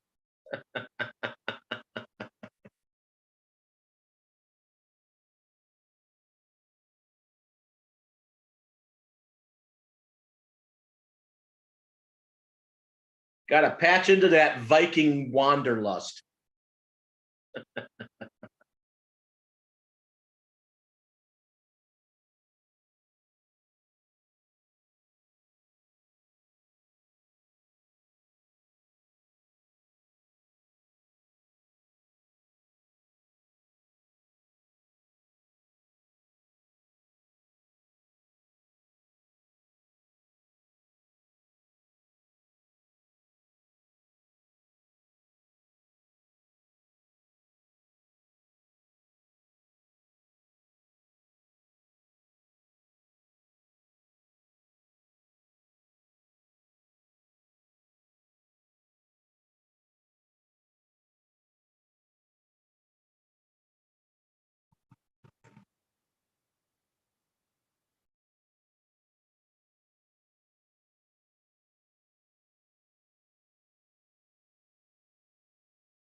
Are you saying it's cheaper in the US to fish or no?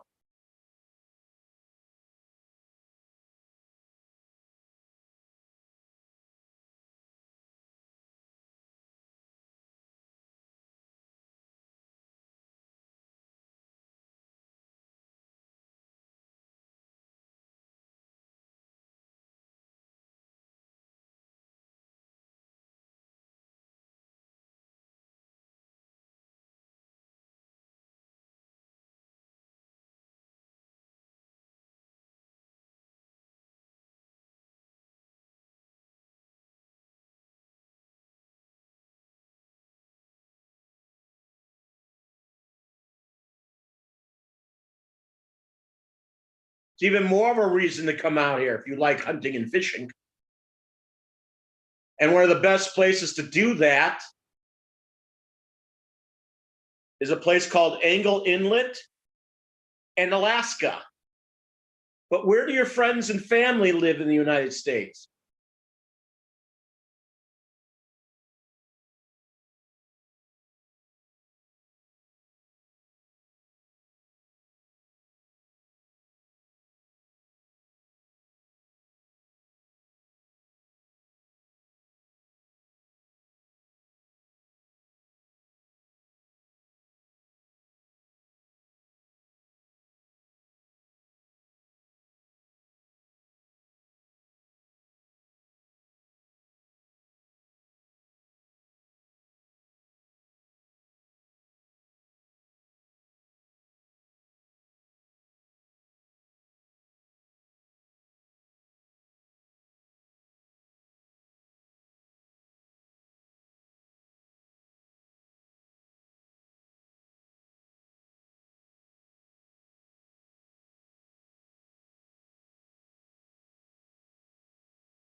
So where does the family and friends live?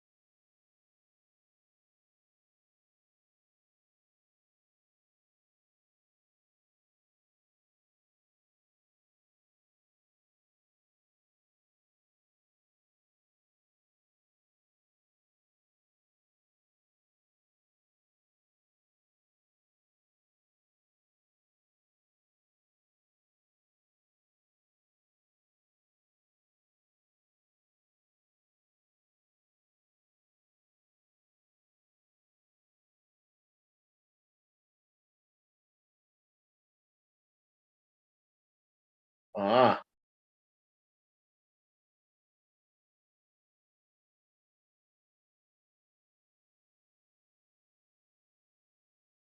well, you could do deep sea fishing in Mississippi and Miami. New York, you could go into the Great Lakes in the interior and fish there.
Surprised some of your friends and family picked warm places to live in. That they picked something that was more like home. New York can be more like home.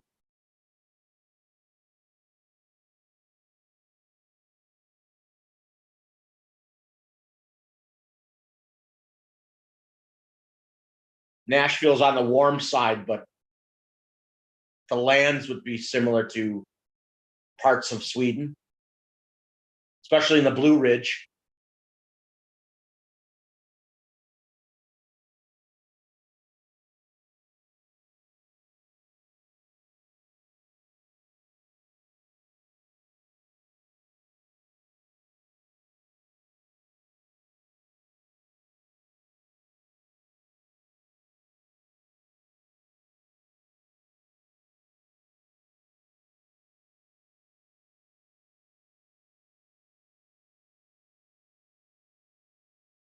So a lot of your friends and family hunt out here in the US who live here?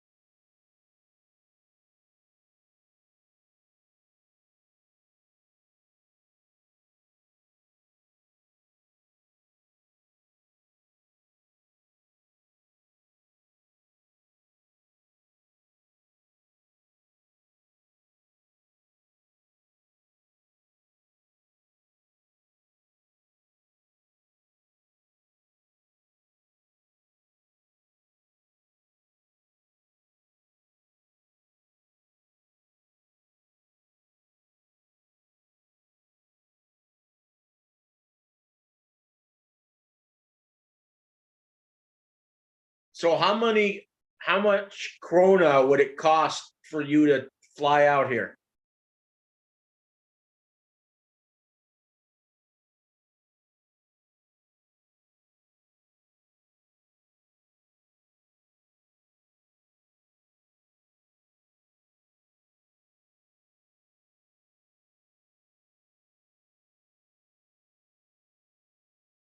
I'd show you around the metro parks where I live. I think you'd like them.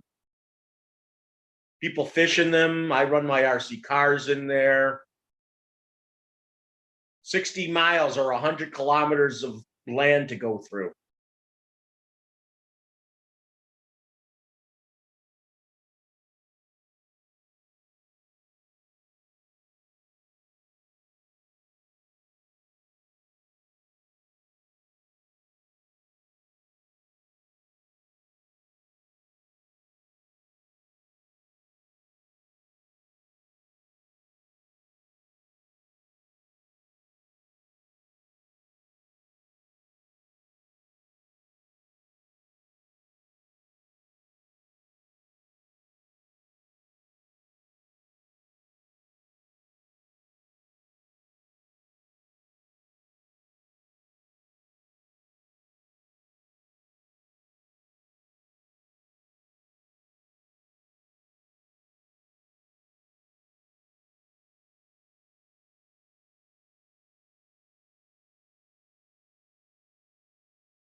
And how much is that equivalent in the US dollars?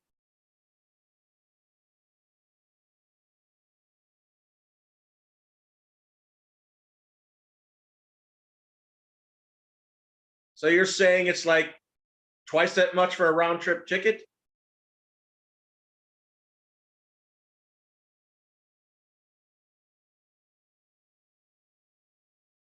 I would assume you would land in New York first.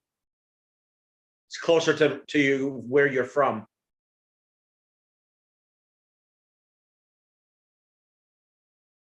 Hey, what you do, 650 USD?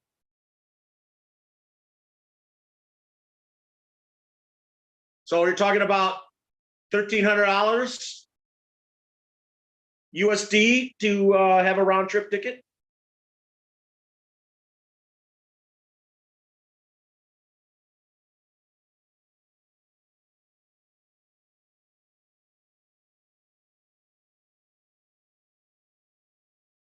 What you do is you fly into New York, rent a car, drive to Ohio, depending where you land. That should take almost 12 hours, maybe, from New York. Come see me here, but of course, you're going to visit your friends and family in New York first. And then that would depend on where you are there, or how long it would take to get here. But that's what you do. And drive around the country so you can see the country instead of flying around.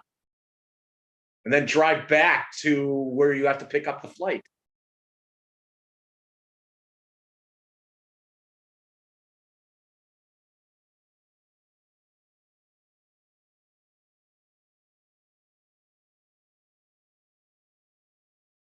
That's what you'd have to do.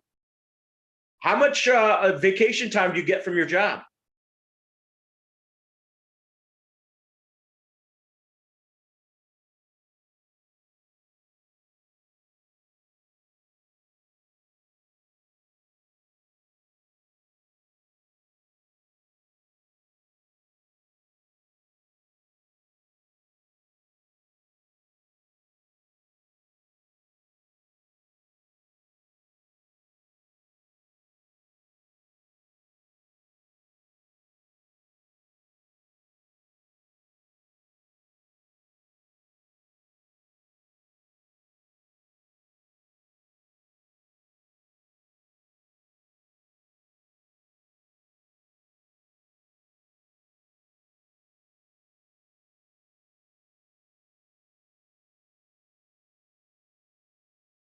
I'm sure you have a savings. I don't think you use everything on our hobby.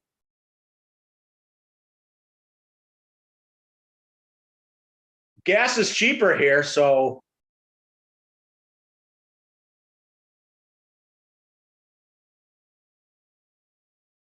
I guess you'd have to be the trip of the year for you to do that.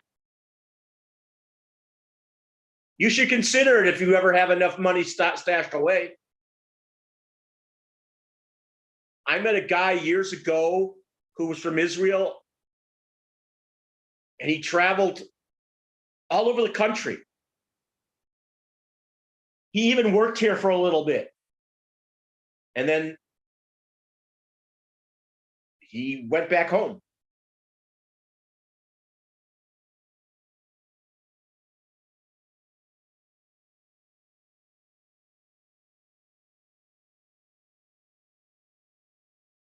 But 25 days would be sufficient to do all the traveling you kind of want to do.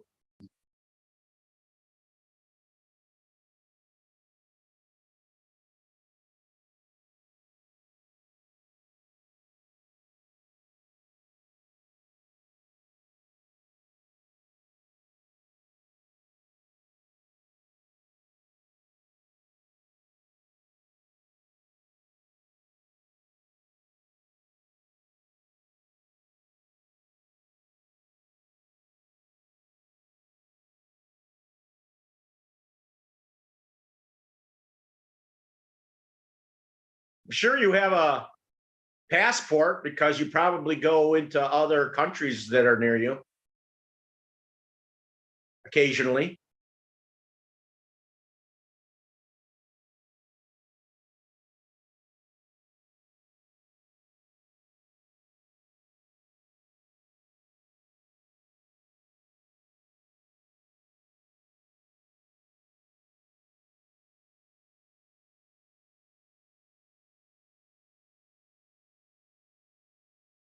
Believe it or not, if you came to the United States and visited me in Ohio, you could stay with me for a few days and save you some money in hotels.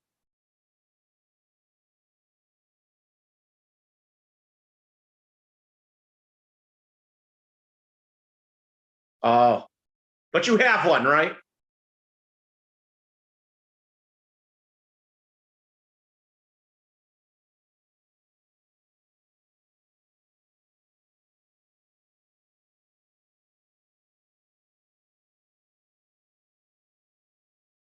And I know if you got family and friends, it could save you a lot of money in hotel, possibly save you some money in hotel bills.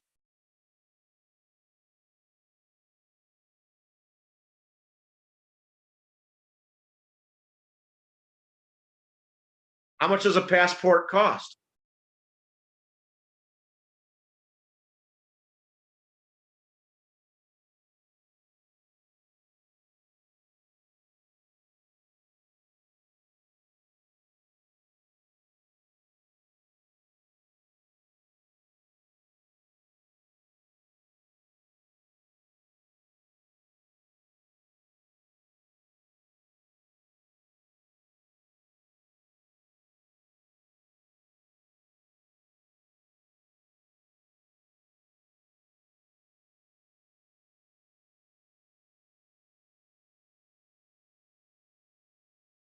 That's cheaper than what I have to pay for one. Trust me on that.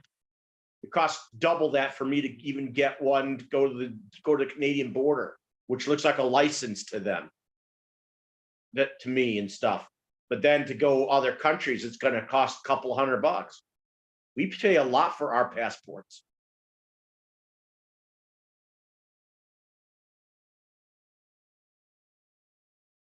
So, I mean, there's ways you could avoid paying for hotels because you have family and friends to stay with.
You pay very little for your passports. Oh man.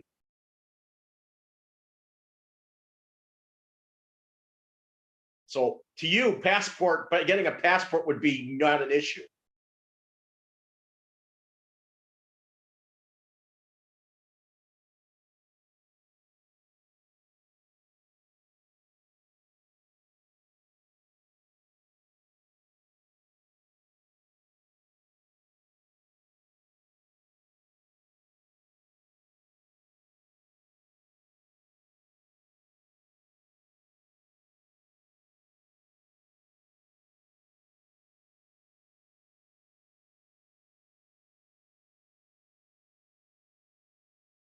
Still, I think you could save a ton of money on staying places because you got family and friends to stay with. It's not like they see you all the time. They would be glad to have you, probably.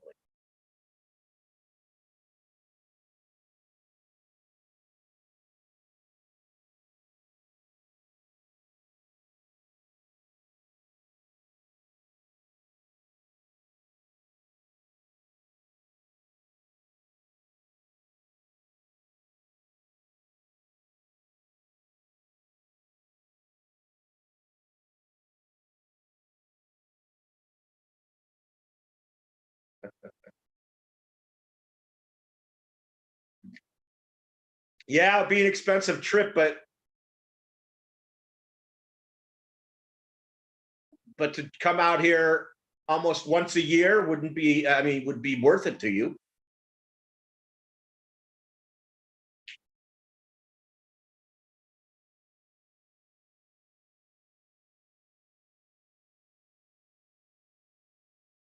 $25 is pretty sufficient to travel the country here.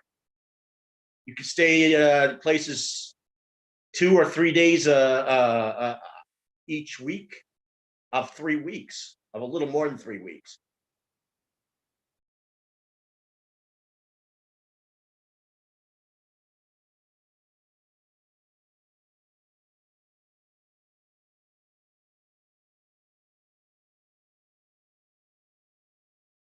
I'm hoping if you ever do it, you let me know and I will put you up for how many days you want to stay.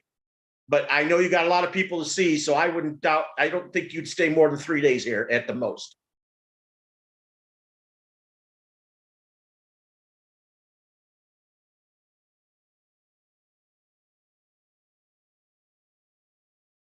You have to have your kroner changed into US dollars, wouldn't you? Where would you do the exchange? Because I'm sure you'd carry some cash on you.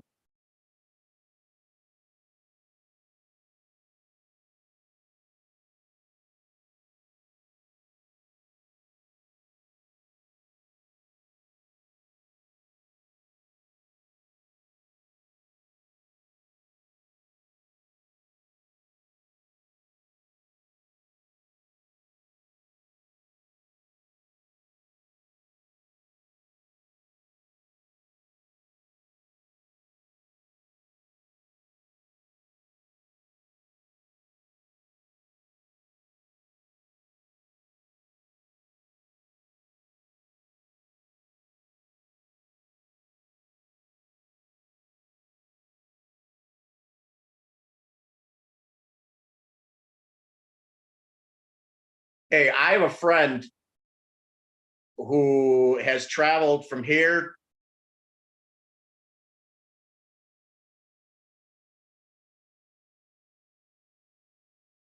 Would you would do it in your country to do that? Is there a place to do that? I'm sure you got a bank to do that.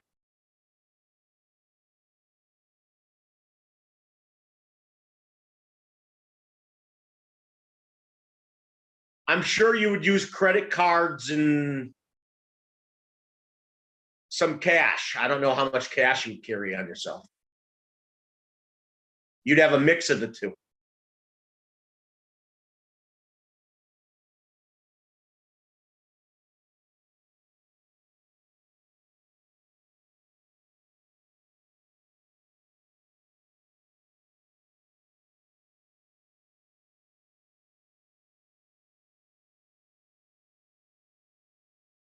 So as I was saying, I have a friend who has a daughter that lives in, I think in Denver.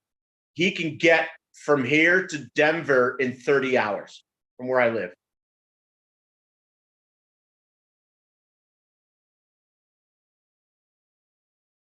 I know you wouldn't carry all of it in cash. You'd have some of it in credit cards because you want to have at least a 1,500 in cash on hand at the very most.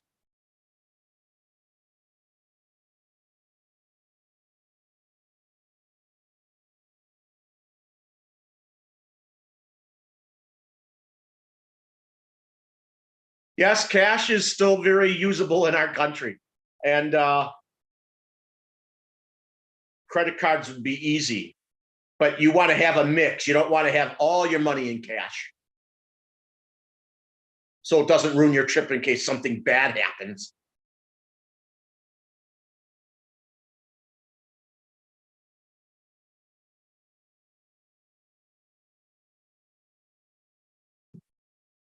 Of course, you'd have to tell your credit cards and bank that, hey, I'm traveling to the US, so I'm going to be using this.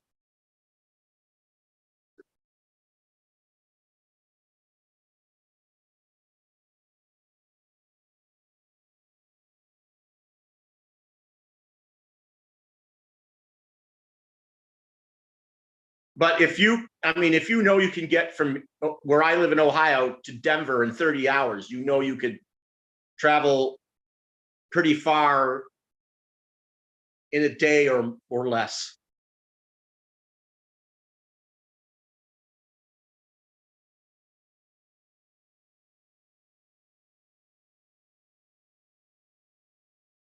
Anyways, if you stopped at my place, you could go straight down through Kentucky and through the southern Ohio to Kentucky to Nashville, which is right off of the Mississippi.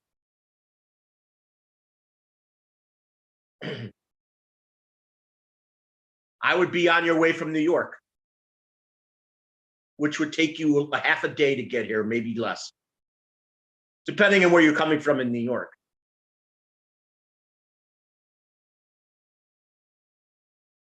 Of course, you'd have to, like I said, you do that with renting a car.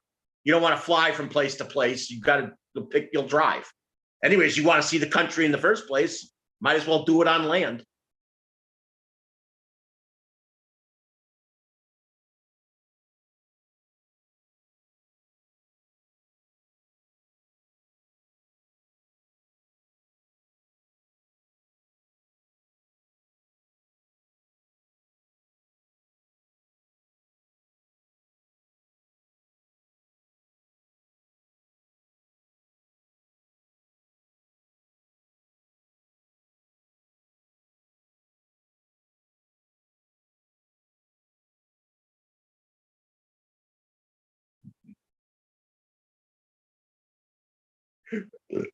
Excuse me.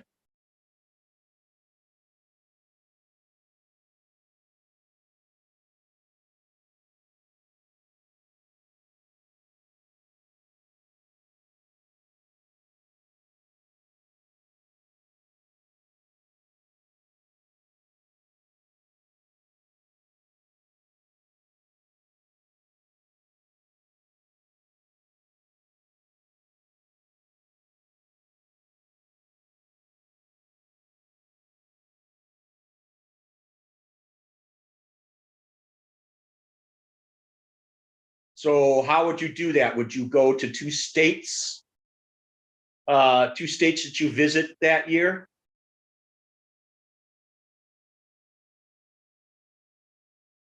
I mean, technically, you could go to 3 states.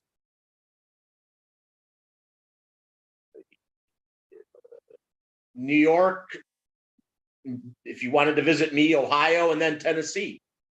You could do that easily in 25 days, even renting a car.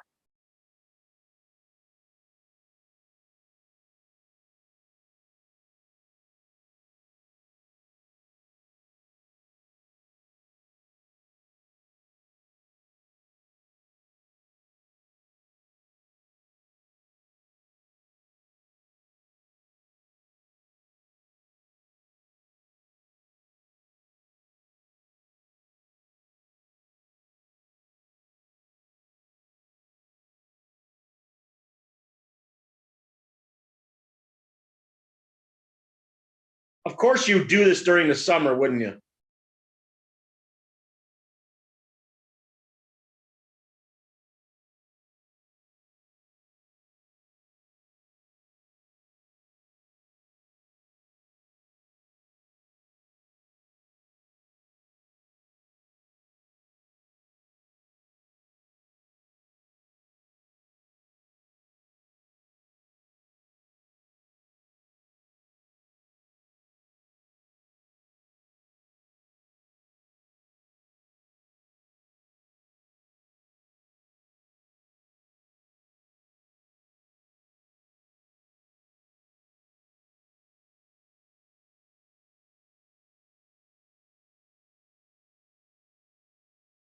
Yeah, because you don't want to be in New York in the wintertime.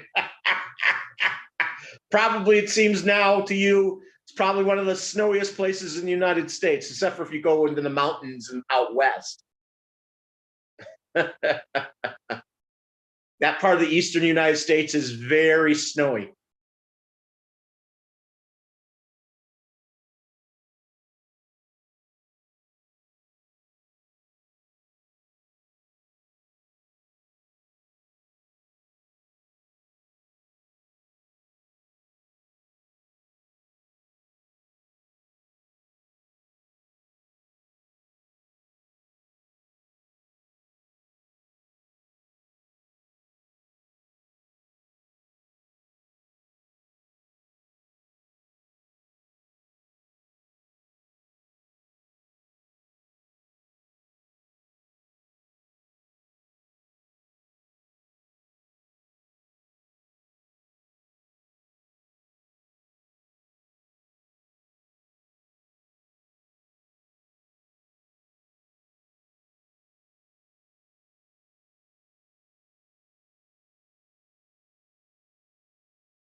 So what's the chances of you doing this in the next 5 years?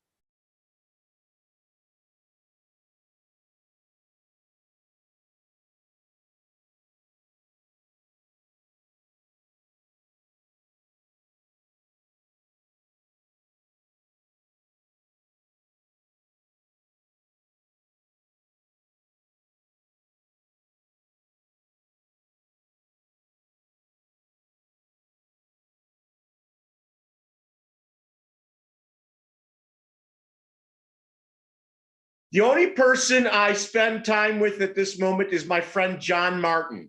He lives 3.5 hours away from me in Battle Creek, Michigan.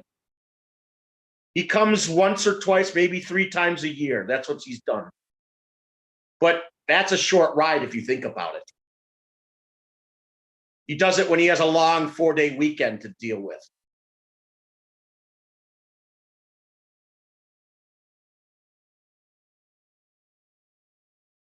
I'm hoping Thompson, who lives in Thompson RC, lives in Cincinnati. I'm hoping he sees me this summer. I have visited one of my YouTubers, but it was for under bad circumstances that I saw him because his wife passed away. As you saw, Guru was talking about that today on my chat in the room with JD. I've met him once, and that was this past year, August 11th. But we weren't playing with cars. No, it isn't. Michigan, I'm sure you've seen the map of the United States. You know where Michigan and Ohio are. They touch one another. And he's on the west part of the southwest part of the state. I live on the west part, northeast west part of Cleveland. I'm in the northeast Ohio, but I'm west of Cleveland.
Yeah, I wish you could do this.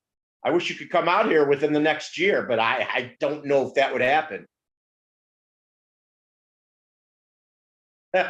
You know who I'm talking about. Because I'm on a real fixed income, I don't have the money to spend on gas. Anyways, I don't have any oval cars to race. I don't have any cars to race on the oval. I would have to do some messing around like he does sometimes on the track without the oval car. I mean, I would run on the track, but I wouldn't be running them when they were racing.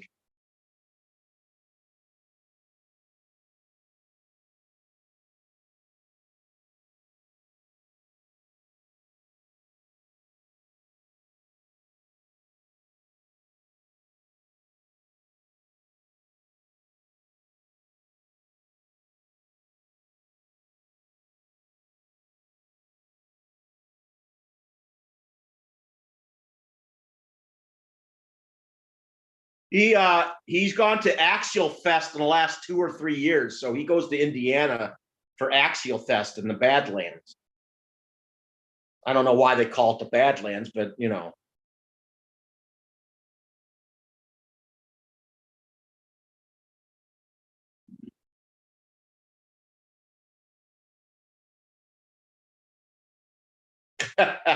He's going to be faster. He uses brushless motors. He races one with a 4.5 turn brushless motor.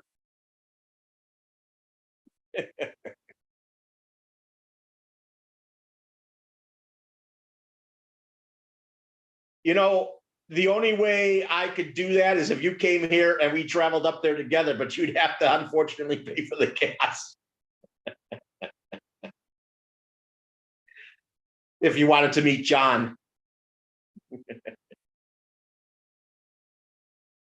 Remember, I have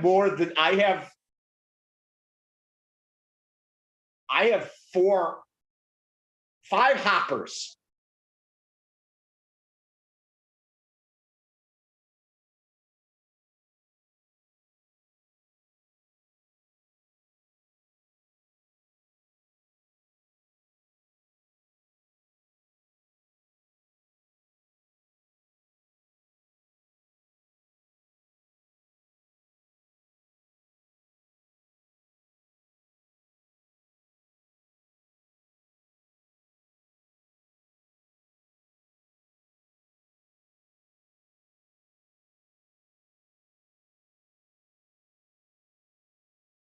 It looks like you wouldn't travel with any of your cars because it could be problematic.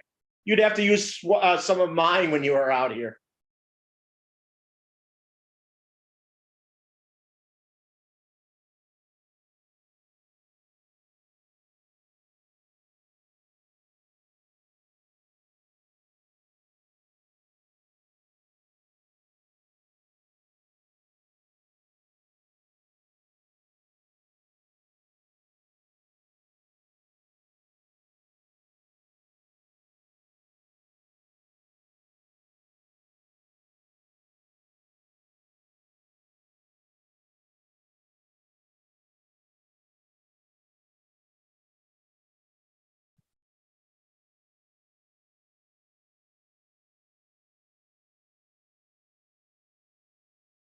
What do you mean? You'd have to have your clothes.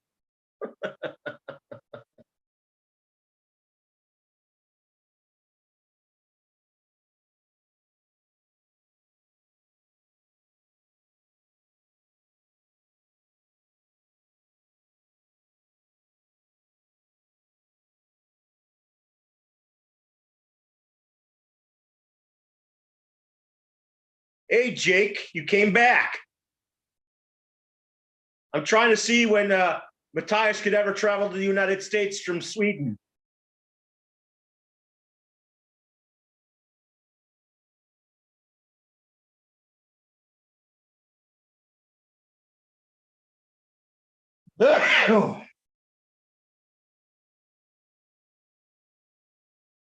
Oh, so you would buy a car and build it?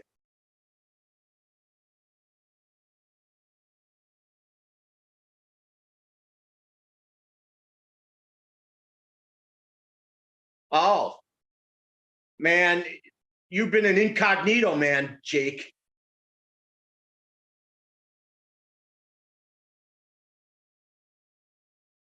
Jake, why don't you get in here? Get in my video screen, man.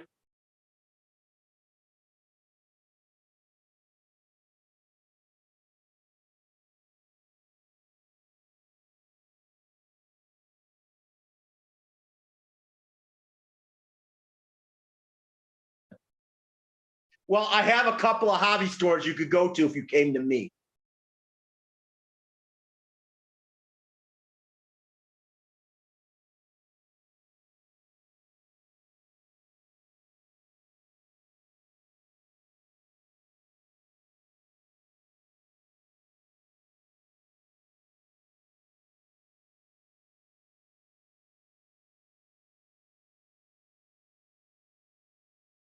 One too many beers? So you don't want to come on the video side of the chat, huh, Jake?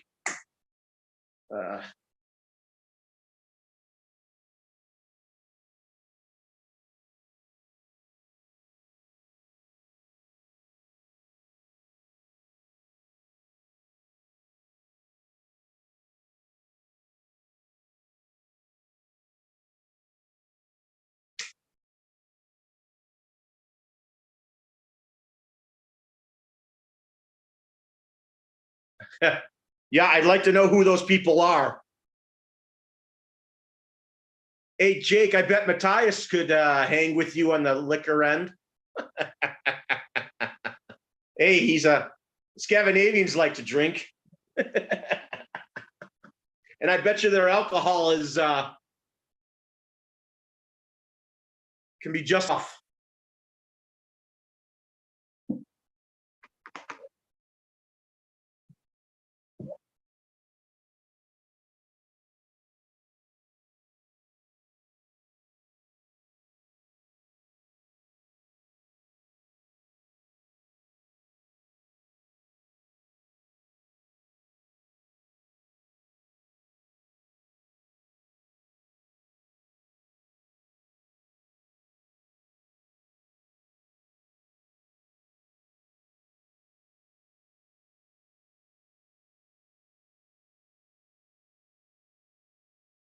And I bet Matthias likes to drink, don't you?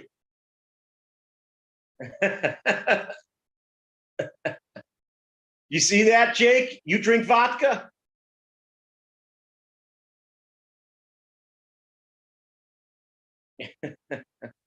Yes, we get absolute vodka here.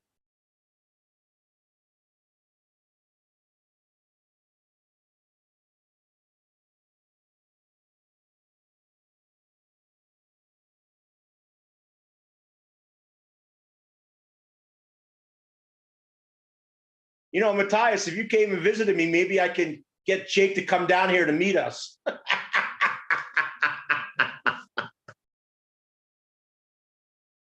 Jake's a big beer drinker. I'm down.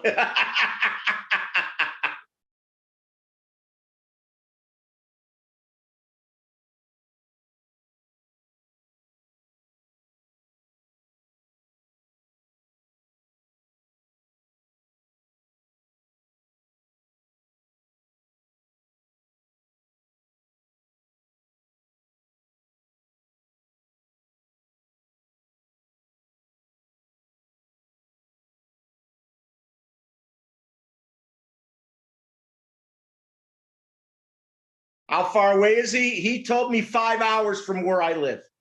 And he lives in Canada.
He crawls. I'd have to sit in one place with my little Jeep.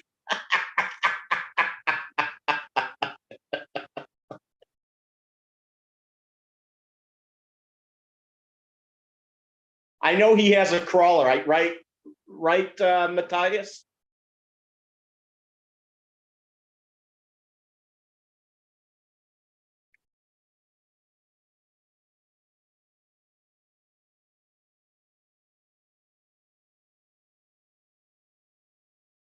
I'm trying to convince him to spend $4,000 to come to the United States and visit 3 places because he has friends and family out here.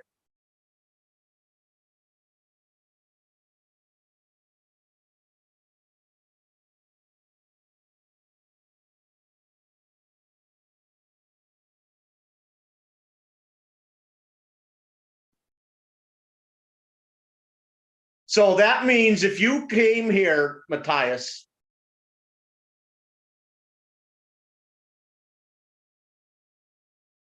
that means you'd have to buy two vehicles, one that's not a crawler and one that's a crawler, because you would have to go crawling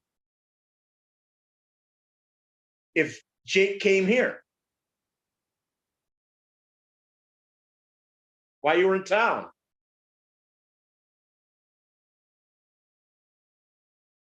Jake has some little crawlers. Mine's bigger. Mine's bigger than an SCX 24, but it's a crawler. Probably doesn't crawl as well as the SCX 24.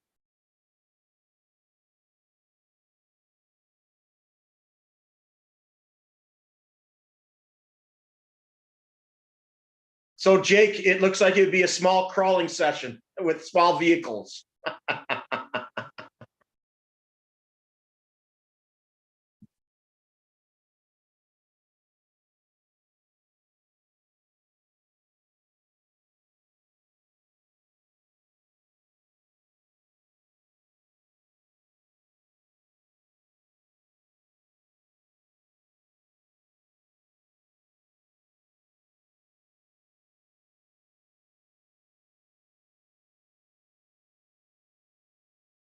Jake, are you game?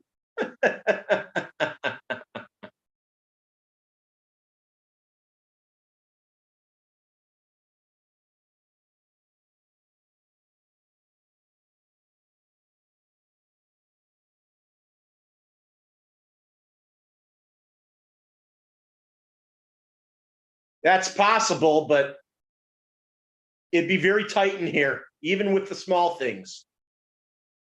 My place is tiny. Hello, Masked Master. Oh, Jake didn't answer that question.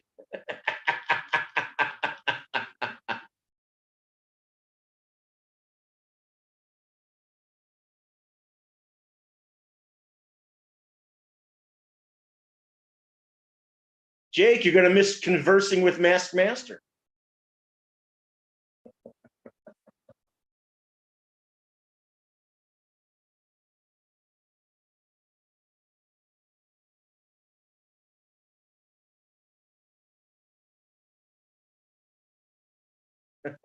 Yes. Hello. Jake's leaving us.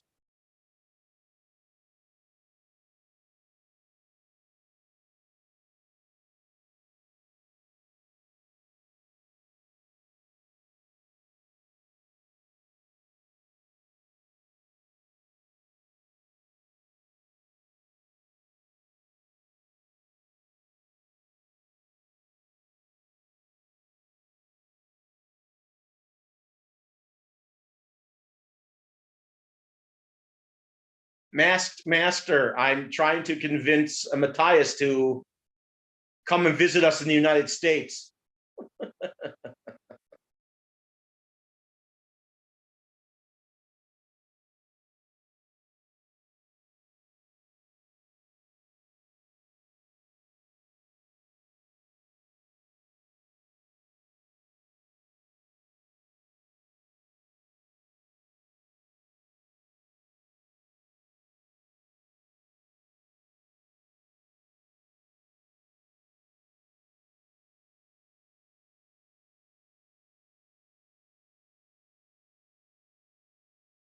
Hey, he lives in Sweden.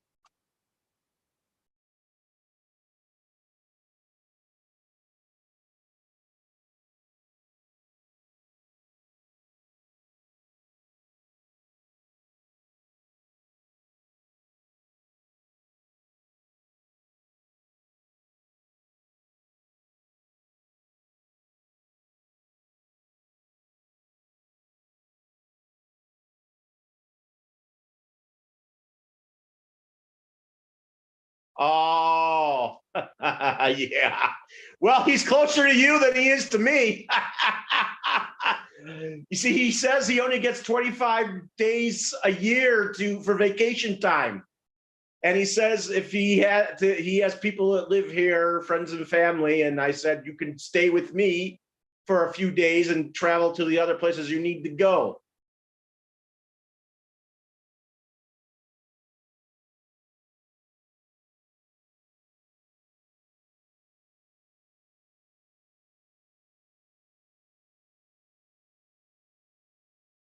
Are you still here, Matthias?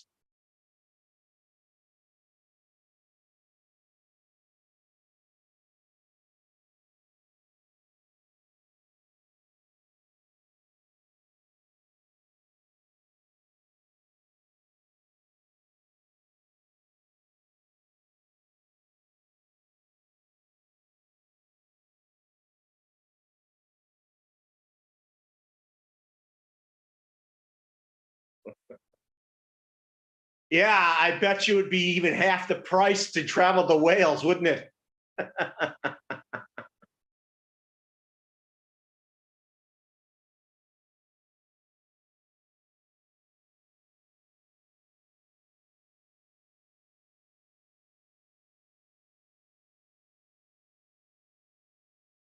even I'm sure a lot of Scandinavians still visit Britain.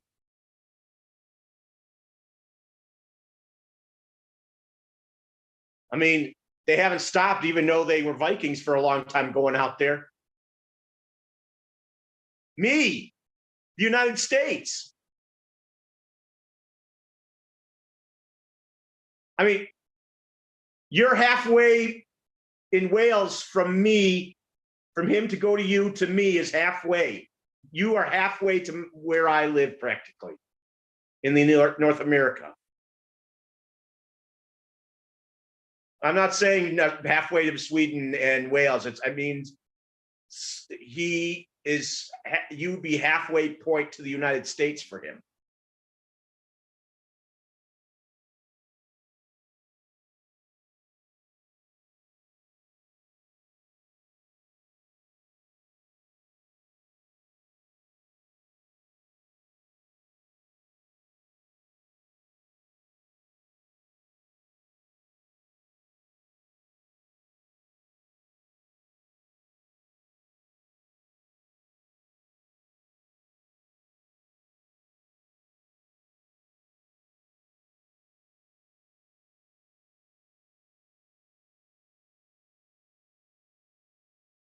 It's too bad you can't travel.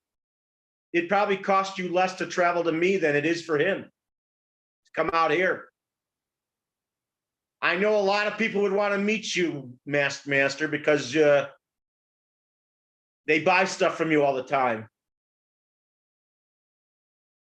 Halfway would be the Netherlands to North America. So you're saying he's 3/4 of the way to the United States to you.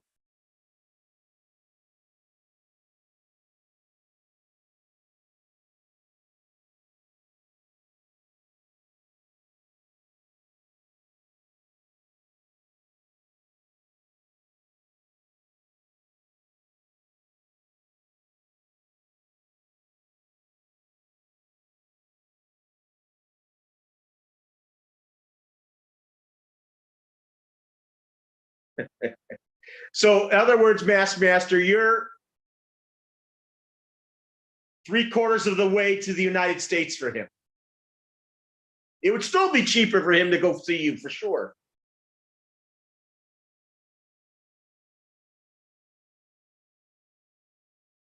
But Matthias, you wouldn't need to fly to Wales. You could drive there technically. You get on the train, it goes under the channel, and you go there. Basically, I mean, you'd have to travel from one side of Britain to the other south side. You technically could drive to him, Matthias.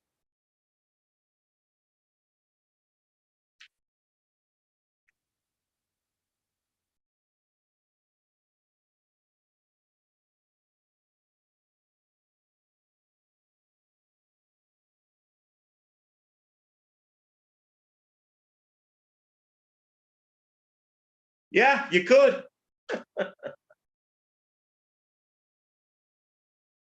I thought you did. I thought you make 3D stuff for people.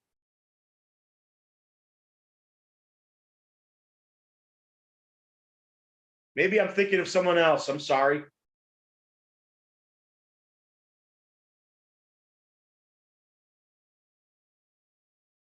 Just a short swim.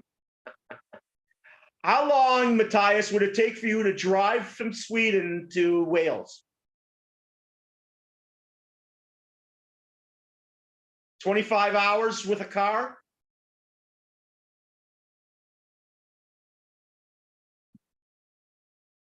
So a day and 1 hour.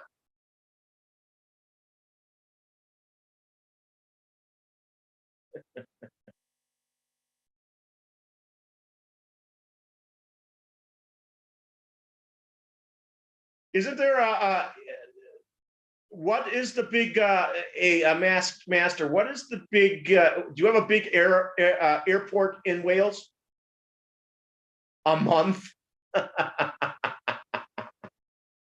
No, he said 25 hours.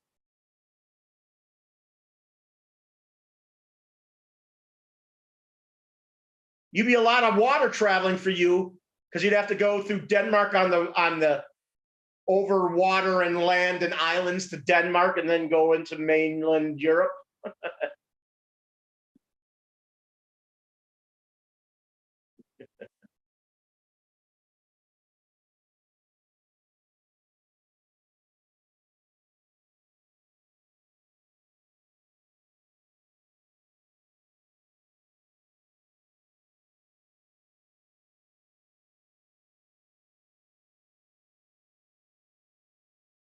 Yeah, do you live close to Cardiff? I was thinking of the name of that city. Cardiff's like the biggest city in Wales, isn't it?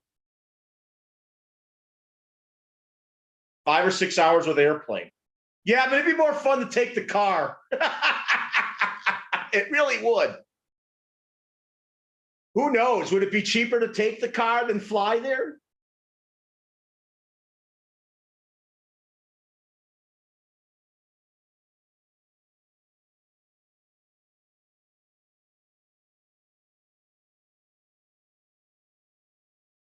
It's a funny thing, Europe. It's big and small at the same time. When you talk about traveling across the continent, you don't seem to have very far to go to places.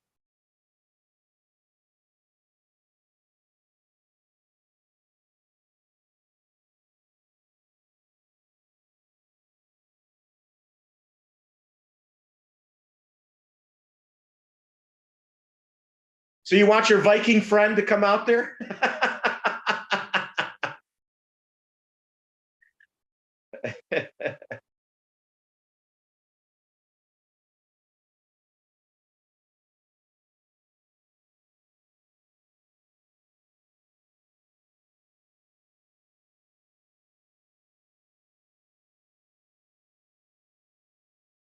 Why did they change?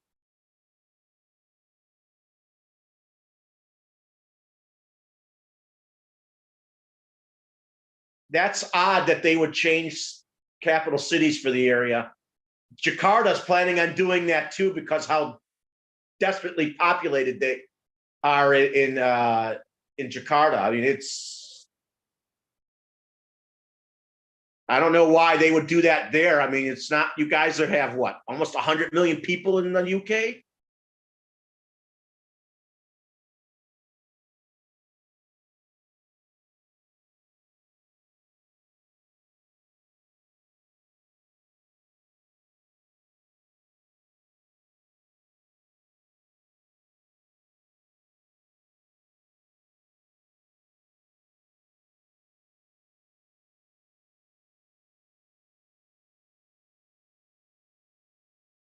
By the way, I have heard of Swansea.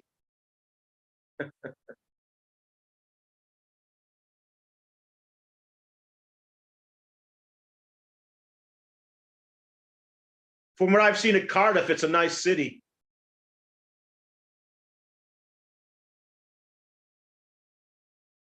It's very rare when countries' capitals change places for their capitals.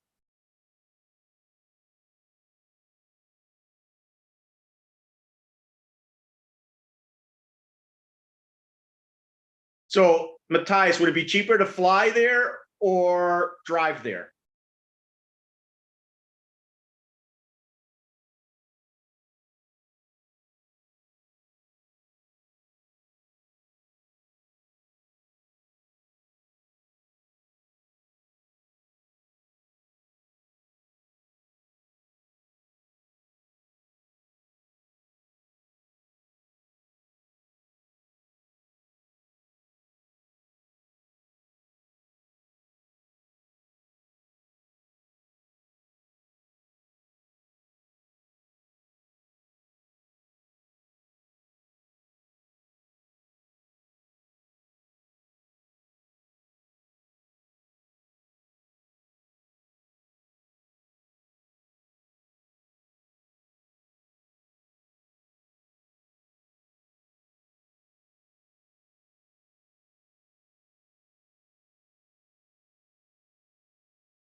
Yeah, that's how I feel about traveling in the United States. You get to see more things when you drive.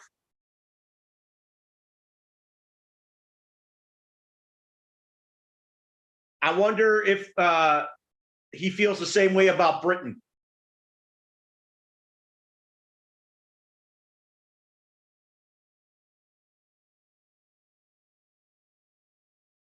Yeah, but it's funny that you could travel through Europe that quickly by car and cross a channel and cross over the Baltic Sea.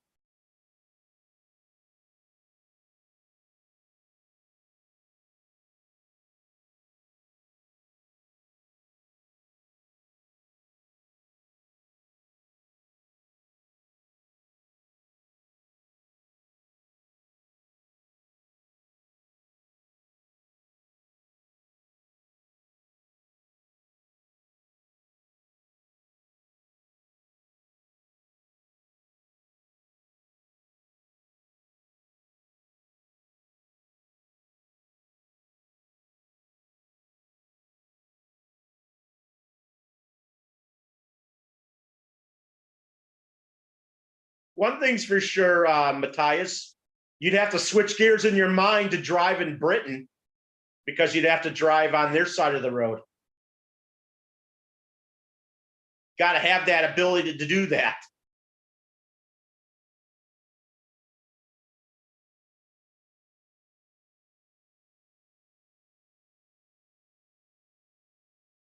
I'm sure when you come out of the train up in the tunnel, it tells you now you have to drive over here on this side of the road.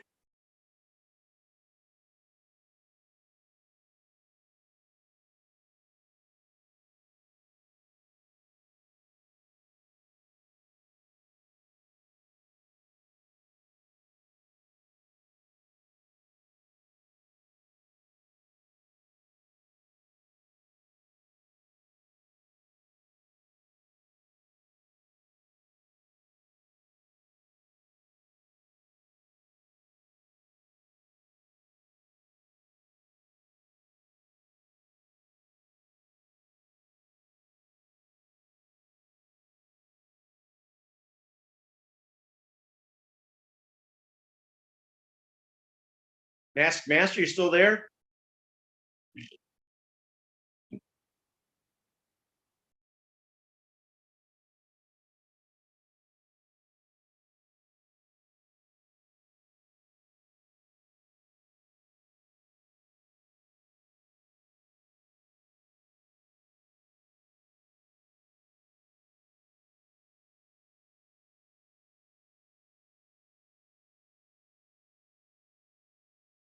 Is anybody still there?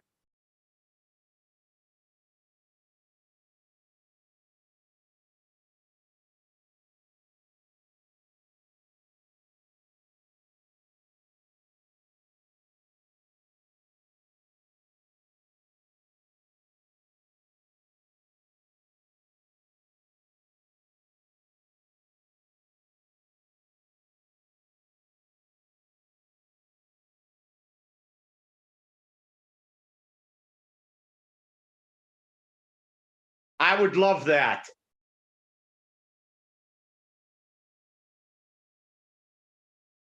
I got up around 6:30 my time, so you could see how long I've been up, and I still have to be up early in the morning myself, but I slept most of the day and I drank a bunch of caffeine. So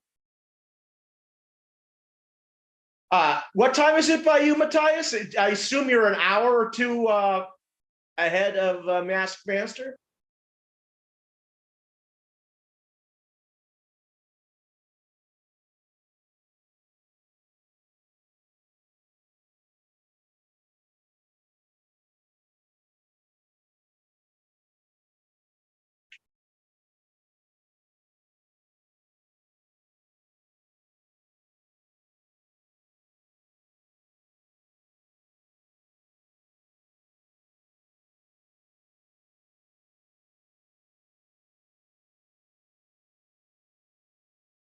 Oh, so you're an hour ahead of him.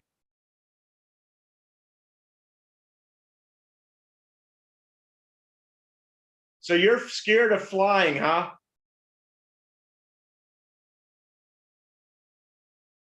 Wales is. Are you close to the? Are you close to the Atlantic over there in Wales, where you are? You could always take a boat.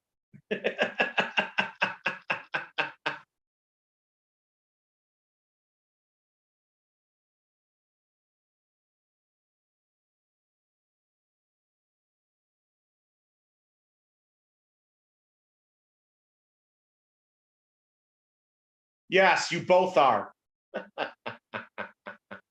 You know that. You guys are in the early morning hours, and well, we're all in the early morning hours, but it's 3:10 here.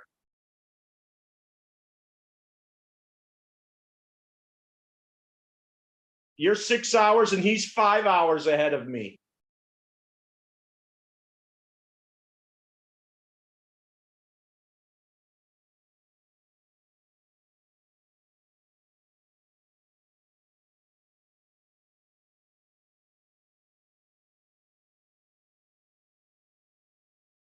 Yeah, because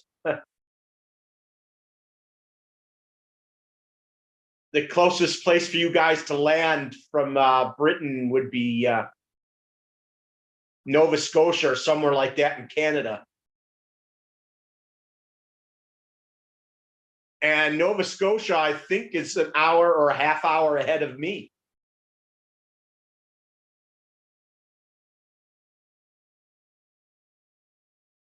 So you'd rather be on a ship traveling to New York.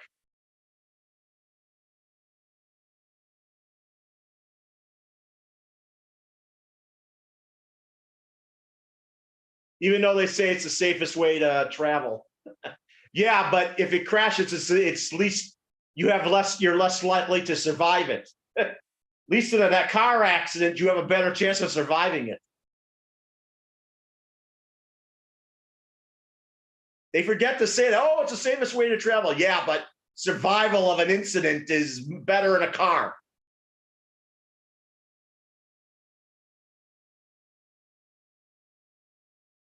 Yeah. Master would probably love to hang out with RC Sparks.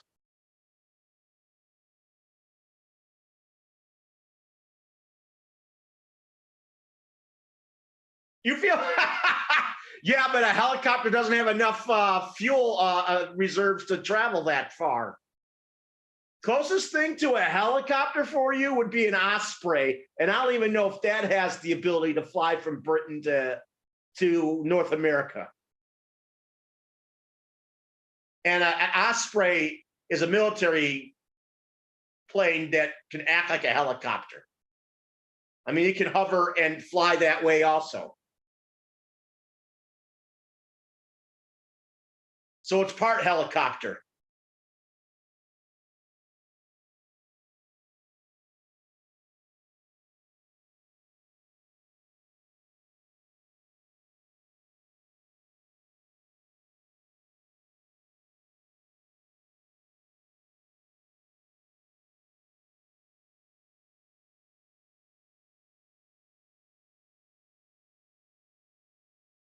I've never been in a helicopter.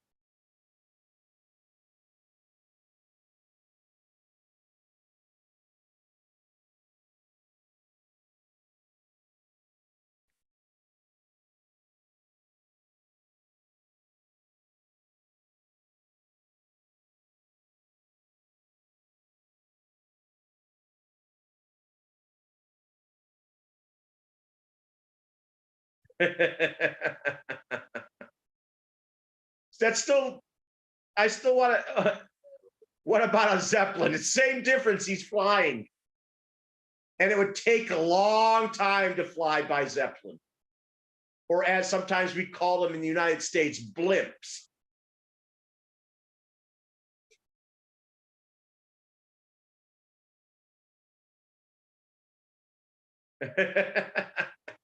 So where does that leave you as far as a transatlantic ship?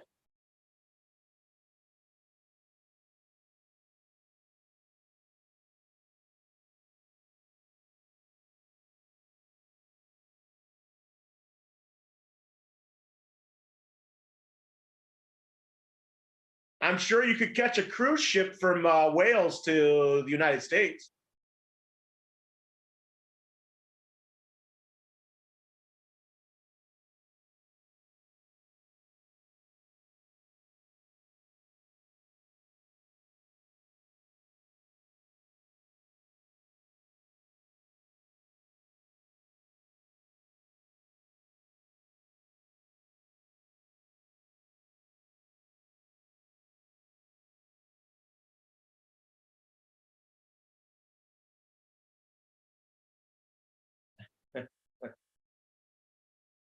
Yeah, but the survival of an incident, I mean, it's worse than a car, but better than a plane for survival, right?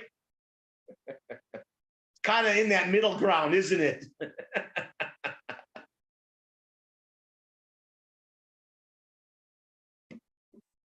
I'll be right back.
That would take even longer than a blimp.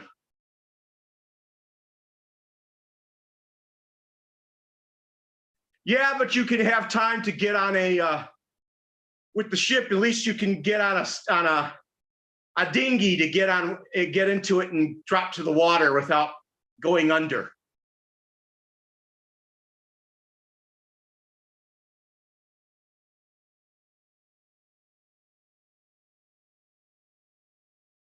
I guess you were talking about a sub.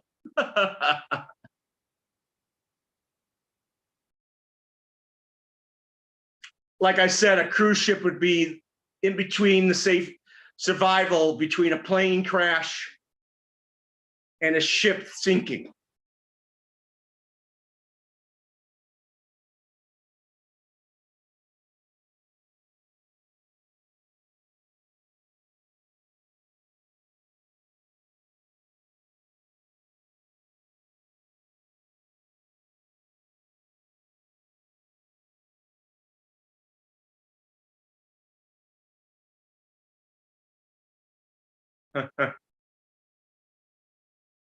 Hey, they do a lot of hot air balloon rides out in the Western United States.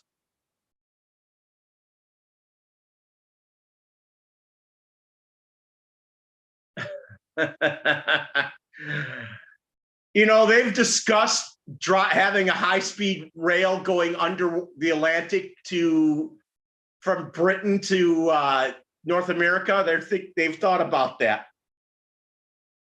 First, they would do this. Since at the closest intersection between Africa and Spain, someone was thinking, hey, we can make a bridge that goes from Gibraltar to Morocco, and the bridge would be 9 miles long, but the things that would be holding the bridge up would have to be 3 miles deep. Yeah. You just think of the worst things, don't you? You think of the worst scenario, don't you? Hey, what do you think? I mean, the channel that has to travel 24 miles from England to France.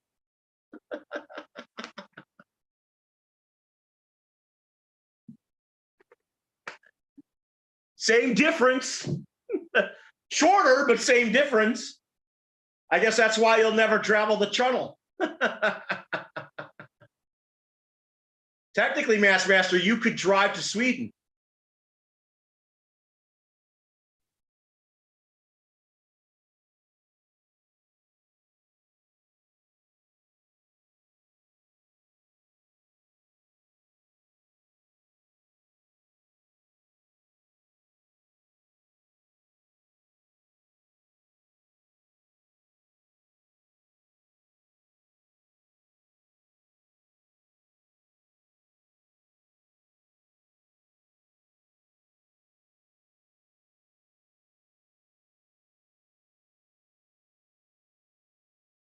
So, Matthias, you're midway up in Sweden, aren't you?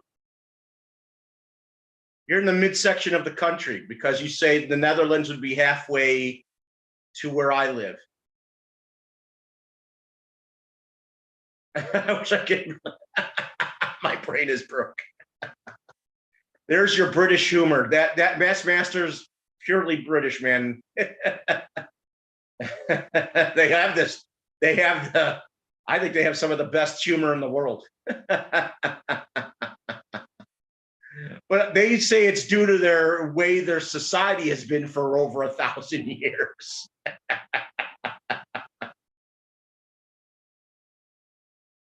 No, you're in the down south area. Oh, the Netherlands is what, 6 hours away?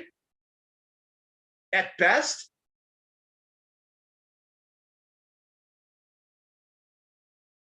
Oh, halfway to Master. It's not halfway to my place then. He's halfway to my place.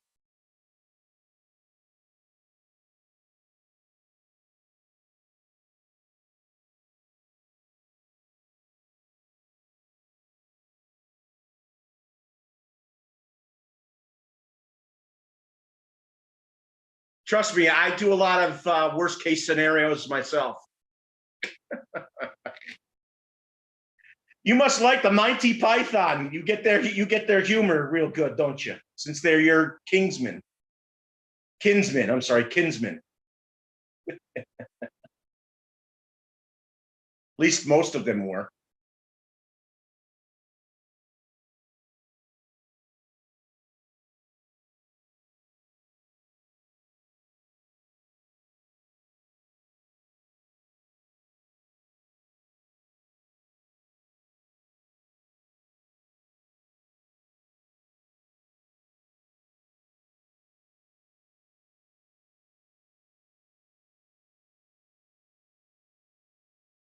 So wait a second. If that's halfway to him, that means that's like 12 and a half hours away for you.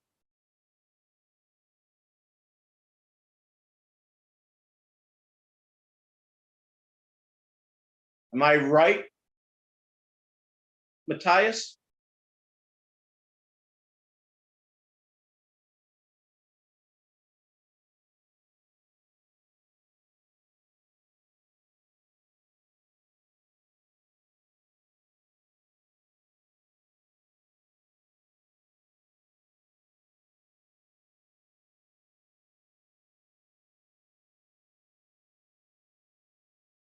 Well, you got a lot of people. You got Andy Robinson. You got Mark Bryan and his friend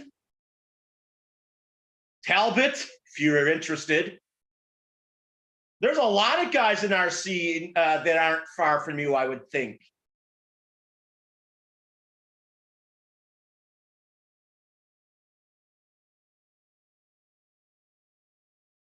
Yeah, that's what you said, but that means it's a 12 and a half hour ride if it's 25 hours away, right? So it's a 12 and a half hour ride to get to the Netherlands.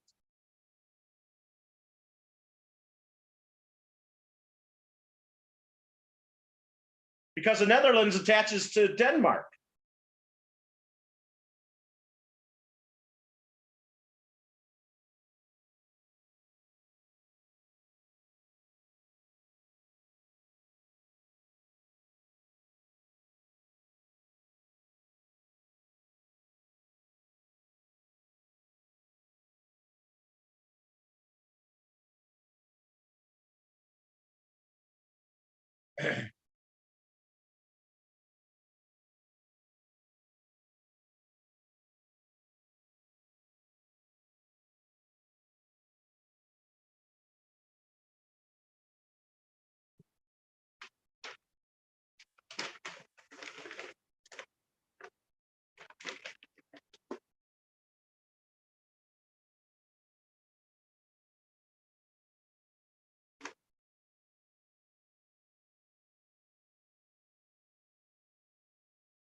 So,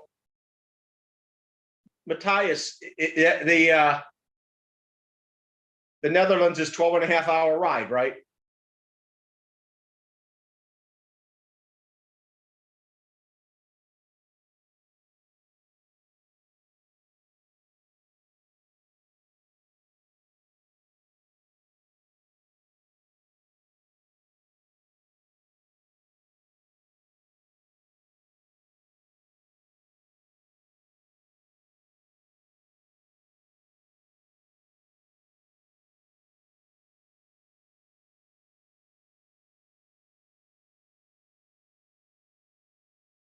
Bye.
So Matthias is, like I said, the Netherlands, a 12.5-hour ride for you.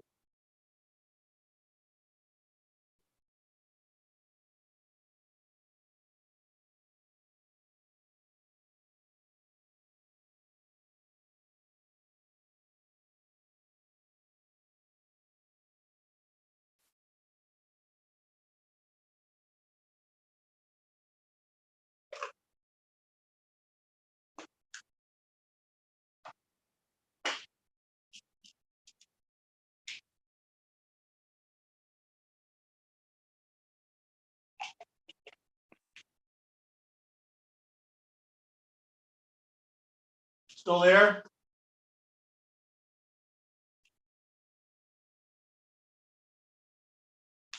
Okay.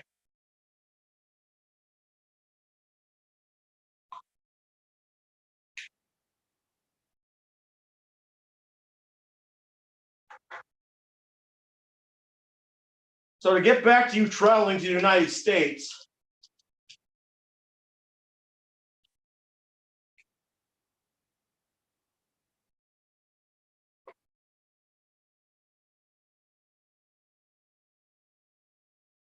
what's the chances of you coming out here in the next 5 years? Hopefully I'll still be alive.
What's the answer to that?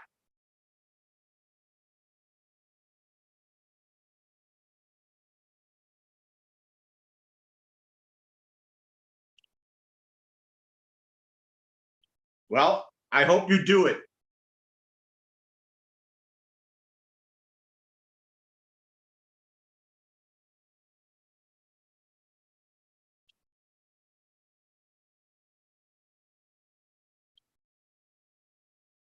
And I hope that 5 years passes quickly.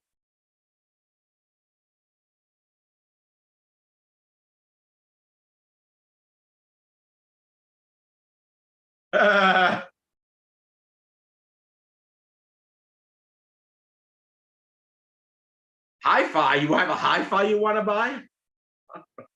I own an Onkyo.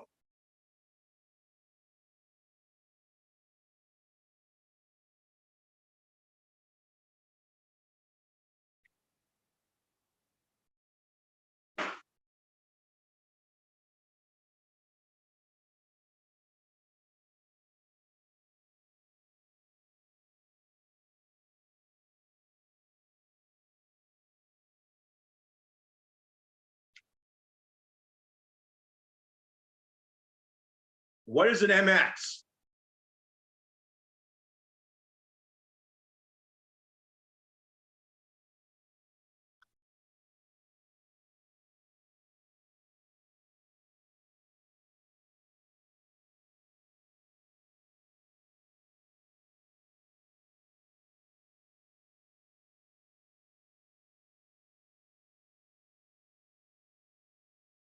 The RC stuff? I don't see that happening though.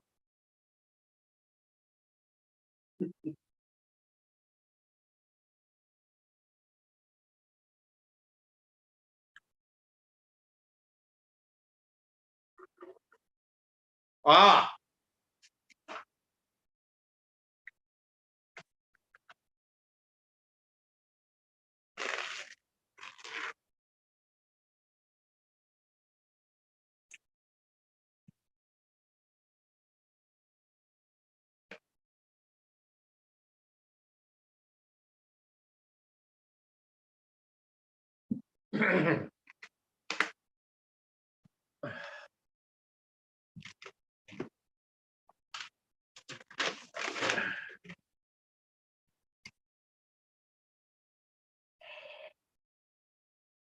well, motocross is going to cost you a lot more than an RC.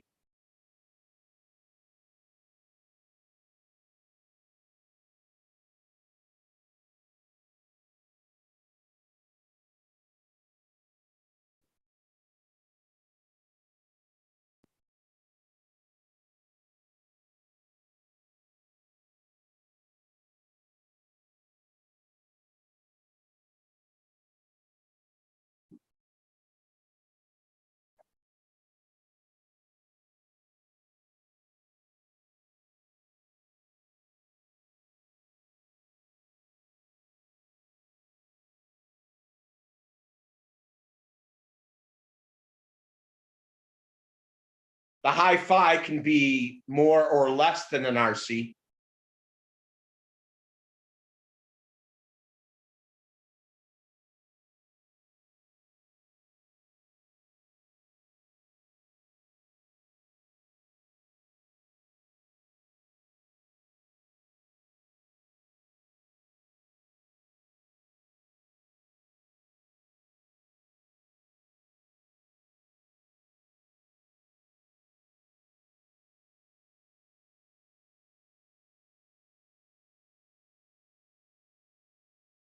So it looks like it's going to take you 10 years to get out here. I hope I'm still alive.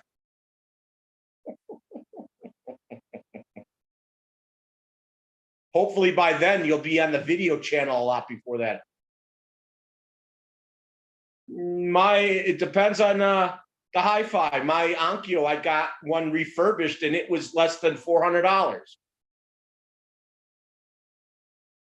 And mine's an Onkyo with a 7.1 system. Depends on what you want in hi-fi. And you know that there are RCs that are over $1,000.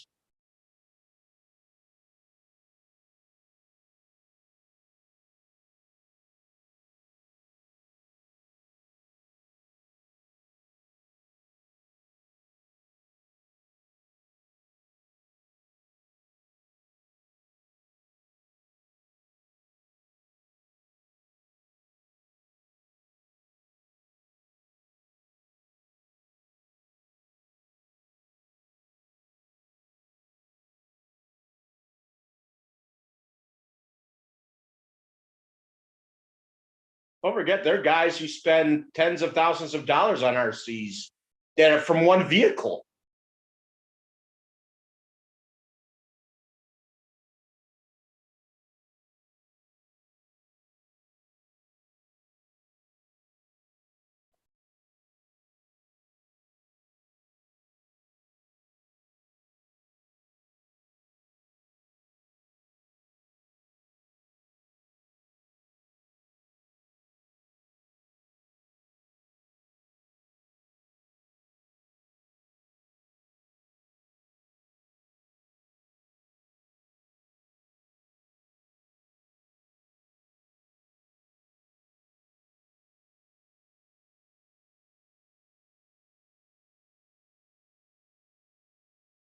Yeah, but is that more than $3,000?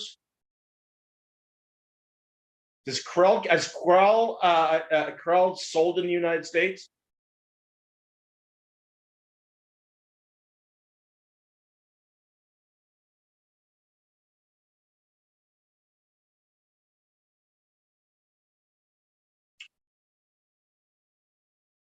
Krell's a hi-fi, right?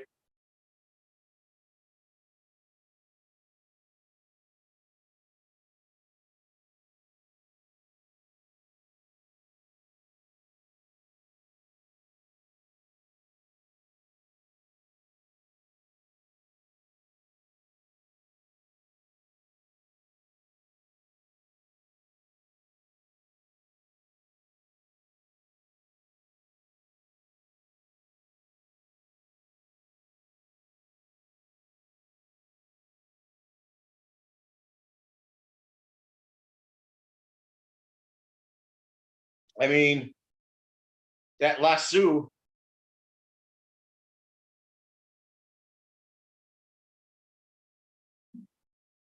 The lasso that RC Icons has got to be $3,000 or more. How much is a crawl system? And how many channels does it have?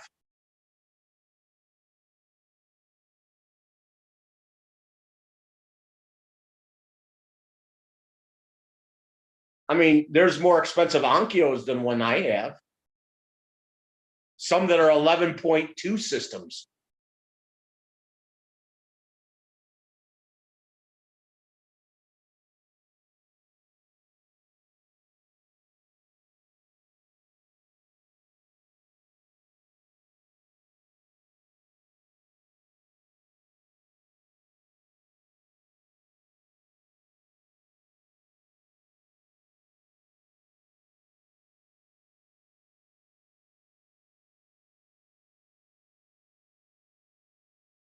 Well, I have a surround system, and it's still considered a hi-fi, I thought.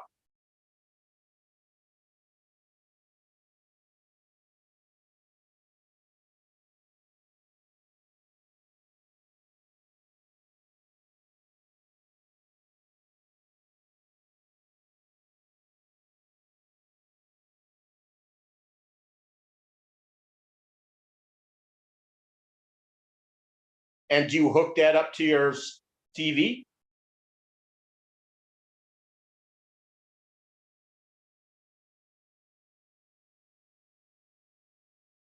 I mean, there's systems like Bang Olufsen, Harman Kardon.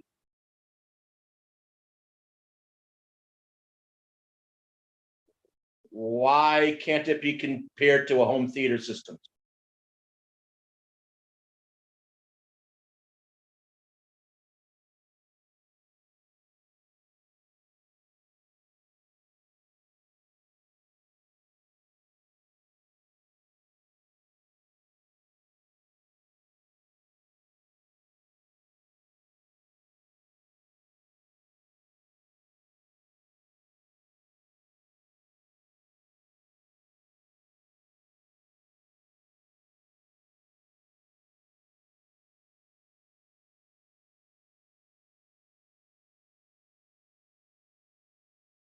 Don't they make home theater systems?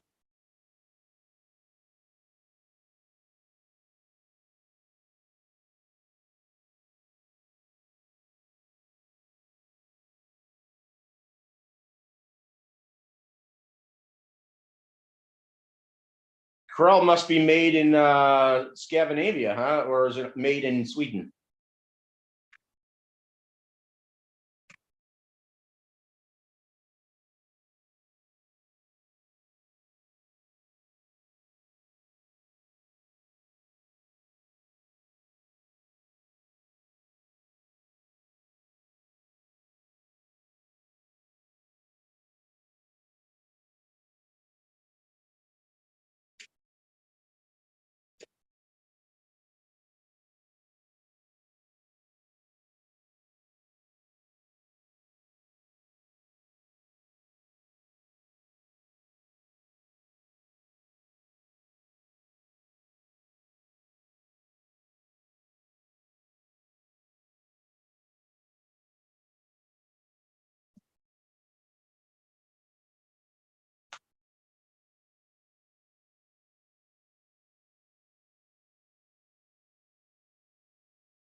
Why don't you have a TV?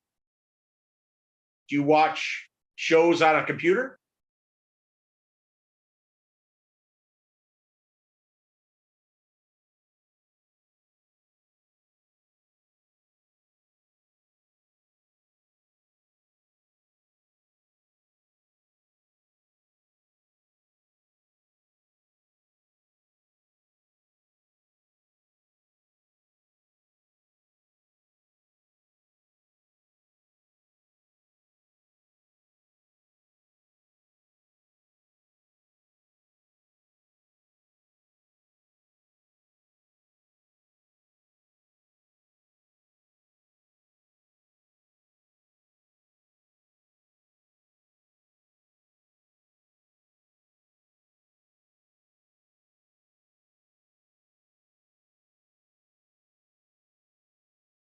What do you have against TV?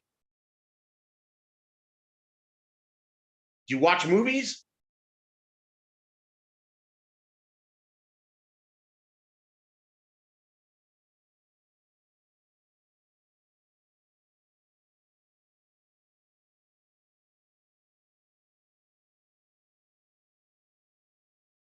Okay, but I would think they would also make home theaters.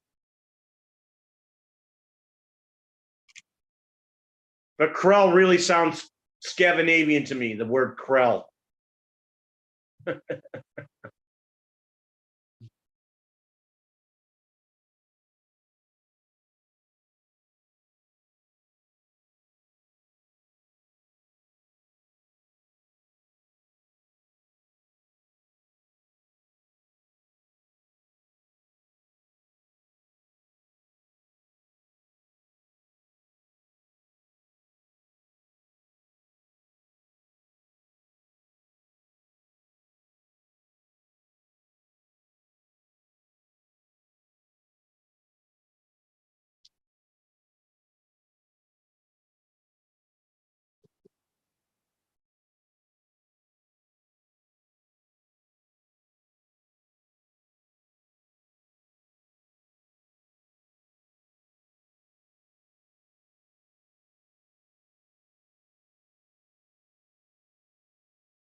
Let's just say it's the getting to know each other type situation.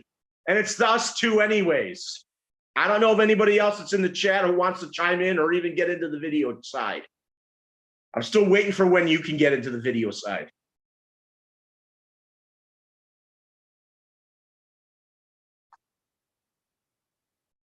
Yeah, but the chances of you not buying an RC between now and 5 years ago and later, not likely. You're going to be buying RCs and stuff for them.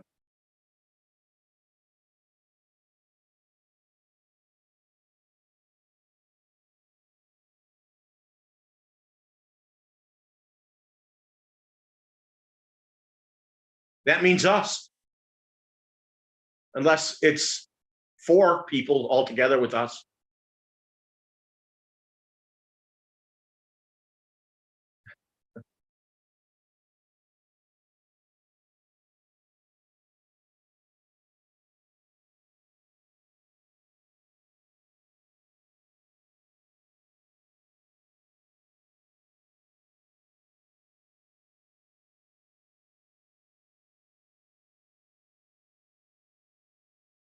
So how many new cars do you think you're going to get in the next year?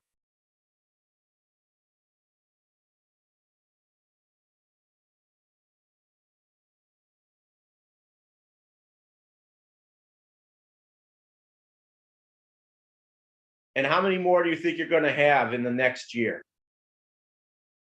How many cars do you have now?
And what are those 2 to 5? And how many do you have altogether now?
Are any of the 2 to 5 going to be Tamaya's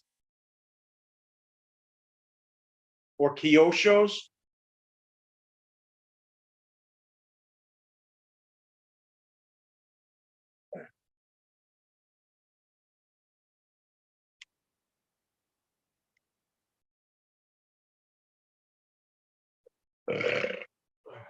Excuse me.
Well, don't forget, on Tamaya's website, sometimes you can get them cheaper than any hobby store.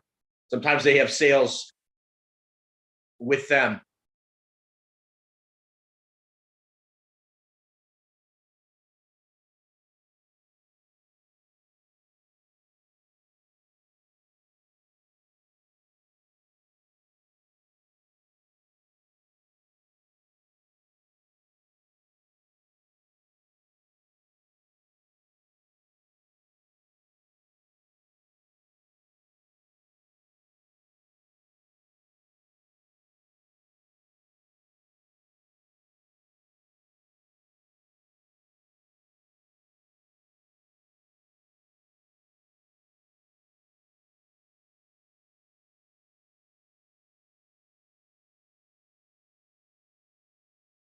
What Tamaya's and Kyosho's do you have?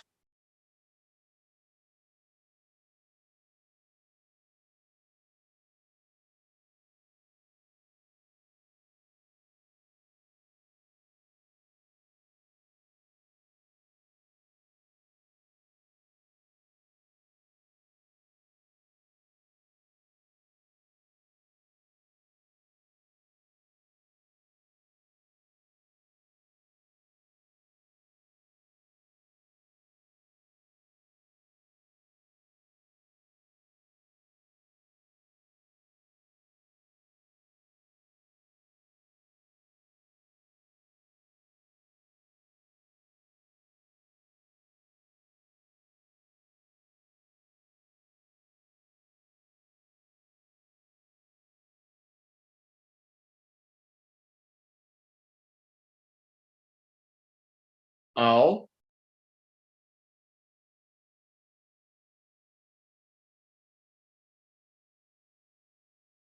I don't know why my view changed.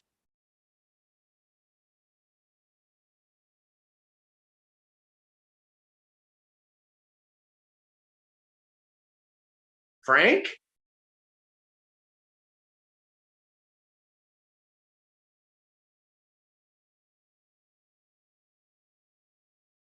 Both. What the hell happened here?